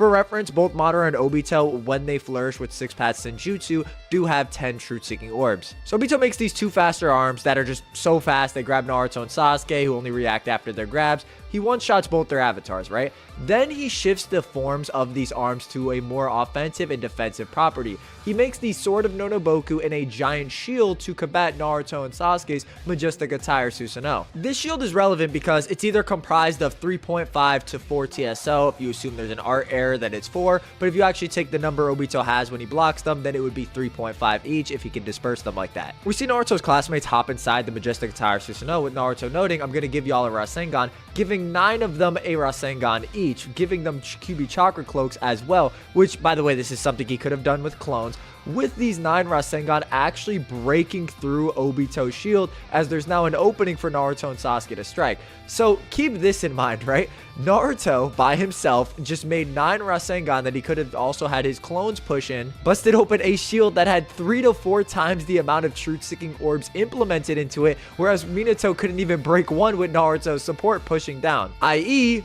Bijou Sage Mode Naruto and Minato have low-end relativity at best. Minato does not get an upscale from this. Naruto's AP is watching him. He has better reactions. At the best, I would just say their speed is relative, which is why I'll say low-end relativity. Naruto is legitimately in his own class, so Minato doesn't get an upscale from this. That's number 1. Now, Minato's feats versus Madara, are they that great to give him another upscale? Not really. I'm not gonna lie to you. I already covered on the Sage Mode feat, which being above Kakashi's Kamui isn't that crazy, especially to the likes of Madara. The best feat to potentially put Minato higher is the fact that Naruto could slam his tail down on Madara, who has Hashirama's sensory capabilities, so you could maybe say Naruto is just too fast in his Kurama avatar for Madara to sense at that time. Granted, Madara has no eyes here and just gets amped right after having the Rinnegan. And the only way this operates as upscale for Minato is if you just say Naruto didn't improve, which he does. So KC and Minato really doesn't have an opportunity to shoot higher, and I think his arguments are solid enough. Any real scaling to Naruto kind of dies out after he continues to fight Jubito. I'll talk about Minato's feats alongside 8-Gate Guy and how those compare when I'm talking about Guy himself when we get to that section. But I will say Minato's Sage Mode just isn't that crazy unless you think it's actually a bigger amp to Minato's physicals than a QB Chakra mode. Do not say him surviving Madara's kicks is like a feat for him in terms of durability, because a weaker version of Madara could just guard break in body Sage Mode Naruto as well, and then just gets a 10 Tails amp, a whole half of the QB, the 8 Tails, Hashirama Sage Mode, and a Rinnegan. I'm really not trying to just downplay characters. I'm just trying to explain why these characters consistently aren't gonna be at these 6-path tier levels. That's more so what it is. I don't want to come off negative. Am I coming off negative? I'm sorry, guys. I didn't mean to come off negative. It's 3 a.m. The voice is getting louder. I now have 4 different personalities, and I don't even know which one's talking. I don't know who has their hand on the wheel. So I'm gonna just keep it going. I'm gonna hand the Charlie, Charlie, get in the front seat. Charlie's gonna take over. At the number 6 slot, we have Hashirama Senju. Now, Hashirama could actually be in contention with Ten Tails Obito. I will acknowledge this. This is mainly due to the fact that, like I already mentioned previously, there's a pretty big jump in power between Edo Tensei Hashirama and Alive Hashirama, with Hashirama actually having the capability of damaging Obito, that being via Senjutsu. But looking at strictly like a power level type basis, this may not be impossible considering how Naruto and Sasuke are narratively portrayed as weaker than the likes of Hashirama and Madara, yet are still performing well against Jubito, who is noted to be stronger than Edo Hashirama. It basically creates a situation to where, okay, do you think the duo's feats against Obito are legit enough and their improvement is vast enough to where it outweighs the jump in power from Edo Tensei Hashirama to Alive Hashirama? I'd be remiss if I just didn't talk about Obito creating the Sword of Nonoboku, which reflects the soul of the user, with Obito having regrets as Naruto and Sasuke's combined avatar actually shatters Obito's blade. The problem is, right, on top of this, it's not as if Naruto and Sasuke would have just beaten Obito here. It required the entire Shinobi Alliance coated in Naruto's chakra, the Edo Hokage such as Tobirama, Hiruzen, you got the full 8 Tails, the 5 Kage. I mean, they got everybody, man. And even then, it is an absolute struggle to pull the full 10 Tails over. This is all to say, you don't want to take Obito's defeat out of context because he was consistently not going all out, just trying to gain affirmation through breaking Naruto, which in turn led to him having regrets. As Naruto notes, the hole in one's heart gets filled by others around you. So Obito could have had a completely different path similar to Naruto, having that hole in his heart that he explained to Kakashi filled by comrades. Basically, the way Obito went out, it doesn't make for a clear-cut victory, and it was very clear that he was stronger than everybody in the alliance or the Edo Hokage individually. I'm just going to maintain the position that Obito would be above the likes of Hashirama, at least at this point, just because we don't know how strong and alive Hashirama would be compared to the likes of Ten Tails Obito, as he would obviously be weaker than the version of Madara that has a Rinnegan and Hashirama's own Sage Mode on top of it. I suppose I kind of mixed number 5 in here, which is Ten Tails Obito, but realistically,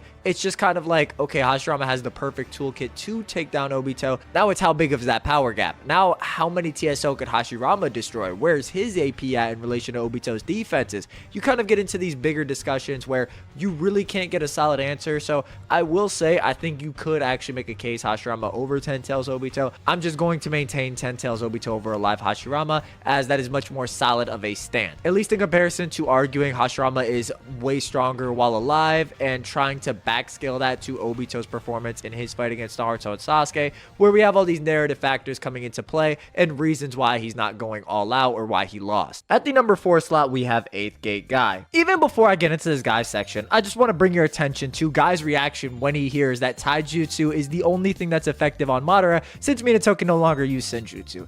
Look at this man. Look at this dog, bro. He's ready. He's foaming at the mouth for smoke. This absolute demon. There's no further point with this. This is just Guy's smoke appreciation post. We see a Guy unleash the final stage of the jutsu Lee used against Gaara in the Chunin exams. The release of all 8 limiters results in power tens of times greater than that of the Gokage. In the fight with Madara, Guy's stats shoot up astronomically. He's not faster than Madara, as in most cases, Madara can mentally react and physically throw up blocks to stop Guy's air cannons from overwhelming him. That doesn't mean Guy isn't fast, as Madara notes this directly, more so that he just isn't so much faster than Madara or is overtaking him in terms of stats. In typical 8 gates fashion, the technique being utilized by the 6th, 7th, and 8th gate is usually stronger or is just a bigger speed and power increase than the physicals the gate increase offers themselves. So Sakujaku is stronger and faster than the 6th gate, Hirudora is stronger and faster than the 7th gate's physical buff, with Sekizo being no different, being the special taijutsu move reserved for the 8th gate. The Sekizo is a super speed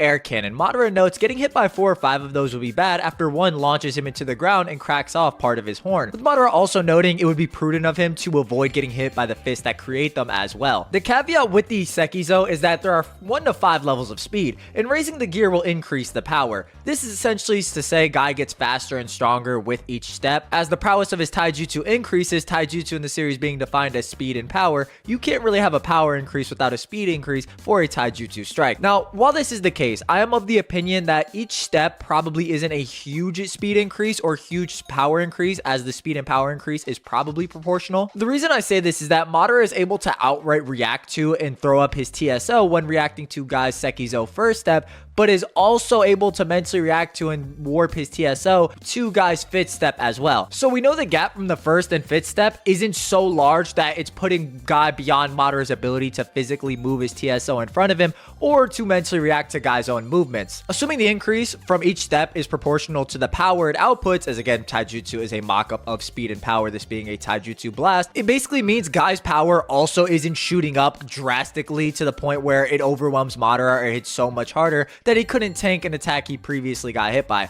evidenced with him actually getting hit by a direct punch coated in Sekizo's 5th step, and Madara is still able to get up, but this does draw blood compared to the earlier step that really doesn't have that effect. Guy's own movements in the 8th gate, while very fast, are portrayed to be slower than his actual physicals, as Madara could fire off TSO at a faster rate than Guy could move or at a comparable speed. This is partially why when people bring up Minato intercepting the TSO, it isn't the craziest feat, since it's not like Guy's own physicals at this point are far beyond the likes of Madara, and in actuality, they're just closer to Madara's TSO speed. This is also why it was important to establish why Guy's increase in terms of steps is more than likely some low incremental amount, to the point it can't increase his power and speed beyond someone who could initially react to the 1st step and can react to the 5th step. This also helps explain why characters like Kakashi can Kamui away Madara's TSO before a Guy actually arrives at the point. It helps explain why a lot of these lower level characters are able to be relevant in in this battle. To give Guy credit, Madara does directly acknowledge his prowess with taijutsu, which you could inadvertently say puts him above Hashirama in terms of stats, as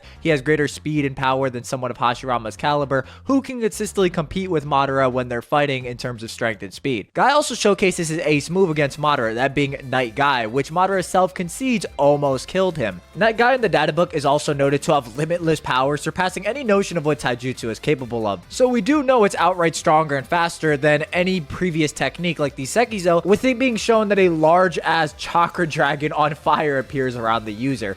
Just keep in mind, Guy's ace move, or the strongest taijutsu, is just a glorified dynamic entry on Guy. I think that's just amazing. By the way, this kind of plays into the point I made earlier about the Sekizo being an incremental speed increase, or just, you know, the jumps not being that crazy, in that Madara can also react to this move that is stronger and faster than the Sekizo as a whole, which Gaara implies that, oh, Guy has something even greater. So keep in mind that even a stronger move compared to the fifth step of Sekizo, Madara can just react to mentally and is able to throw his hand up to block. Night Guy, however, is ridiculously powerful. On top of almost killing Madara, which Guy does, he just tears a hole straight through Madara's heart and through the side of his body, just helping Madara complete his Toji cosplay. The sheer speed and weight of Guy's own chakra being so powerful that it was enough to make the Gekudama, or truth-seeking orb, lose its form entirely and resort back to the orb form that it usually takes. This is also good stock for Guy over the likes of Ten Tails Obito, since if Guy were to attack Obito with Night Guy, it would essentially just be too strong, or would actually just negate the whole advantage of the truth-seeking orb and would make the construct or whatever Obito crafted lose its form. I also want to make it clear, Guy's performance in this fight is very impressive, but you cannot ignore the context that number one, Madara isn't using Limbo. Even if Guy is comparable from a stat perspective, this is somewhat of a nerf on Madara's part. But moving further than that, however, Madara was subsequently losing TSO during this fight, which was a huge nerf and what allowed Guy to fight him off screen without the support of Kakashi, Minato, and Lee. Like Obito, Madara has 10 TSO. Minato teleports 5 of them away, and we know from a distance they can no longer be controlled, so we just assume he teleported them far enough to where Madara can no longer control them. This leaves Madara with 5 TSO remaining. One that he's using for the staff in his hand, and the other 4 he uses to create that sphere that Kakashi Kamui's a hole in. Now, it actually seems likely that Kakashi just Kamui'd the entirety of this sphere after Guy launches Madara away from it, using him as somewhat of like a battering ram to block his fist from hitting the TSO. This was noted by Minato, since they physically exist, can be traced and followed, Kakashi's Kamui should work on them. And this is exactly what Minato and Kakashi had planned previously, noting that Kakashi's Kamui should work on them and we need to send them away so Guy could fight uninhibited. So this is all to say, Minato had ended up teleporting away 5 of Madara's TSO, and Kakashi had Kamui'd the sphere away off screen, leaving Madara with 1 TSO left, which we see it return to its original form, and Madara just utilizes this 1 TSO for the rest of the arc. Like, he throws it into the Kamui dimension,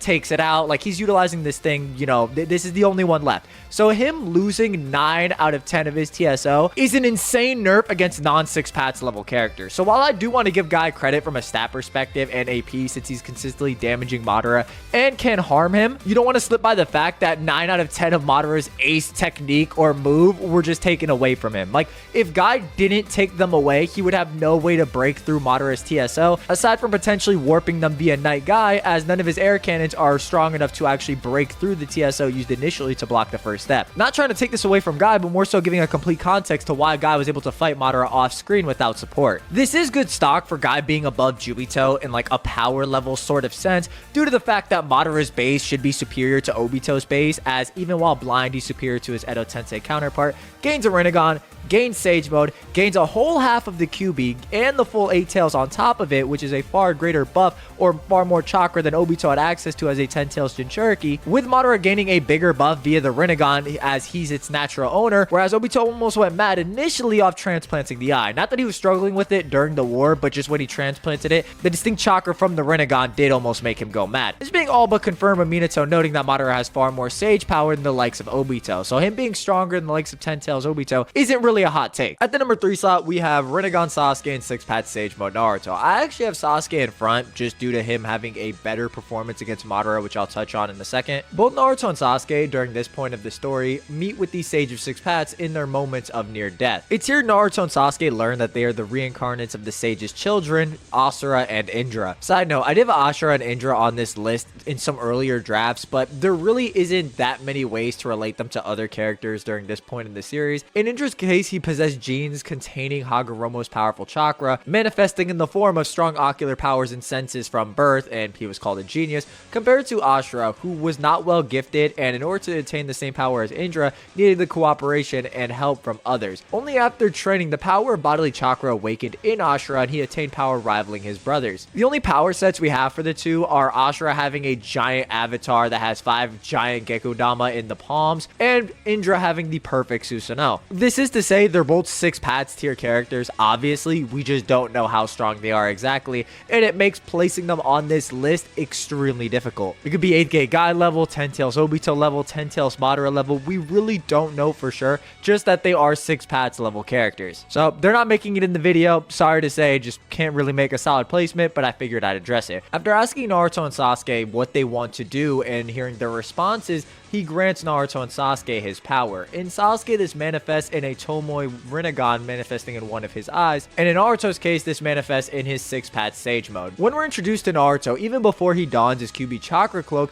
we see him kicking away Madara's Truth-Seeking Orb, which the TSO at this point in the story are not that relevant offensively against other 6-Pats characters, since they're able to interact with the orb and not just get instantly erased. Naruto's power in this form is absurd. He actually causes more damage to the God Tree, shoving Madara back into it when Madara goes to block his attack, than Might Guy does hitting Madara into the God Tree with Night Guy. Naruto, as a result of his punch, begins cracking the stem of the tree and then severing it completely in two with a Sage Art Lava Style Rasen Shuriken. Mind you, even without stacking Kurama Mode on top of the 6 Pats powers Naruto had obtained, he is noted to surpass Kurama Mode entirely, a feat accomplished by a huge chakra. His reaction speed is noted to be equal to Madara's as well, who turned into the Ten Tails Jin, with a huge rise in sensory capabilities. This is also evident as through sheer sensory alone, Naruto is able to dodge Madara's Limbo. We haven't talked about Limbo yet. Limbo is Madara's Rinnegan or natural Rinnegan ability, similar to Sasuke's Rinnegan ability, Amino Tajikara. With the technique of Limbo, a shadow is produced, which cannot be detected by anyone connected to the normal world. The doppelganger possesses nearly the same abilities as the wielder of the Rinnegan, so the shadows are almost as strong. This makes sense, as this is why Madara's Limbo clone was just dragging the Bijou around, so it's almost as strong as Madara. Some translations have it as same skills or same abilities, but it's just almost as strong as has nearly the same abilities. While Naruto can sense it, only someone who owns a Rinnegan can actually see the shadows. This being evidenced with Sasuke's Rinnegan, but we also see Madara note when he's attempting to get his other eye back from Obito, he wants to speed things up or thinks about speeding things up using Limbo,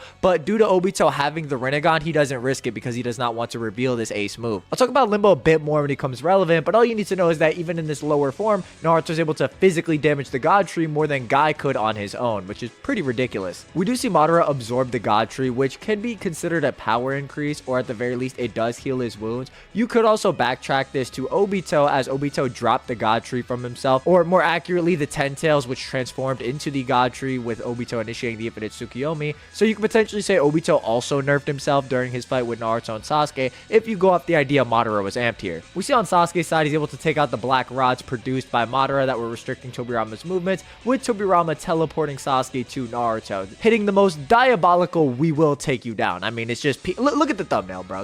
You know why I made that thumbnail. I had this page in mind. It's here Naruto and Sasuke proceed to they just get to jumping Madara. I'm gonna be honest with you. They perform extremely well, showing off their new abilities and sensory capabilities. In Naruto's case, along with the stat increase, sensory increases, all that ridiculous stuff, he's able to utilize the abilities from the small amount of chakra he had from each of the Bijou earlier on in the series, showcasing a lava-style Rasen Shuriken, a Sage Art Magnet-style Rasengan that has sealing properties, a Bijou Dama Rasen Shuriken utilizing the TSO, and Kurama's chakra. In Sasuke's case, he gained a little less. In Sasuke's case, we don't see quite too many new abilities from him. One would assume with his new Rinnegan, he gained the Rinnegan abilities, as Obito, even when using one eye, did have access to all Rinnegan abilities, but it remains to be seen. All we know from Sasuke's unnamed teleportation is that he can put Madara in front of him or swap places with people or Madara on the battlefield with a finite range that Madara escapes by flying away and substituting his shadow. It's also noted that Sage Chakra, which Sasuke now possesses,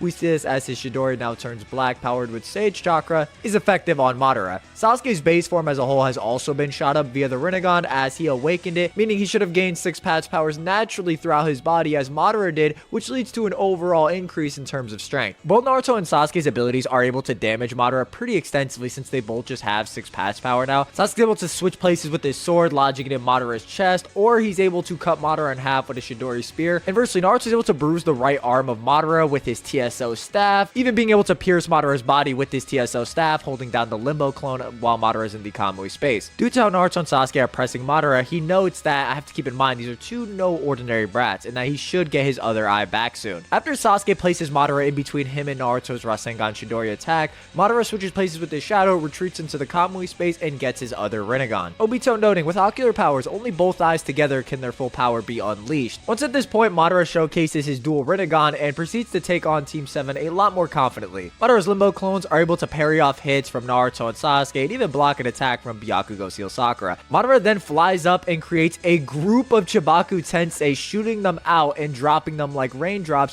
which preoccupies Naruto and Sasuke, who have to deal with the shadows on the ground and the Chibaku Tensei raining down. We see higher level abilities from Naruto and Sasuke like the Bijou Bomb Rasen Shuriken or the perfect Susanoo. Now, for perspective, this is partially why I have Sasuke in front of Naruto at this point, because previously Sasuke was able to sync up with Naruto's Kurama avatar utilizing the true form Susanoo. I say Sasuke most likely had the true form Susanoo since this is the version that Madara utilized to wrap around the Kyuubi, with Sasuke just having a stronger or more potent avatar on top of that. So we now know Sasuke, who is comparable to Naruto before, even if he wasn't quite as strong, has another layer of power on top of his avatar at this point in the series. One of the reasons I lean slightly towards Sasuke as well is that, like I mentioned, Naruto and Sasuke can both damage Madara. However, Naruto is only shown really damaging Madara at this point in the series with the likes of his TSO constructs or staff. Naruto bruising the right arm of Madara and stabbing him with his TSO staff is something Sasuke can replicate either with just his Kusanagi blade or just Chidori spear in general. Not saying Naruto himself isn't able to damage or even affect Madara physically or with any of his jutsu, as we blatantly see Naruto is able to restrict Madara and the Limbo clone with his Magnet style Rasengan, paralyzing the Limbo clone's movements, but more so Sasuke just has been shown performing much better with basic parts of his arsenal compared to Naruto, who is utilizing the TSO. Slight side point as well, Naruto's TSO are strong, but they don't have the nullifying ninjutsu aspect that Madara and Obito's does, since Naruto does not possess both Yinton and Inton, light and shadow style. Naruto just has Yang release, whereas Sasuke is the one that has Yin release. Only together, when you apply those to the TSO, can you achieve that nullifying ninjutsu effect. Not that it would make too much of a difference at this tier of power, but I just figured I'd throw that side point in. The power gap between the two, however, just isn't huge, as Naruto does make a note, gotta make sure not to hit Sasuke with the Bijou Damarasu and Shuriken, implying he thinks if he hits Sasuke, it might do some damage to the perfect Susanoo. Honestly speaking, both just show the ability to react and fight on par with Madara, with both having the ability to damage Madara, with Sasuke just showcasing the strongest version of an avatar, or his avatar that we've seen up until this point in the series,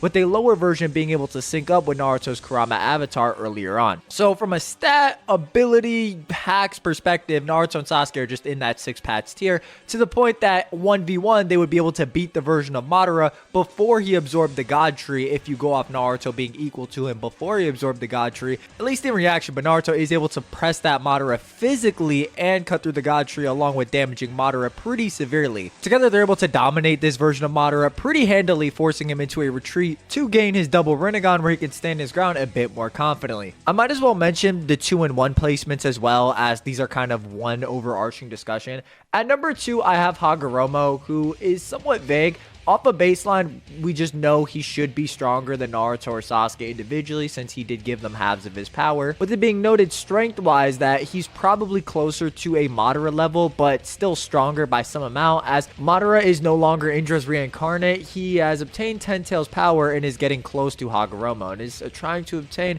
even my own mother Kaguya's power. We don't know how close Madara is to getting to Hagoromo's level, more so that Hagoromo should just upscale on a minimum from the powers he gave Naruto and Sasuke, but should also just be below a version of Madara who is substantially amped, which is why Madara is at number 1. The fact that Madara is being referenced when he only has one Rinnegan and hasn't absorbed the God Tree is kind of what seals the deal for me, as he absorbs the God Tree and gets a Rinnegan after Hagoromo makes this statement. So it creates a weird situation to where Hagoromo's probably stronger than the two dudes he just gave power to, but also is kind of close to the guy who got amped to the point where he can fight on par with them now. The reason I have Naruto and Sasuke below Madara individually is that we just haven't seen how they interact with him with his dual Rinnegan on his own, whereas he's able to, with the support of his shadows in Chibaku Tensei, at least keep the two busy enough to where he could perform the infinite Tsukiyomi. It's more so the fact that it takes both of them to get around these abilities of Madara while he initiates the infinite Tsukiyomi, so I believe if Madara was just fighting them one-on-one and did the same thing, they wouldn't be able to react quite as confidently, as Sasuke would have to deal with Madara's shadows along with the meteorites that Madara is dropping down. With that all being said, the gap isn't huge, or probably isn't a massive amount, since we see the likes of Naruto's shadow clones are able to combat and stall out Madara's limbo clones in close quarters combat, the limbo clones being almost as strong as the original. This would be a better case for Naruto and Sasuke, but we actually don't see if Naruto's clones beat the limbo clones because Madara launches the infinite Tsukiyomi, everybody huddles inside Sasuke's Susanoo, and that's where the chapter range cuts off. So because the conclusion of the fight isn't really shown and we don't really see them fighting for that long, we just can't go off the full logic that, oh, Naruto's shadow clones that are weaker than he is are on par with Madara's limbo clones, so full power Naruto is above Madara. Especially since some of Naruto's shadow clones are utilizing jutsu like Rasengan, and having a small taijutsu skirmish with somebody isn't just indicative to straight one-to-one scaling. If that was the case, Pain would be base Naruto level. This is a good feat to show the gap isn't huge, but not enough to say Naruto on his own would just be outright stronger than Madara. Basically, all of Naruto and Sasuke's feats against Madara at this point have mainly been through working together. However, individually, they wouldn't be able to perform nearly as well, or we don't have the showings to say individually they would be above Madara at this point, since he is dealing with them a lot more confidently with the 4 limbo clones. I think the way it goes is that Naruto and Sasuke are stronger than Madara before he absorbs the God Tree. When he absorbs the God Tree, he's pretty close to them, although maybe you could say they have an edge individually. As, for example, right, Madara is able to draw blood when his limbo clone slaps Naruto in the face, so physically he's on par. Like, he's literally making this Naruto bleed from punching him. With Madara also having enough AP with his Light Fang to tear Naruto's TSO staff directly in half. So it's not as if he's in any of a slouch or doesn't even have the capacity to kill Naruto at this point in the series. It's more so that the duo's new abilities are overwhelming Madara, with all 3 fighters being comparable stat-wise, and Madara's hacks no longer just working or auto-winning because they aren't as effective on people who can just negate his TSO or see his limbo clone slash sense them, which nobody had been able to previously. Basically, Madara is not able to hacks his way or ability his way out of them, whereas Naruto and Sasuke are just throwing new abilities at Madara, which he does come to understand towards the end of the fight. As far as Hagoromo himself, I gave him a more generous interpretation. We really don't have that much to go off of, and where Naruto and Sasuke are at kind of fits perfectly with what he says about Madara, as Naruto and Sasuke are able to combat somebody using Hagoromo's power that is getting close to Hagoromo. So for this top 10, at number 10 we have Kushina, number 9 we have Kakashi, number 8 we have Tobirama, number 7 we have Casey and Minato, at number 6 we have Hashirama Senju alive, at number 5 we have Ten Tails Obito, at number 4 we have 8th Gate Guy, at number 3 we have Rinnegan Sasuke and 6 Pats Naruto, at number 2 Hagoromo, and at number 1 Ten Tails Madara Dual Rinnegan.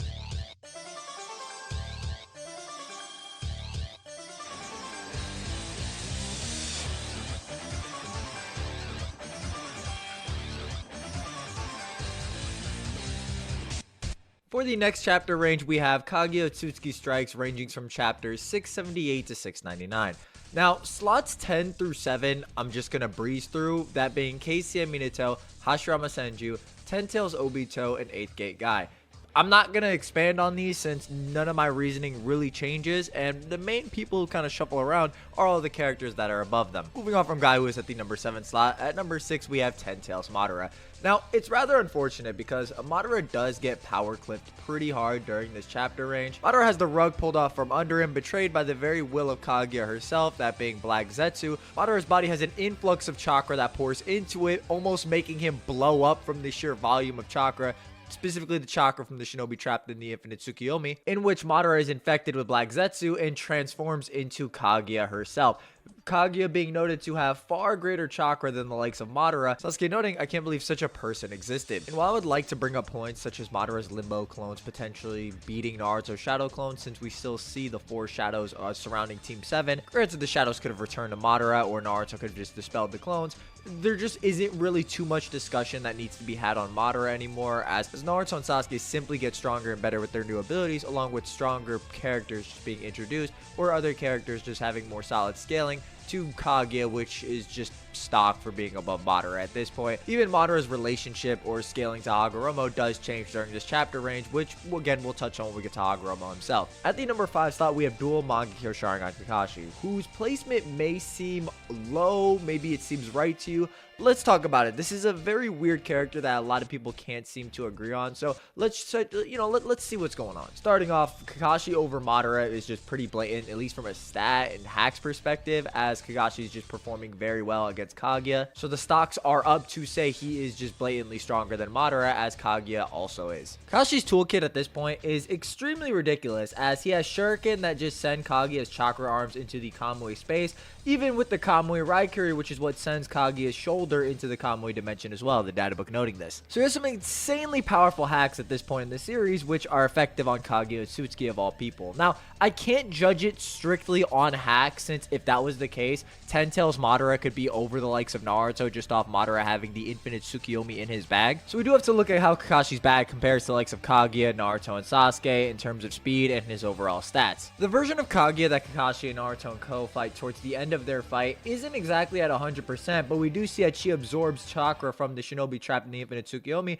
due to her being in the root time space. This making it so, as Black Zetsu notes, Mother just gained more power. Both her might and speed are exponentially greater. There's really two main feats you can look at for Kakashi to really give him some sort of stat placement here. That being his Kamui Raikiri on Kaguya and him Kamuing away Kaguya's all-killing Ashbone before it leaves the portal and hits Naruto. As far as the Kamui Raikiri, I think this feat is legit in the sense that it came about through the culmination of Kakashi's hacks, his overall stats, and him catching Kaguya off guard. We see that Kakashi was already coming down on Kaguya with the perfect Susanoo when he was going in to attack her, with her shooting the Ash Bones through the avatar. Now, Kakashi does initiate Raikiri, which is a speed amp when moving linearly. I don't think Raikiri amps speed in the air, so you kind of have to argue Kakashi actually propelled himself off the Susanoo. So you could potentially say there's two speed tiers, but I don't want to make that extra assumption and, kind of downgrade Kakashi. So you either say, okay, the perfect Susanoo speed launching Kakashi plus maybe the Raikiri to maintain that speed, plus catching Kaguya off guard as she's not aware of the phasing ability, is what led to him tagging her. I think this is a great feat and speaks to what Kakashi would do to most characters in the series who aren't aware of his hacks, but I do want to outline, I don't think he just runs up and tags Kaguya in the same manner, especially since we just see her tag his perfect Susanoo with her Ash killing bones. In the grand scheme of Naruto as a series, I think these all killing Ash bones are very fast. It'd be weird to say they aren't, but for the sake of this list, we kind of need to dial in on how fast they are relative to everybody here. I think my biggest issue with these Ash killing bones in terms of speed is that I don't think their speed is quite as impressive as maybe they seem on the surface. Starting with Naruto, who's flying at Kaguya, we know outright that Naruto's flying speed is on par with his TSO that is lifting Sasuke off the ground. And if you recall earlier in the video, I made a big point to note that the TSO are consistently slower than a user's combat speed, which essentially reflects that Naruto's flying speed or ability to fly isn't quite as fast as his ability to fight somebody or his ability to throw a punch. So we know outright his flying speed doesn't have the best feats, and using Obito or Madara as metrics who do use flight in combat and it is noted to be very fast even by the likes of Naruto and Sasuke standards against Jubito, doesn't automatically mean it scales beyond the likes of Naruto's own combat speed, as although it's noted as the same ability, Naruto's flight is exclusive to his six-path Sage Mode form. He has his own variation of the flight, as the databook notes. Madara and Obito's variation, although being similar, is exclusive to their forms as Ten Tails Jinchuriki and not exactly the same as Naruto's flight in his own distinct form. And as such, I don't think you can make the inference that the forms operate or their flight abilities operate proportionally the same in reference to the character stats. When examining this idea of Naruto moving faster than he flies and his flight speed not actually being that impressive and the ability itself just being strong, when I say impressive, I mean impressive in reference to characters of this caliber. That doesn't mean it's not impressive, just that it's not it's not absurdly strong in reference to Kaguya, Sasuke, or Kakashi himself. The only other reference for Naruto's flight in comparison to his TSO is when he's fighting Kaguya in the ice dimension, and we actually see the TSO are lagging behind him in the air, which you might say, well, this is proof enough that Naruto's flying is faster in the magnetic-like properties, in the sense that the TSO just kind of stick by the user, unless the user is just moving so fast or moves out of range that the TSO no longer follow. So you might say, well, that's it then. But the problem is that number one, from the previous page, we actually see that the TSO start lagging behind Naruto when he initially jumps away from Kaguya's arm.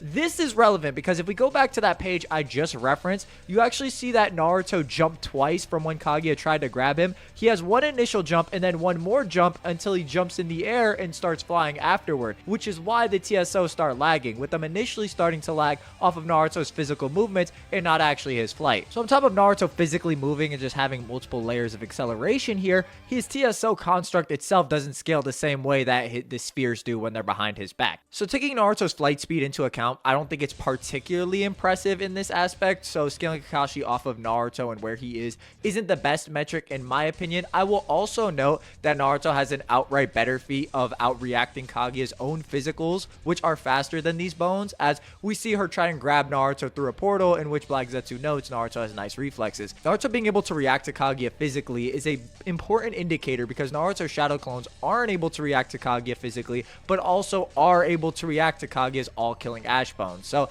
even by the metric of shadow clones that are weaker than the original, they can still react. And Naruto himself also does just react to the ash killing bone popping out of a portal. Even statements like Naruto noting Kakashi Susanoo is more awesome than Sasuke's off of viewing Kakashi's Kamui Shuriken is actually decent stock for Kakashi Susanoo being stronger than Sasuke's, if you want to interpret that statement that way. If you ask my opinion, I think it's mainly just the display of the Kamui Shuriken, which is an ability way stronger than Sasuke Susanoo has exhibited. I think this is some of the better stock for DMS Kakashi, which kind of goes in line with him just being this high hacks with really good stat fighter. I don't think it's outlandish to say through hacks, Kakashi could potentially catch the likes of Naruto or Sasuke off guard if you were going to pit him against each other, as he's basically doing that to Kaguya of all people at this point in the series. I don't have an insane issue with DMS Kakashi over Naruto and Sasuke, more so that I think the arguments are fundamentally a lot weaker, and you have to kind of assume where Kaguya is after she just gains an exponential amount of power, and it's overall a bit variable, and what we do know just isn't as impressive in reference to Kaguya shooting the ash killing bones or Naruto's flight speed. The ash killing bone that Kaguya shoots as well, even on Kakashi, might actually just be slower than her variation she used against the perfect Susanoo.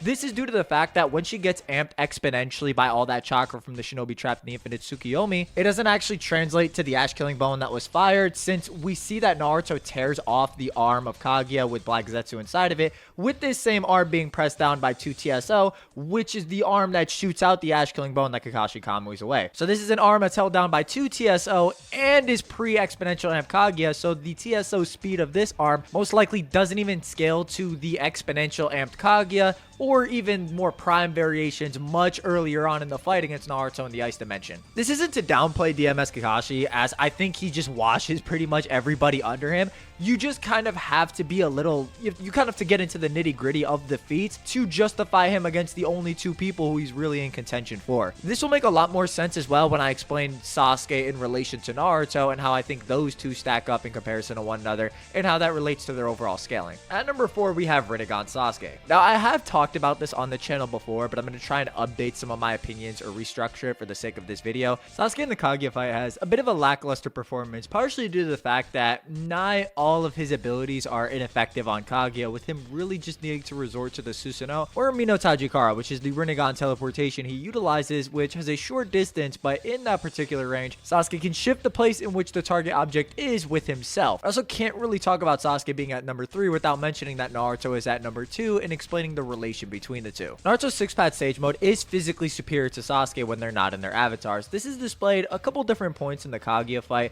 whether it be Naruto being the one to rip out Black Zetsu absorbing his chakra, bruising Kaguya when Naruto socks her directly in the jaw, or having physical enhancing techniques like Boil Release Unrivaled Strength. Like I mentioned earlier with Han, it really is just a short-term or temporary speed and power boost, as that's what taijutsu is, speed and power, and it just raises your taijutsu temporarily. It should also be noted that Naruto and Sasuke are growing stronger throughout this bout and improving, Naruto unconsciously mastering his ability to fly and using his powers more, along with Sasuke, who had time when he's trapped in the desert dimension to test out his Rinnegan, noting nothing seems to work, so he's clearly attempting to escape with his Rinnegan, with him being visibly fatigued afterwards, and noting post-Kaguya fight that he's gotten time to get used to the Rinnegan over the course of the war. It's very clear that Naruto, following his Kurama mode, and Sasuke's Eternal Mankyo Sharingan in a similar trend, are just getting better and growing stronger the more they use their abilities. A big point to why I have Rinnegan Rinnegan Sasuke over DMS Kakashi is that even if you wanted to say the Kamui Snipe or any of his capabilities would be extremely effective against the likes of Rinnegan Sasuke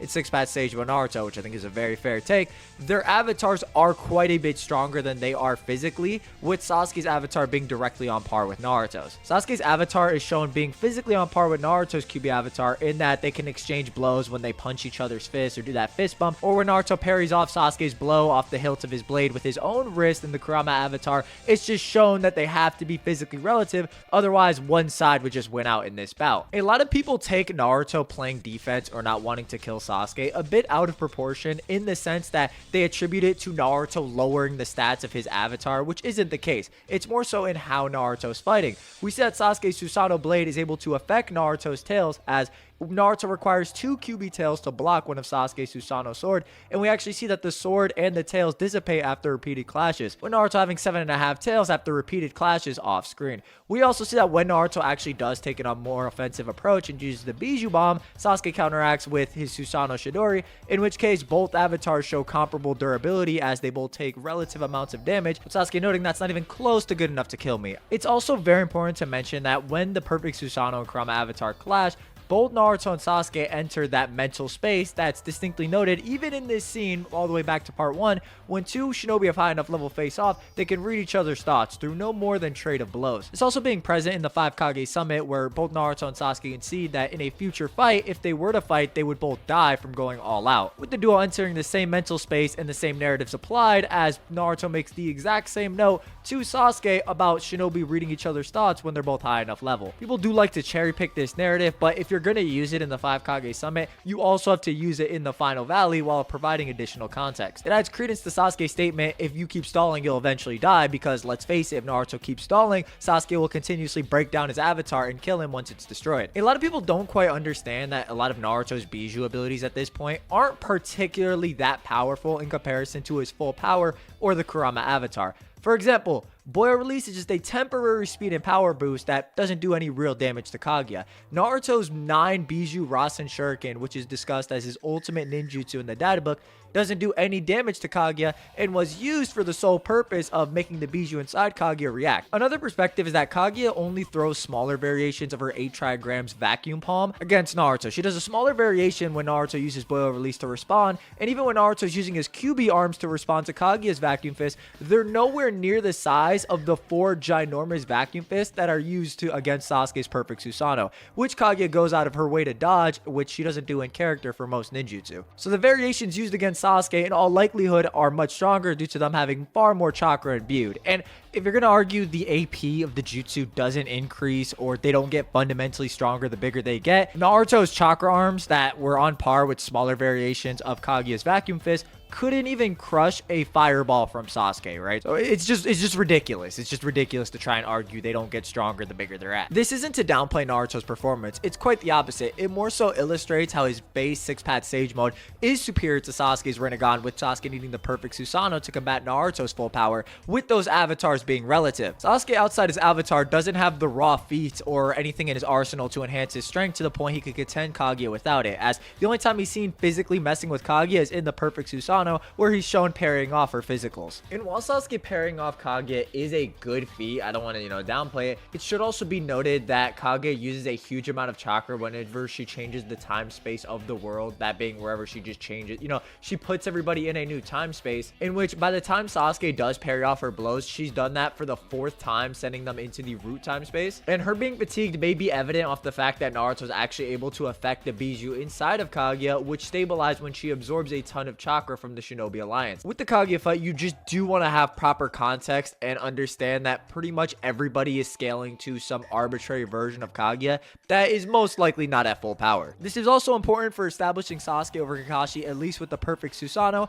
as this establishes he scales to Naruto's Kurama avatar, as the feats they have against Kaguya aren't that good, honestly speaking. They just really aren't. If you actually do look at Naruto vs Kaguya and examine all of their interactions, the main way he deals with Kaguya is through obviously physical abilities, as ninjutsu is not useless, that being through taijutsu in his 6-path Sage Mode chakra cloak, his Bijou arms or chakra arms that are faster and stronger than he is, or through distraction tactics like the Naruto region combo, which, by the way, does not mean he gets a 6th level gate on top of his 6-pad Sage Mode form. I cannot stress this enough. If Naruto got dozens of times stronger than Kaguya, you would probably feel that effect. I always interpret this to say that each Naruto clone had power equal to Lee in the 6th gate, and this makes a lot more sense as Naruto makes, well, a fuck ton of clones, and they would all be weaker than the original by quite a significant amount, as the number of clones are proportional to the amount of chakra he has to imbue in the clones, meaning the more clones there are, the weaker they're going to be. So the main stock for Sasuke being above Kakashi is that he has a avatar that is either directly relative or very close in strength, or like high-end relative to Naruto's avatar, which in turn is over his physicals in the Kaguya fight or the feats he displays. The only way it doesn't work is if you legitimately think Naruto's chakra arms, for example, are superior to the likes of his Kurama avatar, which is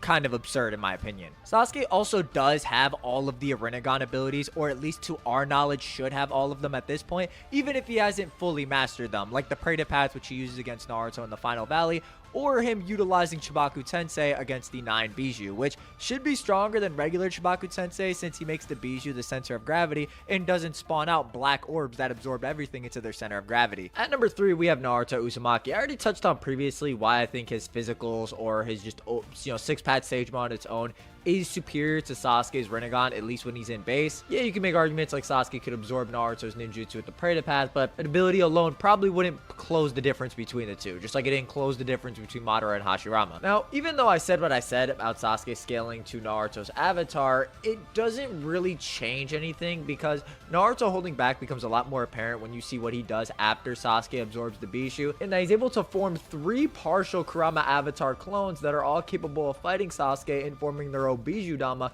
while one of the Naruto clones is collecting nature energy while the rest fight. On top of this ridiculous feat, there's the elephant in the room, in that Naruto can self-amp himself to reach Sasuke Susanoo, absorbing the power from all 9 Bijou, which in turn, if Naruto did take that form, it would just put him up above Sasuke, which is kind of my logic. Naruto would normally be in the same tier as Sasuke, but factoring in him absorbing all that nature energy and being able to output such high levels of strength, he would be above Sasuke via that logic. Very self-explanatory in my opinion. And then this is also where you factor in Naruto's approach to the battle, because only when Naruto does this does Sasuke say, oh, you're finally ready to kill me. So anything below this in Sasuke's mind wouldn't even be close enough to kill him, or isn't a good enough effort on Naruto's part to add to their further relativity in those lower forms. Naruto's TSO also do make a huge difference in the sense that they're relevant enough to destroy Sasuke Susanoo arrows and not get destroyed themselves, but also due to the fact that Naruto can use the Bijou Dama Rasen Shuriken like he did earlier,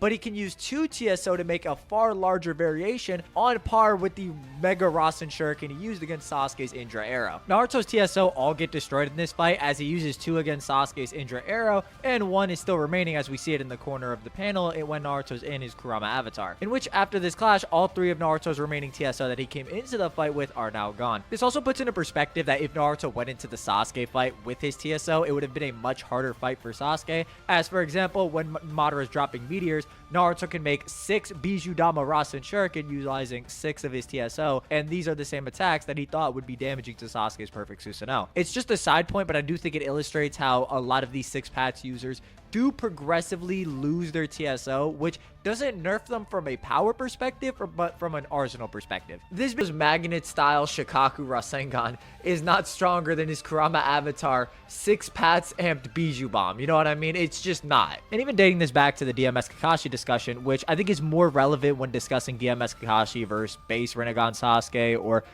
base 6-path Sage Mode Naruto, not their avatars. Naruto can mentally react to Sasuke using a Mino Tajikara appearing behind him, with the Rinnegan teleportation coming across at a similar time frame to Kakashi's Kamui Snipe. It adds a lot of consistency to what I was mentioning before. And Rinnegan Sasuke with no avatar being weaker than 6-path Sage Mode Naruto with no avatar should not be a hot take, since Naruto not only reacts to his Rinnegan teleportation mentally or just senses it, he's also able to block a Chidori point blank from Sasuke. Naruto previously needing TSO to actually replicate Sasuke's feats against Madara, whereas now he can just block it outright, which is, more stock for them being stronger or getting stronger overall as well. Naruto over Sasuke at this point in the series isn't really a hot take. It's more so that Sasuke is a good portion of Naruto's strength, and that Kurama avatar does scale above a lot of feats that Naruto does portray in the Kaguya fight. Sasuke Susanoo just gets one shot by full power Kaguya at the beginning of the fight, and then afterwards, towards the end, when she's getting gradually more fatigued, he has a better performance. And then there's the obvious with Naruto's Kurama avatar just benefiting off all of this, with him upscaling it, being able to amp himself with a 10 Tails level amp by himself or with the use of Kurama. I don't also think I need to talk about Naruto and Sasuke's final clash, how Sasuke's amping his Chidori with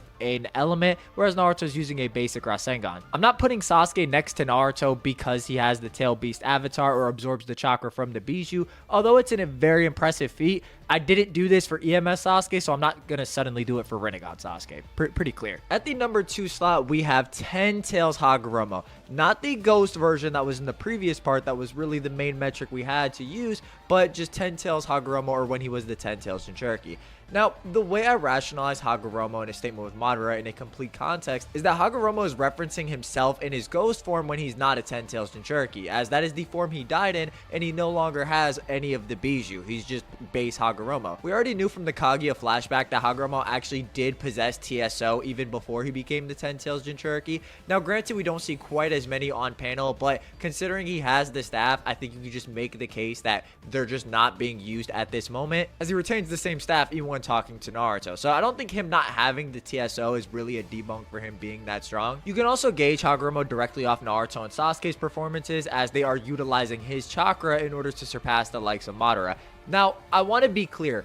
A lot of people conflate, Naruto and Sasuke having half of Hagoromo's power a little bit. What you want to make note of is that Naruto and Sasuke are amplifying a lot of their pre-existing abilities via Hagoromo's power. Hagoromo does not have all of the same abilities Naruto and Sasuke have. But in terms of a power perspective, just giving Naruto enough chakra to shoot past Rinnegan 10 Tails Madara, even with his base 6 paths, and enhancing Sasuke's base physicals to a similar degree, and those two characters getting stronger via just using the abilities in one fight, is good stock to suggest Hagoromo would just be far stronger, as we know he has a 10 Tails buff on top of all of this. I also have to make a side point, right? A lot of people will bring up, well, Hagoromo fought Prime Kaguya, right? Hagoromo never fought Kaguya. That is probably one of the biggest misconceptions a lot of people have. In the manga, not including anime filler, all Hagoromo and Hamura sealed were the 10 Tails, which is Kaguya's will. It wasn't just the divine tree which Madara took inside of himself. The 10 Tails that was Kaguya's will had attempted to take back the chakra that had been dispersed into her two children, Hagoromo and Hamura. It also seems implied a little bit narratively that Naruto and Sasuke are on a similar level as the Hagoromo and Hamura that fought the 10 Tails, as they're being compared to even when they're sealing Kaguya, or that Kaguya mistakes Naruto and Sasuke for Hagoromo and Hamura as reincarnates. A side note, but I think it also does fit well with the base Hagoromo point I mentioned earlier. So basically, whatever power peaks Naruto and Sasuke hit with their forms, not necessarily all of their abilities, Hagoromo most likely hit, as these are part of his base chakra pool, and then he receives that 10 Tails buff on top of it, which is what grants him his number 2 placement. Another way you could look at it is assume Hagoromo was as strong as Rinnegan Sasuke in the final valley, which he's most definitely stronger. Sasuke gains a weaker 10 Tails buff, missing a whole nother half of Kurama's chakra, so he absorbs all of that into his avatar.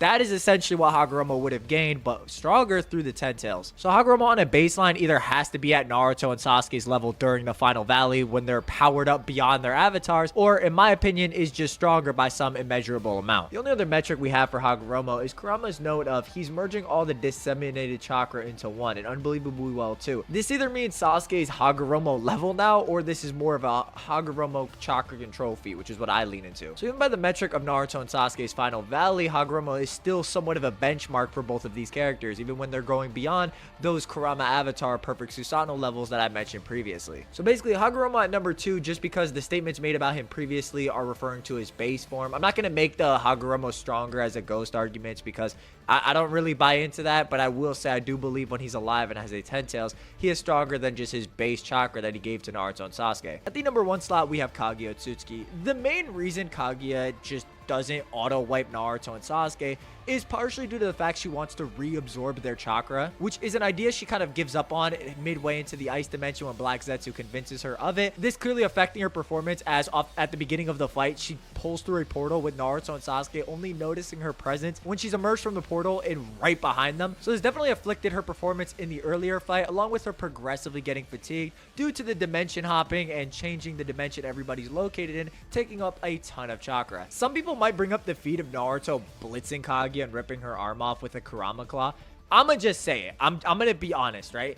This is most likely a mental amp, or just Naruto being amped off of seeing Obito's death, just due to the fact that it is so disproportionately impressive compared to the rest of his performance. Like, if he was so much stronger than Kaguya that he could have just launched off the ground and tore her arm off initially, don't you think he would have? Whereas if he's mental amped, it makes sense, as his Biju abilities aren't working against Kaguya. Even something that amplifies his speed and power beyond what they are normally aren't able to damage Kaguya, whereas Naruto with just a basic Kurama Claw can swipe her arm off. So I just chalk this up to a mental amp. I don't think it's quite as consistent. If they could have killed Kaguya, they simply would have, but in actuality, they had no choice but to seal her. This also goes back to the perfect Susanoo Kurama avatar point, as if she can destroy Sasuke's perfect Susanoo, you bet your sweet bippy she's doing that to Naruto's Kurama avatar. And Naruto probably thought this, which we see after Kaguya initially just tears apart Sasuke's Susanoo with a vacuum fist, unknown in size because it's off screen, but she is shown capable of doing that. There is one statement in particular some people do try to use to put Naruto and Sasuke in the final valley in reference to the perfect Susanoo and Kurama avatar above Kaguya. This being specifically from the Scroll of Wind, which was dropped after the manga ended. For those who are a bit confused, Data Book 4 only covers up to chapters 403 to 691. Meaning Naruto and Sasuke's final fight, or anything that happens, is not included in Data Book 4. But in the Scroll of Wind, there is a statement that goes as follows: the two who have acquired the ultimate power collide in the Valley of the End. Some people try to justify these two being above Kaguya off, them having the ultimate power, but in actuality, this is in reference to them receiving the ultimate power from Hagoromo. This makes sense as the arguments I laid out previously, and that Kaguya was beating the piss out of Sasuke's perfect Susanoo. She was farming XP off that thing. So there isn't really a tangible way to put Naruto and Sasuke over Kaguya, and her arsenal is just insane at this point as well, as not only do most of Naruto and Sasuke's arsenal not work on Kaguya, because not only does she possess the Rinne Sharingan, but the Sharingan and Byakugan as well. This should be evident as even lower level techniques of hers, like the rabbit hair noodle, which is the Kabari Senbon equivalent, what Jiraiya uses against Pain, which was able to break through Sasuke's Susanoo arm, which he was using to shield Naruto, his hawk, and himself. In short, it really shouldn't be a discussion of Kaguya's number 1 at this point. I think number 3 and 2 are pretty solid, and Kakashi's placement is a bit more variable, although I am more adamant that the perfect Susanoo would just put Sasuke above that and the Kurama avatar above that as well. So the number 10 slot with Casey Minato, at the number 9 slot Hashirama Senju, at the number 8 slot Ten Tails Obito, at the number 7 slot 8th Gate Guy, at the number 6 slot Ten Tails Madara, at the number 5 slot DMS Kakashi, at the number 4 slot Sasuke with his Rinnegan, at the number 3 slot 6-Path Sagemo Naruto, at the number 2 slot Ten Tails Hagoromo, or Prime Hagoromo, and at number 1 the Rabbit Goddess who refuses to give me uppies, Kaguya. Honorable mentions. There's 2 honorable mentions I didn't place on this list, that being Prime Hiruzen, who I think you can legitimately say is on the list, and the likes of Sakura during the war arc, who I don't think belongs on this list, or if she were going to be relevant during this list, it would be with the Byakugo seal, which by the time she introduces it in the war arc, it's just far too late for her to compete with the other characters on the list. Prime Hiruzen, I didn't have on the list just due to him not being on the list during the likes of part 1, but if I were going to talk about him for a split second, him having more talent than the likes of Tobirama from childhood is good stock for him being above the likes of Edo Tobirama and all his variations, so he would have just been above wherever Tobirama was on this top 10. This coupled with him holding off the Nine Tails, I think a good case could have been made. I just didn't to pursue stronger arguments, but I think you could have mixed him in there. So he's one character where I didn't have him on my list, but you can throw him in just wherever above Tobirama in my opinion, but below Casey and Minato. The other character who I debated heavily having on this list was Sakura, who didn't make the list because I thought her feats were kind of bungler, like she just had bungler scaling. For example, right? I know people want to point to the data book of her being on the same level as Naruto and Sasuke, having reached the duo's backs. However, I more so am now inclined to believe that's in reference to Byakugo's heal, or in my opinion, at best EMS Sasuke and KCM Naruto when they're not utilizing any of their speed enhancing techniques. And I'm not saying Sakura is weak, that's far from it. The fact that I had her in earlier drafts should kind of show that I didn't think she was weak, but more so the arguments weren't as compelling or solid compared to other characters on the list and the arguments they presented. As none of her feats, when she, the yin seal emerges on her forehead, are really that good. For example, Naruto is able to react to her punch. Base Naruto is able to react to her punch that she does in the Jubi clones. Although it does have great AP, as Naruto notes, it would kill him. I also thought you could maybe say, well, she's able to do the summoning jutsu on par with Naruto and Sasuke, but then Sai is also shown reacting to the summoning jutsu, so it's not beyond Sai's own perception who can just get tagged by Jubi clones, so Sai's obviously not a good look. Power being her main attribute at this point in the series, at least physically, or her physically being stronger than Sasuke or Naruto without, chakra extensions, is actually a fine take, as she is able to bruise Kaguya and break off her horn when Kaguya launches herself into the punch, being more concerned about Naruto and Sasuke rather than she is being concerned about Sakura, who can't seal her, so why would she? Her feat of dodging Kaguya's chakra arm or being comparable in speed, I also don't think is good, since A, the arm was going to tag her, right? So that number one, it doesn't even translate because she was still going to get tagged. B, it's a little bit of a weird perspective shot, and I'm not the biggest fan of saying it was super close to her initially, but even if you were more generous with that interpretation, C, Naruto's shadow clone also reacts to the arm and knocks Sasuke and Naruto out of the way. So it's like, okay, how do we really quantify this feat in the grand scheme of this list? You can't, right? You really can't. So I don't think the feat's quite that great, and honestly speaking, if you're judging it off Sakura jumping away and using that metric of speed, Kakashi with no Sharingan can also intercept her, but when Kaguya appears, you know what I mean? It's just not quite the most consistent, and it didn't really fit on this list, whereas a lot of these characters have far more solid placement that also just makes sense, you know what I mean? I didn't really feel like it. I didn't like the arguments. They weren't quite that good to me, especially when rereading the work. So I'm not Sakura didn't make the list, but she was on some earlier drafts. So those are my two honorable mentions for characters who kind of made some earlier scripts, but just, yeah, I didn't really feel like they were as consistent, or I just could make a good case, or for whatever reason, I just didn't include them on the list, but I figured I'd at least address them since I'm sure somebody's going to bring them up. But, hey, man, we're at the end of the video, 4 hours long. I mean, huge thank you. Huge thank you if you guys watched all the way. I mean, easily the most difficult project I've ever pursued on YouTube. Was definitely the most ambitious, and hopefully you guys enjoyed.